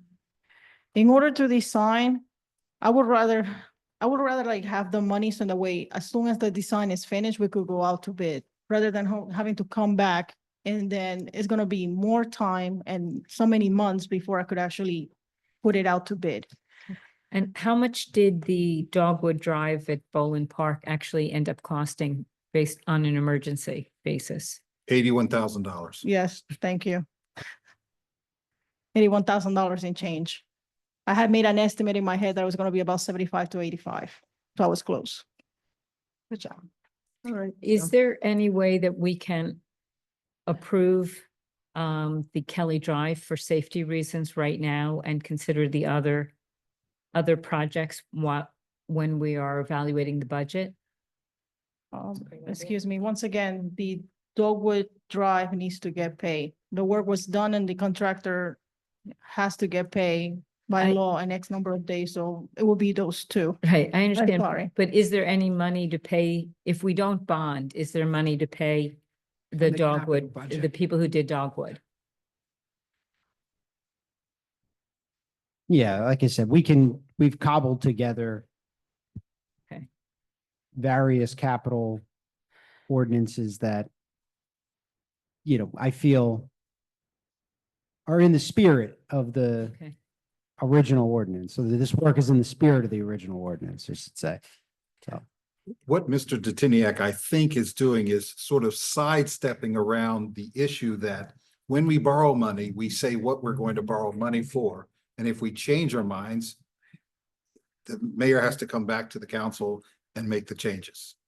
but occasionally we're sort of general, like we'll say public buildings and grounds or road improvements. Rooney Circle. Yeah, that's a little more specific, but so I review the ordinances and, as long as they're not specific to say, XYZ lot, then, I can use that. What about the money that was intended for Lafayette Park? I mean, that's gonna sit there until, we authorize a specific project, so. Can that be used for this? Can the money either be returned So you can or? go spent ahead on and, this? cancel it, you can reappropriate it. To this. And you'll get back if $6 in your tax bill for that, to get rid of that part. If you canceled it because it's that money is, in a short-term note. So Already financed. let's say it's part of the $54 million note or whatever, maybe it's the smaller note. And I'll just use an example. I don't know. I don't remember exactly how much it was. Let's say it's $200,000 authorization. You cancel it. When I go to renew the note, I would reduce the renewal by $200,000. Can So we reappropriate it to this? you'd have to do a new ordinance. Yeah. Okay, so we just reappropriate those funds to something that's urgent. So you're gonna take away a park for kids and Everybody, Yeah. I'm giving I the think this town is- engineer the floor. Please be quiet. With respect to the money for the funds that are now for Lafayette Park or allocated for Lafayette Park, I would recommend that the council maybe just let's keep the money for Lafayette because we actually applied for a grant for Lafayette Park. So figure whatever grants, funds that we obtain will subsidize with the funds that are already appropriated in order to do the project. I agree with the director. What is the amount of the grant that? I don't know yet. We actually applied for 2 grants. They were actually with NJDEP and they were both for recreation properties. And one of those was Lafayette Park. So that's the reason why I will recommend Holding it. So in that way, when we get the grant, which I am sure and positive that we will get something, that money could be utilized together. Okay, I just want to speak on a couple of things. I think we should not touch the Lafayette Park money. I'm anticipating that we will approve that within the next 2 months, once we get the debt repayment plan done. The other thing is, I think I just read an email like this week that said one of the grant applications on behalf of Lafayette Park, we didn't get it. That's right. Yeah. I don't. Did anybody else read I that? read that. I Yeah. did. Yeah. I Yeah. read that too. So, but in any case, I don't think we should touch Lafayette Park. I want to get this done in the next 2 months. So I don't think we should touch that. I didn't receive any email. You're all so quiet all of a sudden. A minute ago, everybody was talking at once. Does anybody have any other questions? No. I would like to just raise two additional issues, and this is sort of long-term, so I'll try to make it fast. First of all, when the administration speaks to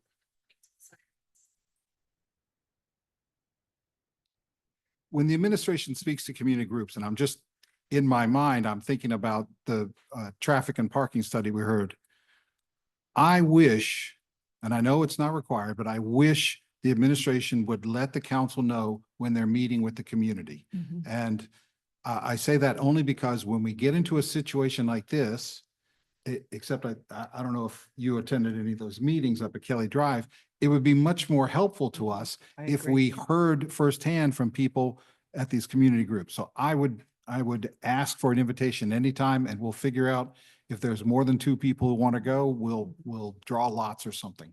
But I think it really helps us as a council to hear people face to face and be able to ask questions and answer questions. The second thing is I want to just raise this issue again. I raised it once about the use of the emergency statute. And I raise it in this instance because your memo says that an employee found the problem on February 4th. Yes. And the emergency memo wasn't dated until April 2nd. And in fact, you were saying that in the memo that the work actually started on April 1st. That's correct. To take advantage of the non-winter rates. So what happens when we use this is the second time we've used the emergency since we've been the new council, in which the council does not know about this until it comes before us with a bill to be paid. Now, I'm sure you understand the council is supposed to have responsibility for reviewing and authorizing as much of the payments as we can. But we can't do that at all with the emergency purchasing. And the statute says that the governing body can add additions to this. And I don't want to add to the ordinance that says you must notify us at the same time you're notifying us with the statutorily required memo.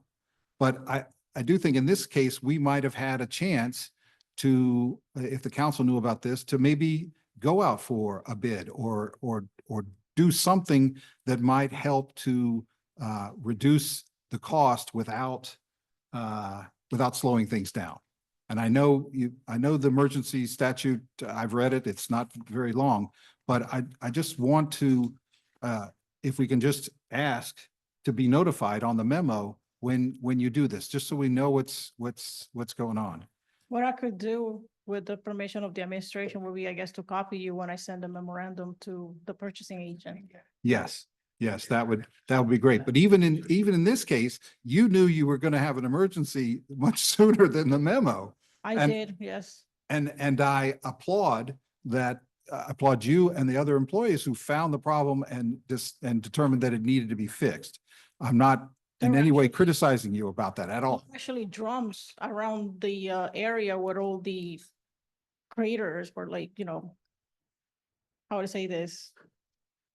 In disrepair, everything, Yes. including the base, and I know it's not really you. and icing. So like my attitude is like, we gotta do something. Obviously, I wasn't gonna do it during the winter time because what is the point of me even spending more money to pay winter rates? And on top of that, we're gonna be, snow plowing.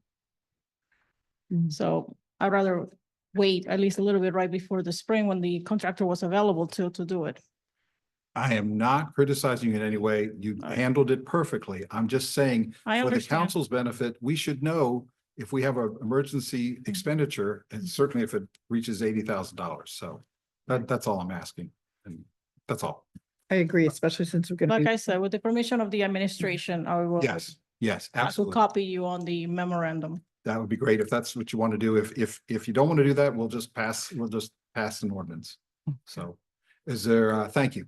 So is there any, No, I just Any other- want to agree because we said we're going to start looking at the budget monthly. So that would be good to know okay.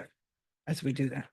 So have we decided what we want to do with this? Because we've got an ordinance that says we're going to spend for all three projects and issue some bonds. So is, Can I make a recommendation? sure. So being if we get to pending matters, which is coming up, we are going to have a budget workshop. So maybe if we just, what could we do, Madam Clerk? I know with noticing, can we table this tonight or instead of, because I don't want it to get turned down. Can we move this to the next meeting and hopefully that will meet? I'm not sure what that does to her timeline with all these projects. I mean, she should really comment on that. I was hoping that the ordinance will pass tonight and the way, and the next meeting, which will be the second reading, the contractor will be able to get paid right after that. Because it would be literally a month. And we also have the emergent situation with Kelly Drive, right? And, Yes. you know, everyone here just referenced, half of you guys referenced that we need the calming measures and Well, I'm we need supporting something. it, but I didn't I know support that if too. they need time.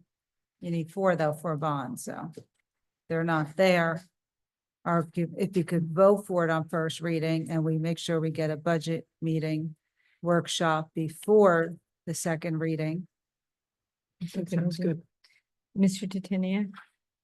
Sure. Um, Well, you have the floor, Councilwoman. what You- do- you- what- Wait. I'm good. Councilwoman has, I'm just trying to get you there to feel comfortable because I know you're hesitant. But I really feel strong that, I mean, in years past, we've had a lot more items on capital budget. In fact, in 2024, there wasn't a capital budget, and that's why we're kind of, here now with a couple entries here and there. So we're staying way under where we, the past history, which is good, but we're also, not getting items done for the community, Yeah, so. my concern is just that I want to get that 6%. could you just speak up and speak in? Yeah, my concern is just, I want to get that 6% down to 2 before I could be able Well, to pass the good, budget. good news, because in this budget, it's already budgeted for the down payment. This comes next year.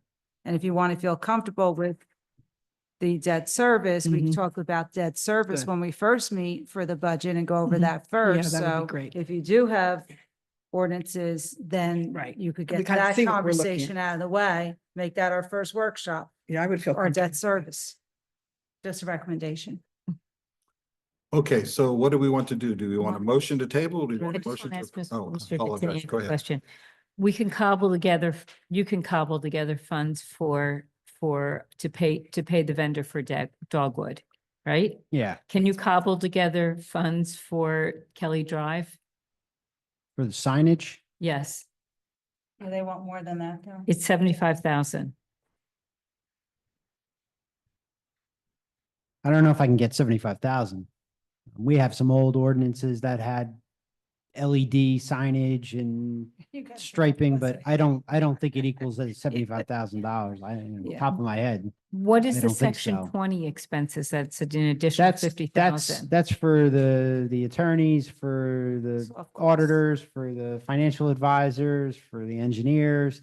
That's like all the Soft cost. Oh, all the okay. professional services that go into the capital projects. Like when we go out for debt, we charge those section 20 expenses for the bond counsel and all that. So I'd like to go with my original proposed idea of removing the last one, because you mentioned after I spoke that you could cough up the funds already. So that's the motion I'm gonna make, and that way we can vote on the first and second one in this. And that's my motion. Is there a second on that motion? I'll second it. Thank you. Thank you, Councilwoman. Okay, on that motion to remove line item for Dogwood, Councilwoman Castellino, Yes. Councilwoman Geber Michael. Yes. Councilwoman Rudin, Yes. Councilwoman Scarpa. Yes. Council President Krokoviac. Yes. Okay, the motion carries. Thank you, Mr. Titania. So now, You're welcome. now we're down to bonding 554. You do the math. I trust your math on that. It doesn't matter, give or take a few dollars. You took it out. Okay, And we have some time to discuss this before the next meeting. correct. Yeah. Okay, do you want to take a vote? on Yeah. this? Yes. Councilwoman Castellino to approve on first reading. Yes. Councilwoman, as amended, right. As amended. Yeah, Councilwoman Geber Michael, absolutely, yes. Councilwoman Rudin. Yes. Councilwoman Yes. Scarpa, Council President Kukoviac. Yes. Okay, the motion carries. Okay, pending matters, new matters, council discussion. The first item listed is the West Orange for Humanity requesting resolution in support of Immigrant Trust Act. Would anyone like to start this discussion? I'll just let you know, this is one of these things that I just think we shouldn't spend any time on.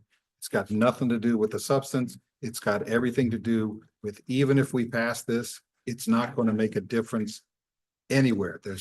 There's not a good return on investments of the time that we devote to public comment and the discussion that we're going on right now. I completely agree. I agree also, but can the chief just explain to the public because we had a discussion in regards to, like, the police department doesn't go out and assist ICE at all. We do not enforce immigration laws. Yeah. We're not even allowed to enforce immigration laws. There is what is called a 287G agreement with the federal government where you can enforce immigration laws. We are not allowed to do so in Jersey. If something changes and we're suddenly allowed to do that, I can tell you that as long as I'm chief, I have no intention on asking the federal government to allow us to enforce immigration laws. Thank you, Chief. I think that this is bigger than what the police can or cannot do in West Orange. This has to do with almost every other department that immigrants in our town go to. For instance, I reference that if you're signed up with NJ Care and you're a parent of you're not here, your children are American citizens, but you might not be. That information would then be handed over to the state, and the state will hand it over to the federal government. So it's not really just a matter of the good policing that is being done here. It's all these other agencies that will be looking at the records of immigrant communities that feel threatened. And for that reason, I really urge everybody to support this. Yes, I know we voted not to take meaningless, resolutions, but I don't think this is meaningless. I think this is sending a strong message to our state that we will not put up with this and we will not share records of people who are obviously vulnerable. Councilwoman. And I have to echo Councilman Rubin's sentiments. I mean, we have a moral responsibility to protect our residents, and people are hurting, people are scared. And I think it's really important that we get this on the agenda and vote for it. And it won't take long. All we have to do is add it in consent agenda, and then we're not wasting time going back and forth. If we don't vote for it, people will keep coming back and bringing it up in public comment, and then that will take more time. I just think that, we always say hate has no home here, but unfortunately, I believe hate does have home here. It definitely does. And, I've seen it, I've witnessed it, others have, and this is a way to protect our residents. I would understand why anyone wouldn't want to support this and vote yes to this, especially if it makes our residents feel safe and comfortable, and especially based on what Councilman Rubin said. So I'm supportive of this. Right, this has to do with dealing with other agencies outside of West Orange and other police who are not giving our residents a fair shake. But again, this is at a different level, and we spend time on these resolutions, which are meaningless. We could put the resolution, it's not an ordinance, and it's meaningless. And again, I hear you. I feel bad too. But when you say we're not friendly, we don't do this, well, maybe you should come down and when, the Hispanic Foundation is giving out the toy drive and 600 people show up for it and see all of those events. And so there's a lot that we do here, and there's a lot that we're compassionate about. And I hear you with this, but again, my reason is we keep every item that comes to us is important to whoever's coming to us with that item. And I agree with all of them that come before us, but again, we have to get the work done that we're supposed to be doing. And I know I think we just have to agree to disagree, and I like to call the vote. I'd just like to say something else, that this is a resolution. It's a resolution that was authored by legislators who we trust. I trust Rosie Begoli. Her name is on this. Is it symbolic? Possibly it's symbolic because of the gubernatorial, and I mentioned that before, that it might not move, but it's a very important symbolism. And you referenced the Hispanic community that comes out and gives out all of these things. It is for them that we are doing this. And others, not just them. Yes. And I just want to add that I know that you think it's meaningless, but it's not meaningless to a huge portion of residents. There's a community in town of immigrants, many of them, and it means something to them. They are your constituents. So when you say it's meaningless, you can say it's meaningless for you, but you can't say it's just. It's not blanket meaningless and to say it's me. One at a time. Because Kathleen has the it floor. does mean a lot. You saw a resident come here who is an immigrant, Our who friends- cried, okay? So these are the people we're serving. So don't twist my words, Councilwoman. Not I'm twisting. sorry, are you done? Are you done? Go ahead. So don't twist my words. Meaningless in the way of it's not, it doesn't move. Yes, it does mean something to the folks that are asking for it, and I get that. But at the same time, this is a pattern with, it started with the last council. And so anytime that the state legislators want something that they're working on, and believe me, John, you all here, John McKeon swore me in, so and I hope he's successful and succeeding to pass this through where he needs to pass it, but it's there, not here. And we spend the time and we look at everything else we're not spending time on. And that's why people come, because they know that we'll spend time on these items and we're not getting to the other business. And I apologize because I got this Invisalign back in, and it's hard for me to speak this evening. Ms. Scarpa, do Yeah, you want to I just have to agree. We're opening up a Pandora's box for all of the other nonsense to start. And every one of these things is important to the people Yes. who put it here. But we have to focus on the business of our town, and we have a lot of work to do, starting with this. It's only 60 Councilwoman. hours in a One day. last thing. I hear you, but when you say it's something that the last council started, you and Councilwoman Scarpa voted for a resolution. Yes. Okay, and you did it for one group of people and not another, and that's discriminatory. You can't do it for one group and then not follow through. That is literally the definition of discrimination, Councilwoman. Thank you for the definition, Councilwoman. we ready to vote? There's no motions on the floor. Well, Are we ready to motion? Yes, I make a motion for us to Add the resolution add to the the next. resolution in the next meeting, the Immigrant Trust Act. I second it. Thank you. Councilwoman Castellino, I feel bad, but no. Councilwoman Geber Michael, Yes. Councilwoman Rudin. Yes. Councilwoman Scarpa. No. Council President Krokoviac. No. Okay, the motion fails. Okay. The next item is the 2025 municipal budget and timeline for workshops and meetings. Oh, We have to look at our calendars, right? correct. I made a calendar on the phone. Okay.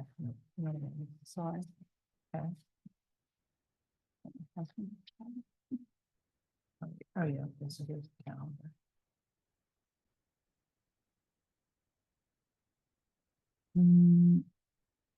So. Mr. Detiniak, can I ask a question, Council President? Can I ask the question? Yes, please. So, Mr. Detiniak, are you ready to present to us? I guess I should say, you have the budget prepared. Is there anything other, I've had asked for a couple other things, so you. Yeah, I mean, started sending. it's my first time with you, so I don't know how many sessions you typically have. If it's like 3, 4, how many hours, like how many departments you want me to bring? I Well, guess. No, I mean like per session. yeah. So what we've done historically is we sit here and the directors, right, chief, are on a schedule. And if we're going through them quick enough, then I guess the more we do, and if we're not, I guess we either just send them home or tell them to come in sooner. The chief keeps in contact with them. So So- do you typically have them during the day or these weekend meetings? Evenings, Evening? usually. Okay. I would like to see weekends, maybe this new council. weekend. Yeah, hopefully we can do it. Some people couldn't do it in the last council, some people couldn't do weekends. Yeah, I So I'm prefer hoping evenings. we can do weekends. I can't do a lot of weekends. I could do some. Last time we did it too was we used to do on weekends. We're in March. But now I'm gonna be traveling in June, so Yeah. it's gonna be tough. Aren't evenings better for them, like right after work, so that they don't have to come in again? Yeah, too many directors want to come here on a weekend, but. Yeah, Yeah. I would rather try to do it in the evenings if we could. And we kind of know who takes a long time, right? Based upon experience, all of so you. maybe, no, I mean, in terms of the directors that have a lot to say, so maybe the administration can kind of organize that. Would like to get the easy ones going first, and get it out of the way or in order of importance. Usually police and fire go very quickly. Yeah. No, they don't. Mm-mm. And so does. No. Yeah, he's gone quick. The first year was super quick because we were on a hiring freeze. It was like a huge freeze. We They're only mostly allowed, yeah. contractual. That was- Yeah. I mean, I remember them taking them long. Operating budget outside of salaries and wages, so. Yeah, should be easy. Okay, so let's look at dates, guys. But again, we just had a conversation about debt service, so you would talk about that first. Usually that's like in the back and Yeah. we talk about that last. Yeah, I'll talk about the big items, the debt service, the pension, the health insurance. Those are the finance items, so. I think now the priority should be picking about like 5 to 7 dates that work, because I mean, I remember last year, we had many workshops and sessions, so. Yeah, definitely. I think we should go week by week to see what works for everyone through the summer. It's gonna be Summer. that See, next here's the week? problem. Yeah. You gotta try to get this done. Well, Yeah. it doesn't really have to take that No, little time. I think it did because we had so much we had to get down so far from 16%. I think that's why. But here's the problem too. When do you have to have this done? So people the taxpayers do not get a third quarter estimated tax bill again, which really is tough for some Yeah. people. So we're gonna do the estimated tax bill. You pretty much have to because the state takes so long to certify the rates anyway. It's like the third year Otherwise, in a row. then you push all the billing off and so pretty much everyone just defaults to the estimated bill for the third quarter, so. Councilwoman Castellino, I hear you, but right now the priority is getting dates so we can actually have these I know, meetings. I know. Well, Like, that's the part of first the year we dates. passed it in September, last year was October. There's nothing we can do this year because we just got the budget from the administration. So let's just focus on picking dates. And if we don't use the extra dates, we just cancel them. Right now, we can't do anything without picking a date. And when we do the resolution for the estimated bill, we'll get it as close to what we think the tax rates are gonna end up. So, I understand when we get like those dramatic shifts between Q3 and Q4. Yeah. We're gonna try to avoid that and get it to so that the Q3 and 4 are pretty much the same. Okay, so the point being is we don't have to do a bunch of dates before that deadline. That's all, Councilwoman, I was concerned with. I understand. Okay, so do it whenever then. We have all the time in the world, I guess. I think we should go week by week. Okay, can we do more than one in a week? I don't think so, between board and commission meetings, ABC hearings. So we're gonna focus on evenings? Yes. Yeah. Let's start with that, see how far we get. I'm gonna request that we look at Wednesdays and Thursdays, because that's what works for me. I am not available on Mondays or Tuesdays, at all. Okay. So, Can you, April Can you make 30th. any We got a Mondays? planning board no, meeting. I cannot. can you zoom? We have a planning No, board I meeting, cannot Zoom. April 30th. Okay. It's in Okay. chambers. How about May 1st? It's the same thing for 2 years since I've been. I'm not available. Is May there a 1st. zoning board? Okay, guys, we got it one at a time. I heard somebody say, how about the 30th? Yeah. Planning board. Yeah. 30th is out because That's it's planning correct. board. Okay. And they're in this room. And what about this Thursday, May 1st?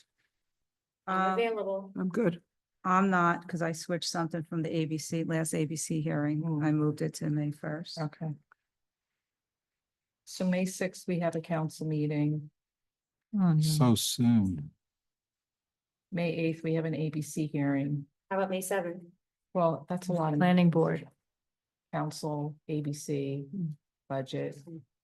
We're gonna wait 2 weeks on budget? No, we gotta do it sooner.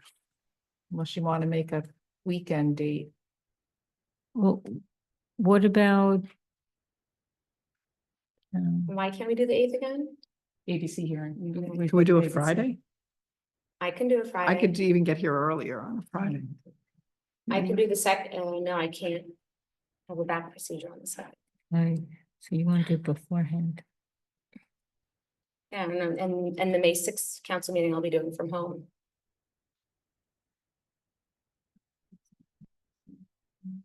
What is your bone?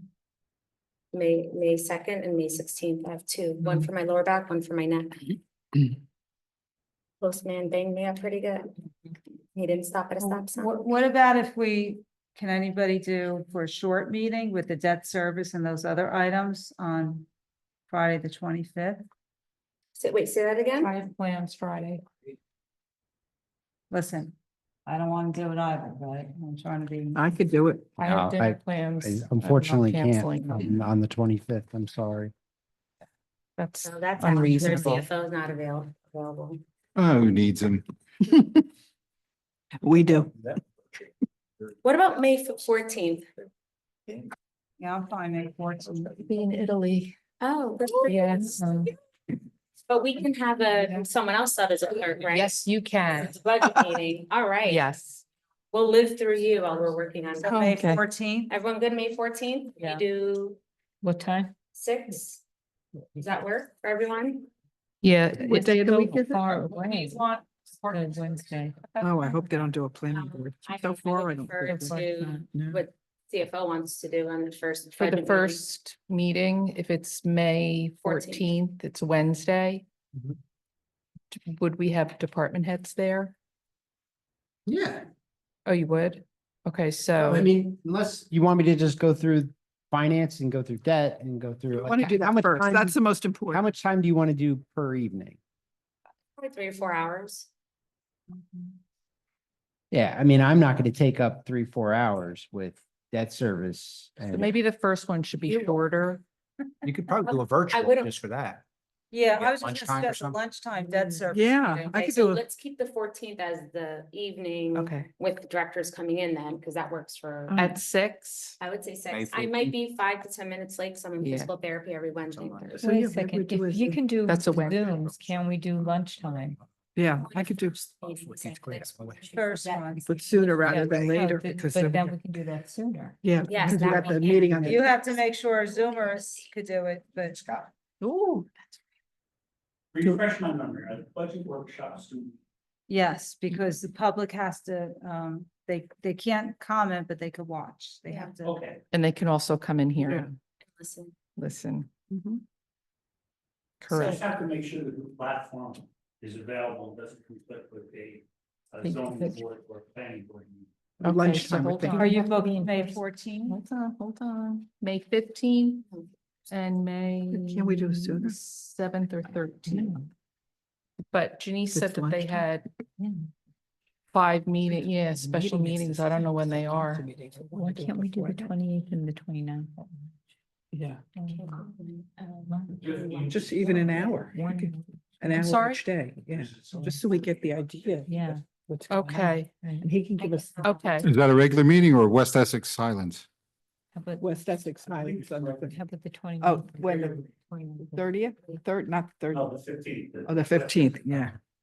but we said the 14th though, Right, right? that's okay, still. Can I That's make, still okay. And she's trying to backtrack to that Zoom meeting. I think, Yeah. So we don't forget about Okay. that. can we have a lunchtime on the 29th and the 30th What for day's 1 the hour 29th? each? It's a Tuesday and a I Wednesday. can't do Tuesday, Wednesday I- lunch meetings. I could do next Thursday. Trust me. Okay, Thursday lunch meeting? Thursday lunch meeting. Thursday, May 1st. Oh, what about this Thursday? What about this Thursday at noon? I can do, I can't. I have a very busy day at work. I'm not available at noon. What about Friday at noon? Yeah, Friday at noon sounds good. The 25th. Yes, that'll Yeah, work. that's good. Friday?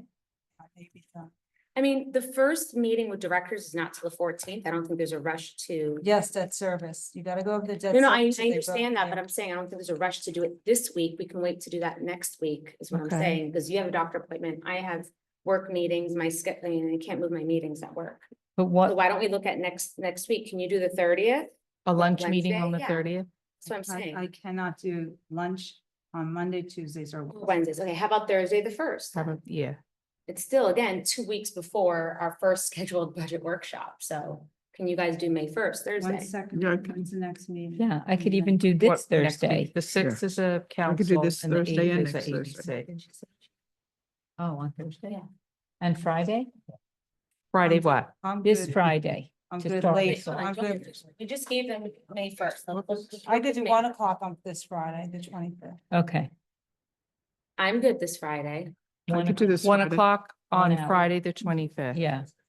Do you need to notice this? Yes, I do. Do you have Yeah. time? I'll do it tomorrow. Yeah. Okay. Madam Clerk, Yes. Friday at 12, I have the GFOA board meeting on Friday down in, Okay. We're Jump gonna in, erase bro. that. I'm sorry. All right. No, All right, so fine. back to the May 1st. Sorry, yeah. Right, Next right. Thursday. Yeah, how about May 1st lunch Yeah, meeting? yeah, that's One fine. second, what about the 28th at lunch? If it's debt service, you guys just, That's a Monday? I Yeah. can go over it She's not separately. available If- Monday, Tuesday, And Wednesday. so you don't- can I. Listen, I if can- you don't mind, Lunch. like going over it with me separately. Yeah, no, if I don't you mind. Make the meeting, let them all meet if it works, Oh. and I'll just call you. Yeah. And Okay. you'll have paperwork for us, right? We can look at the paperwork. Okay, so Debt that's. service, Yeah, I have we look at I have that in like a whole, advance. all the what debt about for the year. 25th? Yeah. This, sorry, He said He's no. traveling. you're traveling? 25th of He has a April. conference. Yeah. It's a I conference. bet the GFOA. Oh, yeah. you just said that. Jumping back, Sorry, yeah. John. I mean, I don't know. the All right, difference what about between- May 1st, Thursday? I'm available I'm that good. day. Yeah, I can So I do just that. keep saying, I don't know why we're not looking at dates that work for everyone. Because again, the first scheduled workshop is gonna be the 14th, so it still gives us 2 weeks to have this lunch meeting. Right, so if we So- do it But the council Thursday, mee's May 6th to approve it. Yeah, But what I'm saying is May 1st. we want to that get an works, idea of the that way debt we can before all- May 6th. right, Before May 6th, we want to have an idea. of the all right, debt. what time on the 1st? 1? I'm available at 12 or 1. 12 is anytime better that for works me. my 12? colleagues. Anytime. 12, okay, 12 noon on the Is 1st. that what you, Councilman Hensley? I won't know till that day. Okay, and what about you, Council President? Yes. But if not, you're gonna meet with John. I'll meet with John. If I Okay. can't make it, I'll meet with John. All right, so that's 2 dates. Is that a Zoom only? That will be Zoom. Yeah, right? Yeah. Zoom, yes. Yeah. Or I could come over. I mean, we'll be here, so. Yeah, I could I come mean, over. I can I'm right across the sit street. right here. I- and Yeah, It's just down the hall, I'm so Definitely out. Yeah. as long as the Zoom's available. It should be. The only, No, just do it on Zoom because she's gonna be at work. I'm not available on the 28th, but on the 1st, I'm available. To come To in. come in or- person, Huh? Yeah. No, not. to in only person, Zoom. only We'll Zoom. do Zoom. All I mean, right, by the time I go from Newark at the Hall of Records County and then come Yeah, here, that's you like have to go 15, back. 20 minutes. Yeah, yeah, 15 yeah. Minutes of traffic. all right, so we have, Which days does the court meet? Because we're also competing with that for time. I don't know. I don't have that information. Tuesdays, I think it might be Tuesdays and Thursdays. And if it's on Tuesdays and Thursdays, it may conflict with the May 1st time. Can we do Friday the 2nd I'm available. Friday the instead of 2nd. this 1st? All But right, Friday the 2nd, we have a press conference at the county field opening at Independence Park, which I'm gonna be at, so I can't do it at 12. I would either have to take my lunch an hour before, okay, okay, and then you might see, my camera will be off because I'll probably be heading my- over, right. or an hour after, like when the press conference is over. so like 1, I have to be Oh, there. no, I forgot. The 2nd, I'm sorry. That's Yeah. my back procedure. I'm not, oh, I'm gonna be under, We're back to May 1st. you don't want me on a Zoom. we're back to May 1, okay. All right, May 1st, 12 noon, Zoom. If it doesn't work out, we'll figure out the court dates, Joe. Could we do the 5th also? Is that Monday at noon? Could we do Zoom? You're I mean, Oh, you're- same yeah, same thing. If I sorry. could jump on, I'll jump on. If not, I can't. I'll try to. No, that's not fair to Michelle. It's Cinco de Mayo. In case anyone. Whatever's easier. We'll have lunch. Yeah, there We'll you have go. Mexican lunch. Okay, We're doing May 5th? so that's May the 5th is 8th, Zoom? 14th, and do you want to attempt to do another date or no? I think, We were doing something on the 8th? ABC Oh, hearing. you're not doing ABC. Okay. May 5th is what day? it's another- Monday. What day was it? Monday. So nightmare. we're doing Monday, the 5th? No, No? no. So we only have one date. We No, have we've two. got the 14th. We have May 1st at noon and May 14th at 6 PM. And just to clarify, Mr. Detiniak, do you think May 1st for an hour during lunch is enough time to share what you need to share with us right before our first meeting on May 14th? Yeah, I'll tackle the debt. So we'll talk about that. I'll talk about the pension obligation. I'll come up with enough content What for about the 1 capital hour. budget? Yeah. Capital budget That's would need more time. Yeah, That'd be like we the end we of would summer. want to devote a good amount of time to capital. Yeah. So I'll just go through sort of the big budget drivers. And I can do that in an hour. The 9th, Friday. All right, so let's look at more dates after the 14th then. Oh, after the 14th. What about the 21st? I'm available. That's a Wednesday. Wednesday, no, at night. This is for Alright, nighttime for the workshop. We have a council meeting on the 20th. As long as they don't do a planning board meeting, I'm available. I'm available. Um, Well, hopefully the administration can give us a light agenda for the 20th, so Yeah, couldn't we do like a little Like, before or only after? urgent resolutions and. Yeah, ordinances. and could let and them do know. beforehand. I even get here a little earlier. Would be nice. Cut out the conference agenda and do like an hour from 6 to 7 even. We could then all stay And then, yeah, and then go straight to budget if we could do it short. yeah. How late do you want the agenda? That would be very late. Very. Very late. like bills. Nothing but anything urgent. Well, it would depend on like first reading ordinances. If we have them on the next meeting, that would be the second reading. If it's not an urgent ordinance, could we delay the second reading for Yeah. the June? first Anything that needs a lot of Yes. public comment. Or we should- even a special meeting instead during lunch. For just the Oh, that's true, ordinances, yeah. All right, we'll figure it out. thinking outside the box. But I will say that I'll tell them to leave it Yeah, like. if we could start a little earlier, and cut out. For the which conference date? agenda. We May don't need to do that. 6th or no? For the 20th, we're gonna leave the I agenda. think we late. May should do that for a 20th? couple Yeah. councils. And then the Cut out 21st have the a second budget Conference workshop. agenda and start from 5:30 or 6. Yeah. Wait, when's your next date after May 14th? There is none. Propose that? Where we're looking at the Well, we 21st. could also. Which is Yeah, a we Wednesday, don't- the day after the meeting, and that's why they Yeah. want to keep the agenda Might late, be able to so do that it. we'll No, get I out can't. at a reasonable time. I can. You know, could we cut out the conference agenda for a couple of council meetings and just meet for 5:30? Completely cut it out and go cannot from get here 5:30 to 5:30. 7. She can't get here by 5. Once. the What summer time could you get comes, here? 6? So 6 to 7. Even- 6, I can only do I- 6:30, I'm sorry, Mhm. on Tuesdays. I can't come earlier than that. Can we in do the summer 6:30 I to can. 7:30 and start the meeting at 7:30? You could do whatever you like. I Let's mean, do you have that. to, Let's do you know, 6:30 to have to be 7:30, an hour on the budget, and then start our meeting at 7:30. Cut out the conference agenda with. Is that agreeable to everyone? I'm fine with cutting out the conference agenda if the Yeah. rest of my At least colleagues until are. we get the budget done, let's cut out the conference agenda. Okay, but we Let's already focus on- have some, I believe, 2 things scheduled for May 6th. Can we reschedule them? One was already rescheduled because of tonight's presentation. We I can do it May don't 6th. re- What is it? I forget. Yeah, let's cut out all the conference agendas until the budget's. Yeah, but. And do All an right, but hour we before can't do the everything. May 6th because we already. Okay. A Other half- than that- A half hour's quick. I mean, No, but we'll take an hour. We'll do 6:30 to 7:30 and start our meeting, our public comment at 7:30. So we have an hour before each meeting to do something substantive. Even if it's one director, one department. listen, Yeah. I'm fine with that. Yeah, but we can't do the 6th. 'cause That's we all already right, have but let's do the rest of it until the but thing's done. 5:20, so We have to focus on what's important.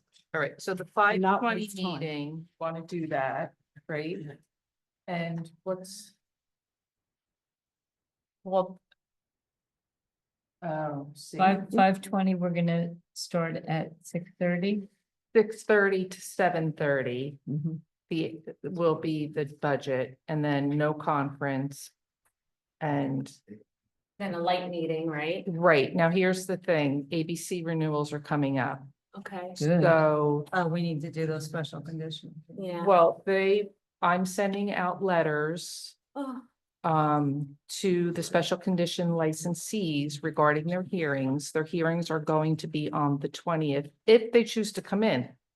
I've never had anyone come in Well, to, then that's perfect. We could Right. do an hour of budget and then Right. have them Right. come in for their So, ABC yeah, on the. Okay, Wednesday I've night. already had a request for the 6th and for the 20th for Okay. conference agenda. all right. So tomorrow, let's both of us talk. so we can Okay. figure this out. The three of us, are you doing double? I need to go home. all right, so does the 21st work for everyone? Oh, I'm thinking, yeah, let's Wednesday do evening. Can we keep Wednesday. it Yeah, that's fine. 6, All right, what time? 6. 6 work for everyone? Yeah. Yeah, 6 do o'clock. 6. Okay, so we have 2 confirmed dates, the 14th and 21st so far. And And the we're first, doing an hour. May of the 1st. 20th. And you're gonna We'll have the do budget workshop. Yeah. from, okay, but that's not definite because council president already committed to something on the 20th, so we have to discuss that. All right, can we look Tomorrow. at the 28th, please, the following Wednesday? Yeah, shorter agenda, and did the ABC like the way we always do? 28th is good for me. All right, Wednesday, the 28th, good for everyone? Yeah, unless they do a planning board It's gonna meeting. be weekly Wednesday budget workshop. No, let them come in when they usually do. I'm not talking about the ABC, I'm talking about. And then conference the agenda. 4th They is want a to planning have the board, conference so I agenda, can't yeah. do it. Oh, you know, they're told to come in around 8 and we get to it when we get to it, so. Does the 28th work for everyone? Yes. All right, hold on, let me see, 20th of what? May. May, following week. That's a Wednesday. Is that Memorial Day? When is Memorial Day? Memorial Day is the 26th. Yeah. Right now I am. But 5:28, what time, 6? Meeting at 8. All right, so we have 5:1 at 12 noon Zoom. We have 5:14, 5:21, 5:28, 6 o'clock. Okay. What about June 4th? I'm out the first, I'm out. For how long? So we can look at the next I date. got, street fair that week. Oh, yeah. I work Okay. on, That's crazy. week after that, I got a wedding on a Thursday night and I'm going away for 10 days on the 16th. Okay, so we're out for June. This is absurd. Okay, that's fine. What about Wednesday, the 2nd? Maybe the first. So you're gonna miss the council meeting. Oh, yeah. This is the final dragging us meeting. out. My a bit birthday too is long. June I'm 24th. sorry. It's not. Last year, we were doing it well into, and the year Yeah, before. but In well. August. Thing, I'm hoping. And if you don't pick dates now, then we're all gonna have Yeah. plans and then we're screwed later on. Yeah. So it's better to. And if we don't need the dates, we don't We need the just don't dates. need I always put, if needed, And we could maybe use some of our council consensus Thursdays to do this. You know, we're already scheduled. We don't have Well, to do, we can use, Oh, I won't. be here. No, Yeah, the but you can't council, do the you June one can't. because Michelle's not here. how about the May one for this one, May, Thursday, tomorrow? I can't. Do we have council? Oh, I'm have not council coming. It's Thursday we do. 24th. On Yeah. Thursday and you'll It's- show up? Just bring Tony. This No, we Thursday, tried next to- Thursday. right? Wait, How'd that work out? They're still married. It worked council out. connection is this Is this is tomorrow? Thursday? No, 2 days. Yeah, You Thursday. can only push them so far. Yeah, and I have a. So have we got haircut. enough? I think, I think that this is good for. I now. mean, we used to sit here for 9 hours in one shot and get it done. It was And Yep. then the past 2 years, Yep. we had What? that 16%, which was crazy. It was No great. one It wants was to a do it. Saturday. How else are we gonna do It it? was did. Saturday all day, and then we always had a Sunday in case we needed it, and we never, ever needed it. It was great. I recommended a weekend and. I it was think we- Shot down. I'm fine with it. I don't think you guys would, I think you need longer, that's. You, and we looked at every line. I mean, you're supposed to do a lot of late work before we get to. the Yeah. meetings. Absolutely. All right, so why don't we just keep the 4 dates we have? 1, 2, 3, 4 dates, and go with that. And then council president and I will talk about the conference agendas on the 20th. Madam Clerk, could you just send me those dates, confirmation, because I could not keep track of them. Okay, Yeah. me either. Would you send them to all of us? No. Yes, of course I will. And I'll let's- send the let's- notice to you once I do it in the paper, yeah. And let's really cut out these conference Okay. agendas and get to work. So I can't even tell you a date for Jack. your next council president. Oh, yes, so now, do you want to go on to the next item? Yeah. All right, so the next item is New Jersey chapter, Jack and Jill visit to town hall in September. A date is needed. Okay. So all of you have received the email that was sent to me by a West Orange resident who's excited to get the Jack and Jill group in to meet with the council, get to learn about what we do. So if we can look at dates in Can we do that September. as a conference agenda thing? Instead of a What? conference agenda, do it before. our We're on meeting? a different topic now. No, No, I mean the same Bring thing. them Why in don't they do this? 6:30.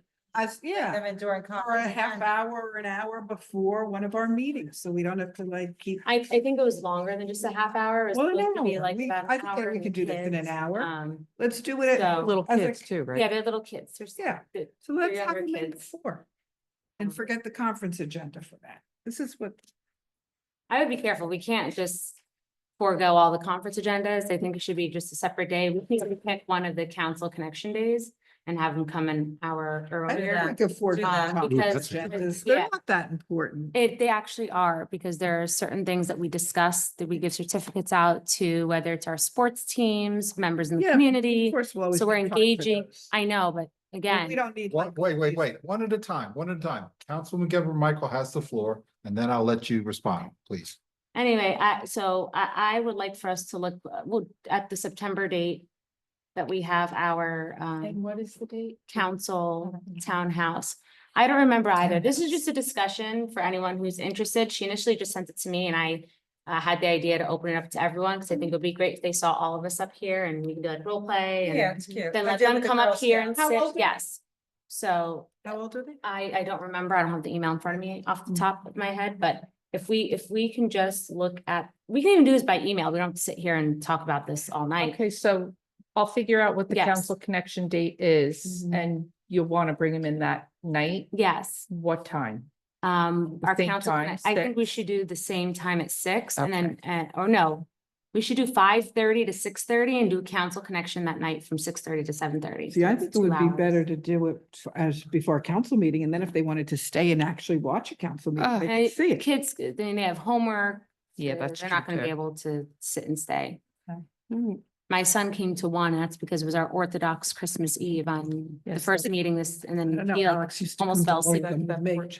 I know, and He we used left to at turn the 10:30 to air go to conditioning church. on and off. This poor. Okay, so council connection in September, you want to start at 5:30. Yes. To 6:30. Yes, And then do the council connection at 6:30. correct, until 7:30 for the hour. Until 7. Okay, gotcha. I gotta notice that too. Thank you. What's the Okay, no date? matter. What's the Okay, date? perfect. She's gonna get it. Well, up. there's one thing we gotta Looks like add it's tonight. 24th. Yeah, we're scheduled. to- Might And not be. Councilwoman Deborah Michael, so will you notify? I will, once I get an email from you. Okay, good. from I'll send whatever you that the date actual is, announcement, And the whatever. Okay, council confirms with you directly, and you let me know there's confirmation, then I can, perfect. because we have time. I just wanted to. No, put I on know. everyone's I Radar. know. Thank you, All right. council colleagues. Okay, the next one is Daughters of Israel, 4th round housing obligation. Is that off now? Well, temporarily, we don't have a planner. Okay. Table So it. that's out. And Council President, you'll be very happy to hear that the ABC hearing is being moved to May 6th because the Robert Williams called today and said his client was not available this evening to come in. So he asked me to move it to May 6th. And I What told him, makes it- Sorry. the ABC hearing for The BK Lobster at eighth. Trading House. The 6th is a council meeting. Yeah, Right, The it's the. eighth is- No, no, no. at the end of the This night. is this. It's not, The it's not that resolution- hearing. the Resolution on here. Okay, tonight. thank Sorry, you. I know it gets a little confusing. So Madam Clerk, with that, Yeah, with that, I did call the landlord and they don't think they're coming, so I don't know, maybe they're trying to resolve it then, because yeah, I that, don't know. You have to ask him Yeah. that night, so.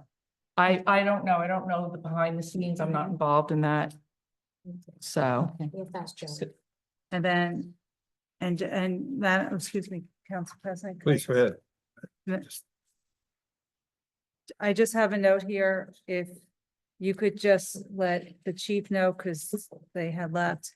Right. I neglected to mention when we talked about the resolution for the pro media, Right. that with all those containers in the parking lot, could someone tell Mr. Keough tomorrow about this? Because I'm not sure if he was planning on doing his 4th of July celebration in that parking lot again. That may Yeah. be Okay. an issue All right. for him. He may have to Only- relocate. Okay. Only if it's basting weather, like last year. Yeah. Okay, thank you. I Thank you. think now is a motion to adjourn. No. I would like to, again, under new business, talk about the noise ordinance that I would like to see on for first reading next time. So the noise ordinance that I'm proposing does not relate to decibel levels. The discussion is whether or not it should be considered a noise ordinance, which it could be considered a noise ordinance by adjusting the noise ordinance that we have and just remove the decibels and make all of the changes that all of us already agreed upon. That's. I that's agree. That has one- to happen. One option. The other option would be to adopt the model noise ordinance from the state. This is much more involved. It would involve training of We don't our, want to do that. and it would involve purchasing of equipment. I think we're better with your first option. So I would like to move forward with revisions to our noise ordinance. I'm okay with if legal wants to continue to Why don't we describe ask- that as a nuisance. Can he get? Yes. Can our special counsel get? Can you get involved in this noise ordinance, helping us amend this? We don't want to adopt the State. state noise ordinance because it relates to decibel levels and that makes things, that makes More more complicated. complicated. Before So we'd Mr. like to, Oh, sorry. Go ahead. yeah, so we made all of the changes. We'd like to address hours of operation and we'd like to address the B1 district. Okay, First- so can I just, Sure. so Mr. Trang sent a memo around today. Did you get it? Did you see it? I believe so, yeah. Okay, so I don't know if it's appropriate that you're asking another attorney to get involved when he's obviously handling it. Did everyone? But get- we're attorney No. shopping. That's Yeah. right. Haven't He's you our ever seen this special before? counsel because of the conflict, right? So why don't you? Well, why- it's not really a conflict. I think it's a difference of opinion, but did everyone see? Yes, I did, and I would like to respond to that. Okay. The first allegation in, oh, I'm so sorry. The, Mr. Trank sent a letter in regard to the noise ordinance that this council tried to put on for first reading. This time that we discussed at new business the last time. And his first statement was that we did not discuss this. Councilwoman, can I just ask, is this something that we need to discuss tonight?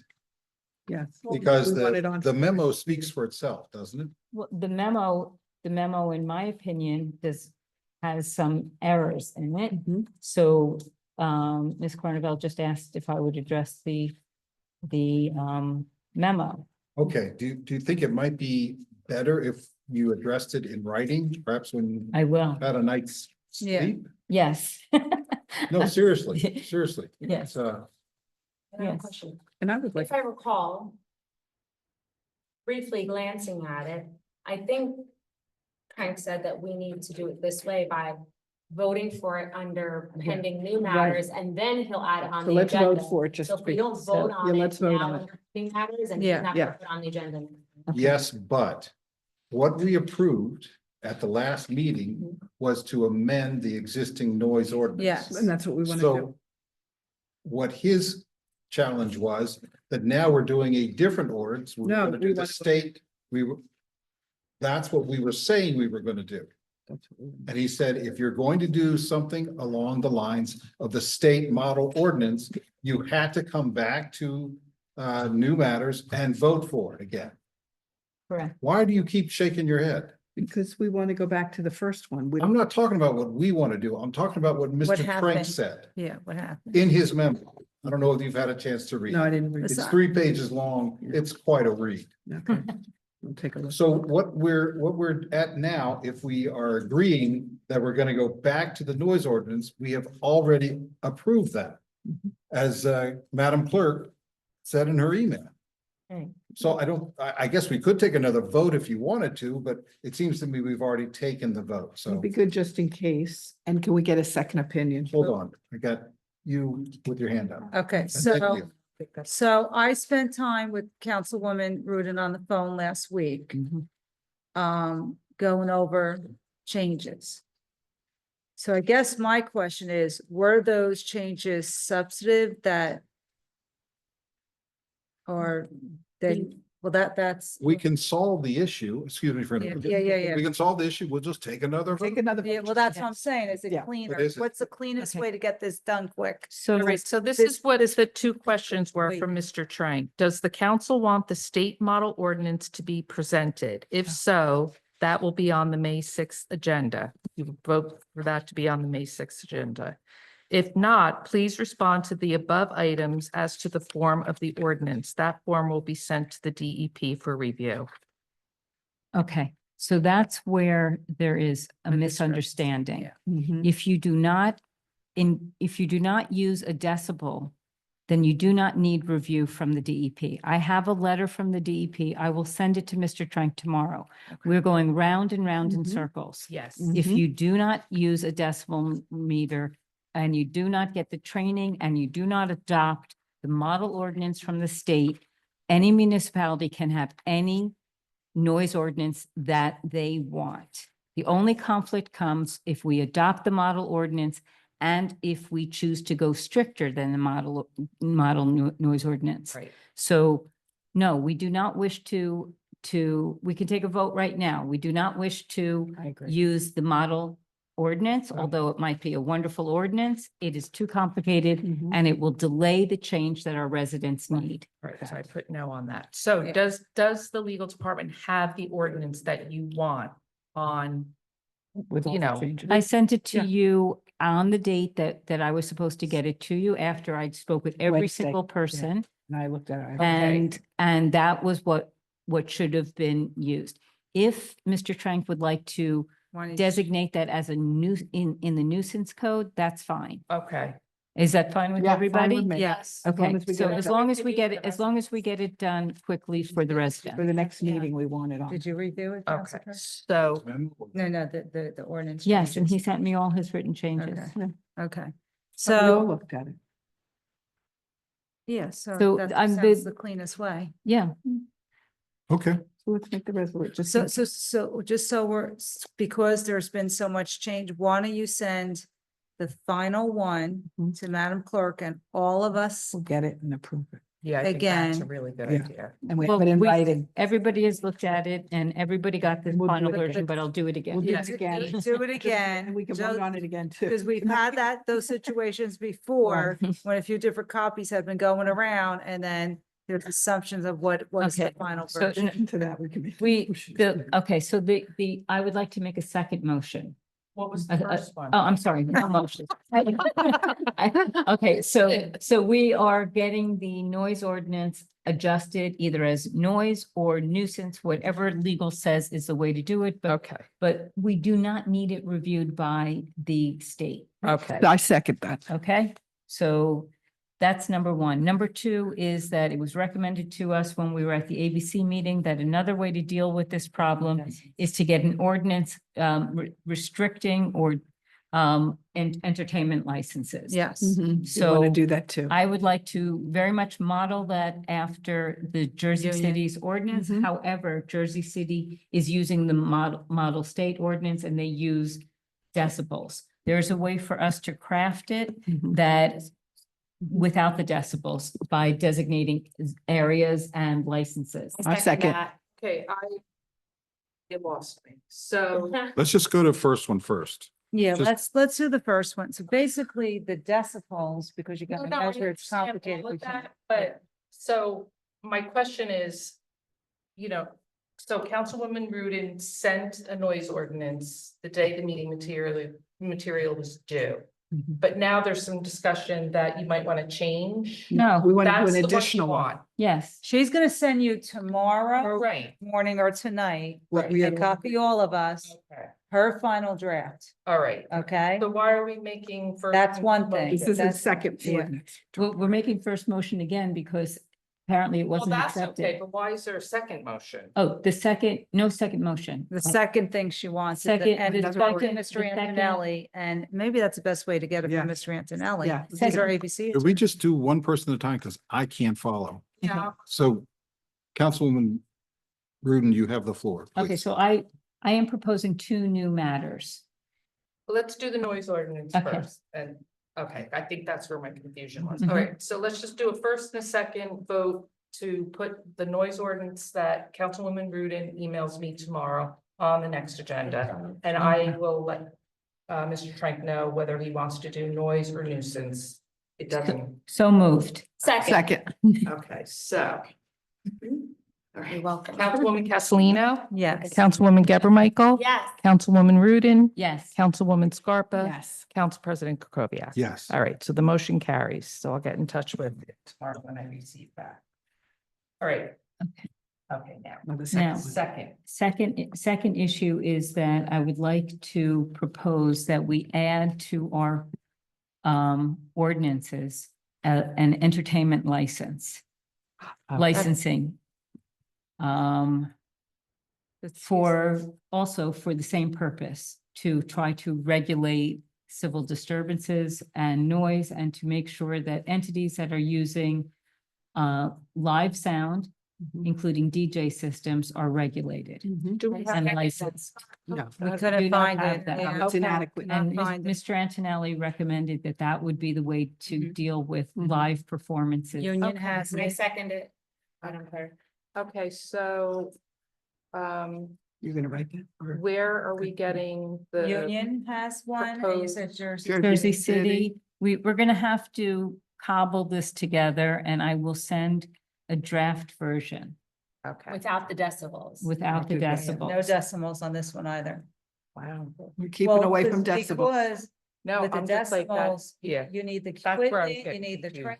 training, and Okay, so Difficult to. it's proposal of an entertainment ordinance, got it. And then, all right, so I'm gonna take a vote because we have a motion in a second. And, okay, so I just want to make this clear again, though. So you're gonna send this to me or legal or both? Yes, copy all this. Right, Yes. they're gonna review it, they're going to format it. Put it on the Again, agenda. I want to just say, it may not make it onto the May sixth agenda. It may be the one after that, because they do need time. So I just want to make that clear, because, I know everyone wants this tomorrow long. 2 weeks enough time. That one should be Stop, good. stop. That one should be okay, because obviously Right. it's been going around and around and around. I get that, but the new one Mhm. is Yeah. what I'm saying. Okay. Because That's- we may have discussion, and emails and, all of that stuff. So, all right. So Councilwoman Castellino, Yes. Councilwoman Geber Michael, Yes. Councilwoman Rudin, yes. Councilwoman Yes. Scarpa, Council President Kukoviac. Yes. All right. So the motion carries. So you'll get that to me I will. when it's available. All right, good. Is Motion that to adjourn? So moved. So soon. Hey, all in favor? Hold on. Right before midnight. Hold on, everybody, please. Mr. Fagan. Pardon the interruption, but I do have an emergency announcement. Don't forget these. You received this from Chief Vecchio just moments ago, actually. And the West Orange Fire Department is currently operating at a multi-acre brush fire in Eagle Rock Reservation. Oh, no. New Jersey Forest Service is in to the scene, as is Chief Vecchio. So everyone. Oh, wow. I I live right down the should street. avoid, Eagle Rock. or at least be, Chief Vecchio, as always, will keep us updated Oh, that's awful. Oh, that's why the chief storm. something Oh, wow. was like- That's why they- Joe, do you have any more specific Thank you. area where in the reservation? Did we get a motion? Did I hear a motion to adjourn? Yes, so moved. Okay, thank you. All in favor? Aye. Any opposed? Friday. Okay, the motion carried. Thank you. Thank you for all your work. It is a love letter. Yes. Good night, West Orange. Say, Good night. Good night, West Orange. good I'll night. try again to have a shorter meeting. That's pretty good.